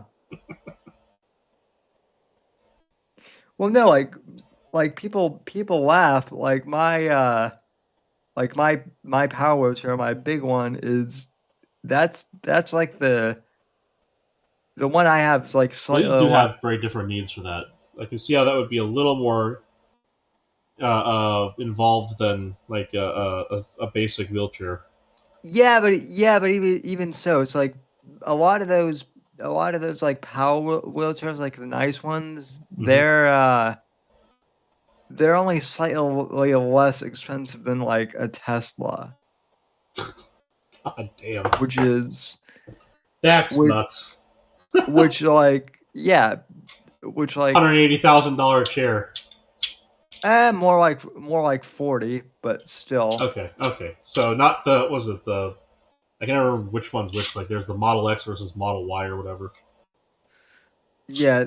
It was like I think it was like the Model Y. Still, that was like mind blowing to like find out that like the low end Tesla is the same price as the fucking wheelchair that's out in my mudroom basically. Yeah. So it's funny. I was talking to my brother. I was out there helping him move, and we happened to pass by a Tesla store, and they had the Optimus robot on the display. So, and that wasn't doing anything. It just like it was a window display. But you could go in and get real close to it from behind, and it had like a little plaque that tells you about it. We were talking, and he said, those are probably going to go for like around 30 or 40 grand. It's like, holy shit! Like, if I had the 30 or 40 grand, that would actually be pretty fun to fuck with. yeah. I mean, it'd be I would have to go into that like I'd go into a casino. Like, you only spend money on shit like that you have to burn. That is such that is a ballsy investment to start with. Even if I had the money, even if I had like the money for stuff like that, like money is no object. Like, I don't know. To me, that would kind of be creepy. Like if I'm 100%. if I'm living alone, like, does the robot just like watch me? Going inside of a locked room, locked from the outside. No, so I would liken it in having it in the house the same way I treated Amazon Alexa. When I was living by myself up in Virginia, going to grad school, I had what the hell was it called? There's a Spot. There's an Echo. I had the big Echo unit, and I did a whole bunch of home automation through their ecosystem because you're supposed to know your enemy. That was because I was living alone, not in a place that I was going to be living in the next decade. Like I was like, all right, I know I'm not going to be here permanently. I'm certainly not going to be here when I finally get like a job and move on with my life. There's no reason for me to worry so much about having an Echo inside this apartment. I'm the only one who lives here, and I'm always going to be telling it to do stuff. So why the fuck not? And it came out. It was very handy. It showed me that when I settle in, I want to do the smart home thing for myself, and so it's one of those things where Linus Tech Tips actually did a very good job. It's probably a little bit dated now, but that easily updated. Did a home automation thing, so you can do home automation inside your house. You don't have to send a command to Redmond, Washington, or Seattle in order to get your light bulb to turn on or off. You can do that with a home server. So, like, that's kind of in the longer term plans to set up home automation like that, but that's entirely feasible, very useful, particularly if you're on vacation. You can make it look, we can set up a routine of a variety of tasks and make it look very much like you are at home while you're on vacation.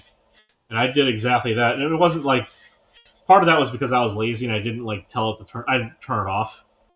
But like, a lot of the routines that I had were built in to help me overcome, it's like delayed sleep phase.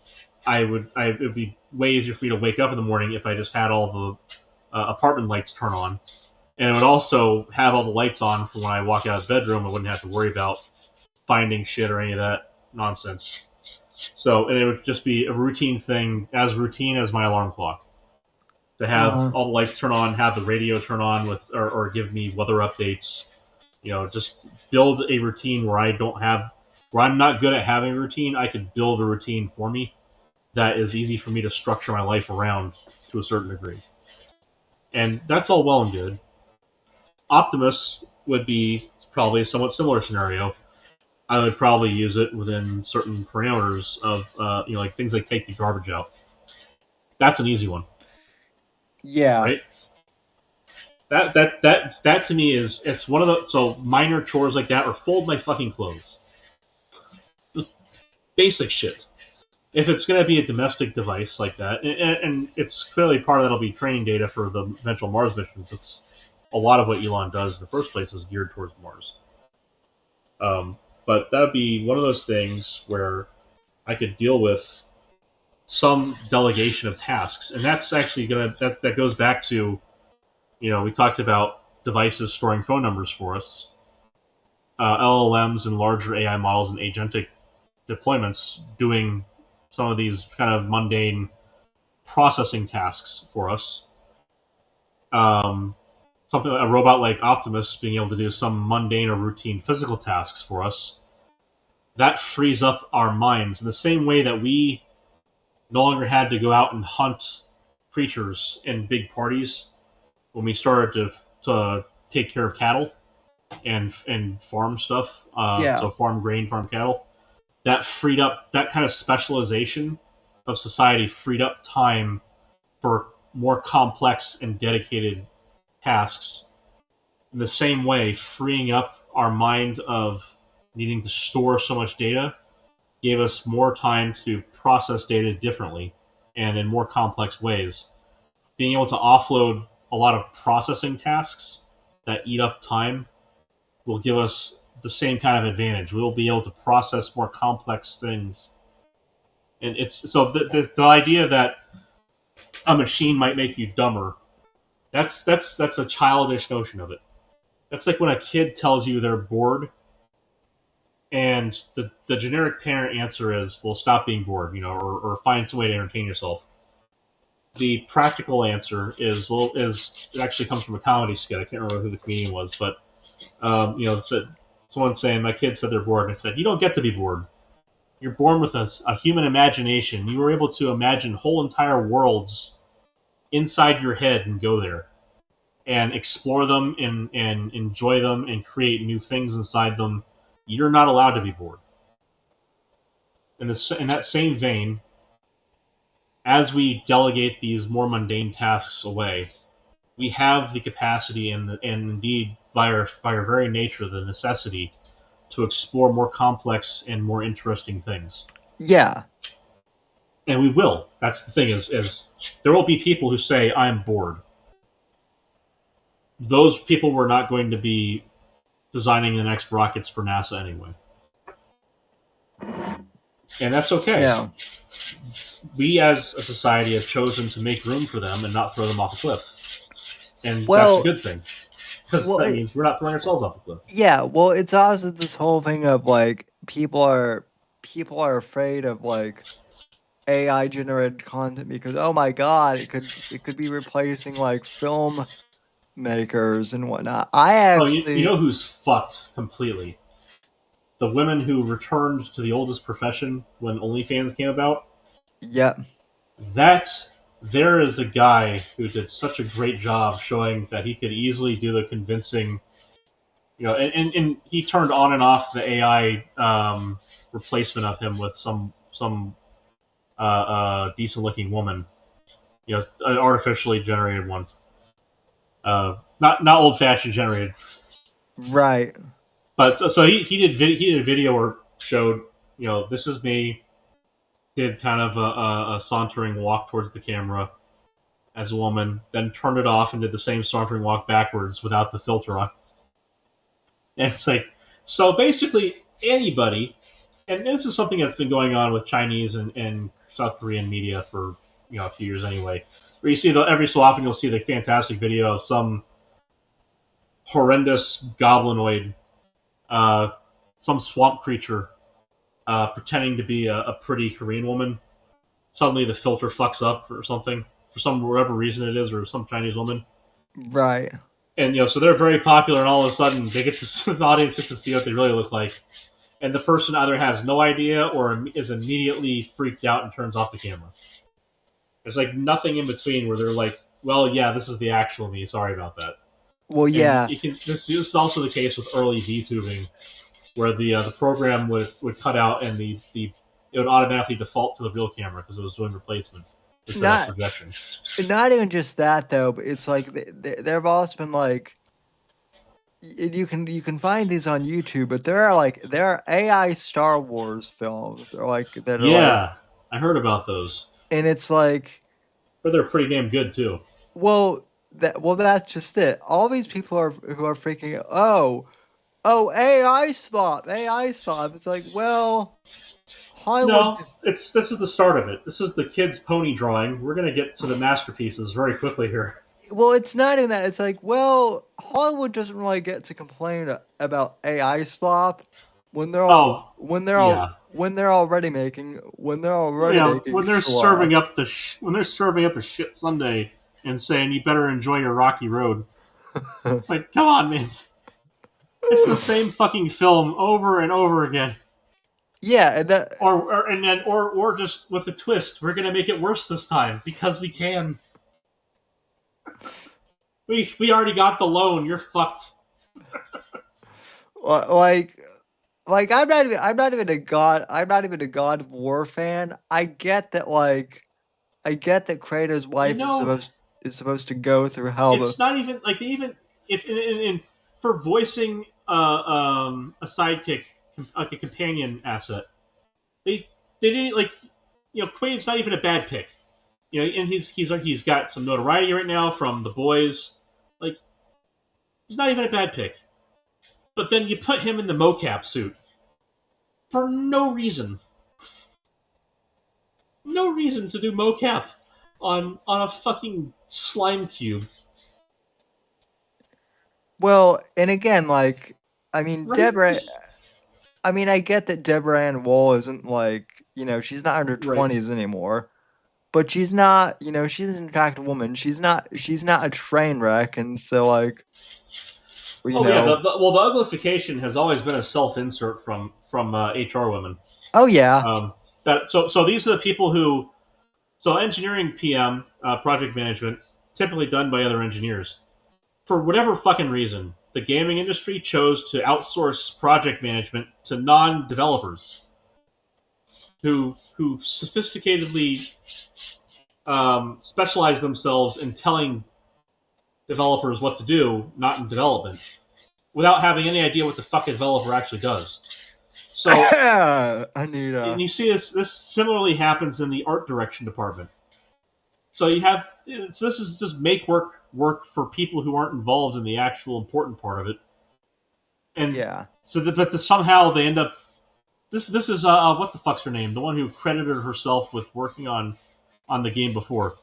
That piece of shit. I took the tongue myself.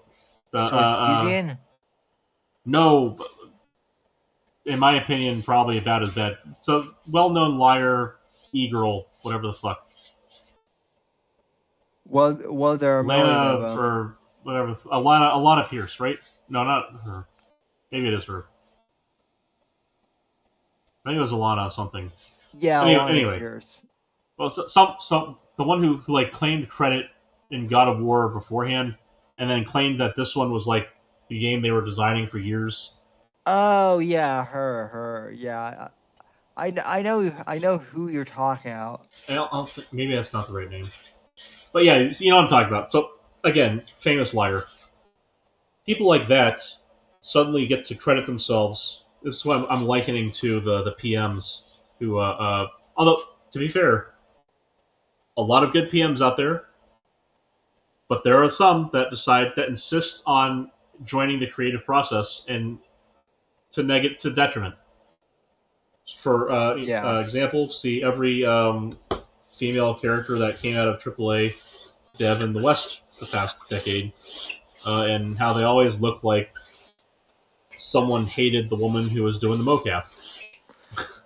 Yeah, although I will say that the new James Bond game seems to be the exception to that. That's what you guys were telling me before, right?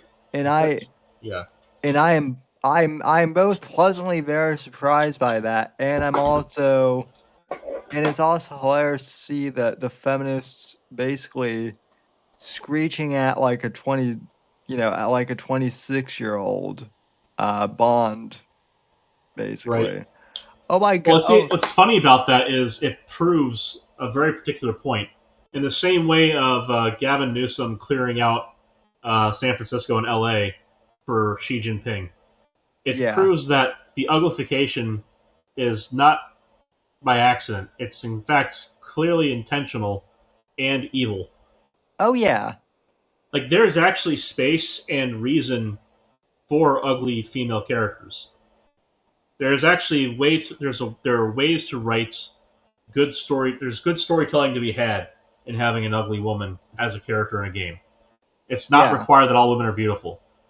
What is stupid is the projection that, for some reason, ugly women is the standard or the ideal. These are escapist fantasies that are being peddled to the public as entertainment. In your escapist fantasy, are all the women ugly? If that's the case, why the fuck is that? And oftentimes, the sad state of affairs is that it's a self-insert for people who do not aspire to be any better than they are in whatever fashion that they are describing of themselves. In their mind, everyone else should be ugly because they're ugly. Not, hey, there are some things they can do to make themselves look prettier, or perhaps being ugly isn't so bad, and here's an ideal that I aspire to. Well, yeah. That there was actually. It's funny that you mentioned that because all of the negative reviews for the James Bond games were basically, well, this James Bond is too suave, and I don't see myself as that character. And it's like, well, fuck off. You're not. It's James Bond, not you, dumbass. Yeah.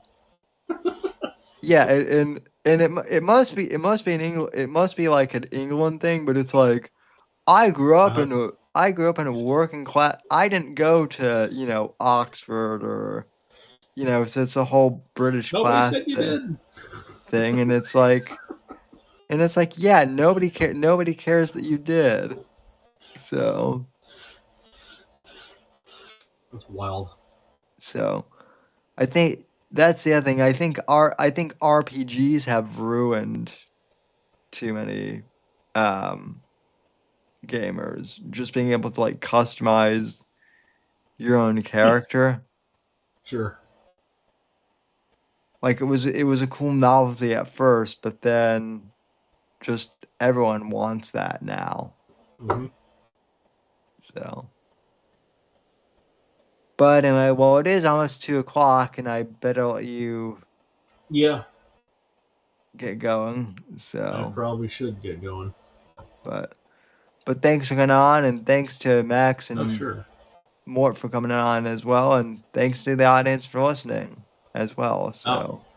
And I missed my opportunity to say so. So either if he's still listening, or maybe later on he'll get the message. I'm glad to see that. That Max is back in good health. Yeah, he toughed it out. Yeah, he had a sinus infection, which sucks, but seems to be doing better. So. He didn't seem to be in any kind of ridiculous pain. That wasn't inflicted from a shoe. So. Yeah. And folks can always check out the Fake Untied podcast as well. Mm-hmm. And you guys have been killing it lately. So thank you. That happy to please. Well, your whole thing with the fact that we'll be probably space traveling in under a decade, that was like, huh. I hadn't really considered it, but you're probably right. We're gonna have a moon base by the end of this decade. And that's fucking cool. That is cool, but it's also like I can conceive it, but it's also kind of like also a mind fuck too at the same. Yeah, we're gonna be time. If you count if you just count spheres inside the solar system as planets or planetoids, we're gonna be a multi-planetoid species soon. In a very literal sense. That makes me wonder where science fiction is going to go in the future, because... Well, the flat earthers who think the moon is hollow are going to have a really hard time soon. Yeah. But the cheese moon theory is going to be ended pretty conclusively. Yeah, I would imagine. No, I liked the movie Moonfall, and I like how that's supposed to tie in with Independence Day. And I wish that they would get a good and that they had such good actors. Like, just almost entirely accidentally, they had a perfect cast for Moonfall. And like, I hope that they actually just continue that and they merge that with Independence Day and make that meme a thing where it's all the same series. Because it's just such a cool concept, and soon we'll have people on the moon who can take film of it. Yeah, that'll be cool as well. So, but anyway, well, Yep. thanks for tuning in, everyone, and we'll talk to you probably next week. So. The right to offend is not some pesky little part of freedom of speech that we have to put up with. It is the heart and soul and lungs of freedom of speech. It is the coursing lifeblood of human progress. It is the instigator of liberty and modernity and science and understanding. What a laughing stock today's student leaders are, that they can so casually dismiss the right to be offensive without realizing that their lovely, enlightened lives are the gift of individuals who gave offense. Offensiveness is not just something we have to begrudgingly accept. Offensiveness is the motor of human progress. Thank you for watching the Whitfield Report live on the Right to Offend Media Network. Make sure to check out Sam's books on Amazon, Audible, and Kindle. You can follow Sam on X at SamW_NGC and the Right to Offend Media Network at RTO Media. Like, comment, subscribe, and share with your friends. And until next time, God bless, God save this great nation. God, freedom, legacy, in that order.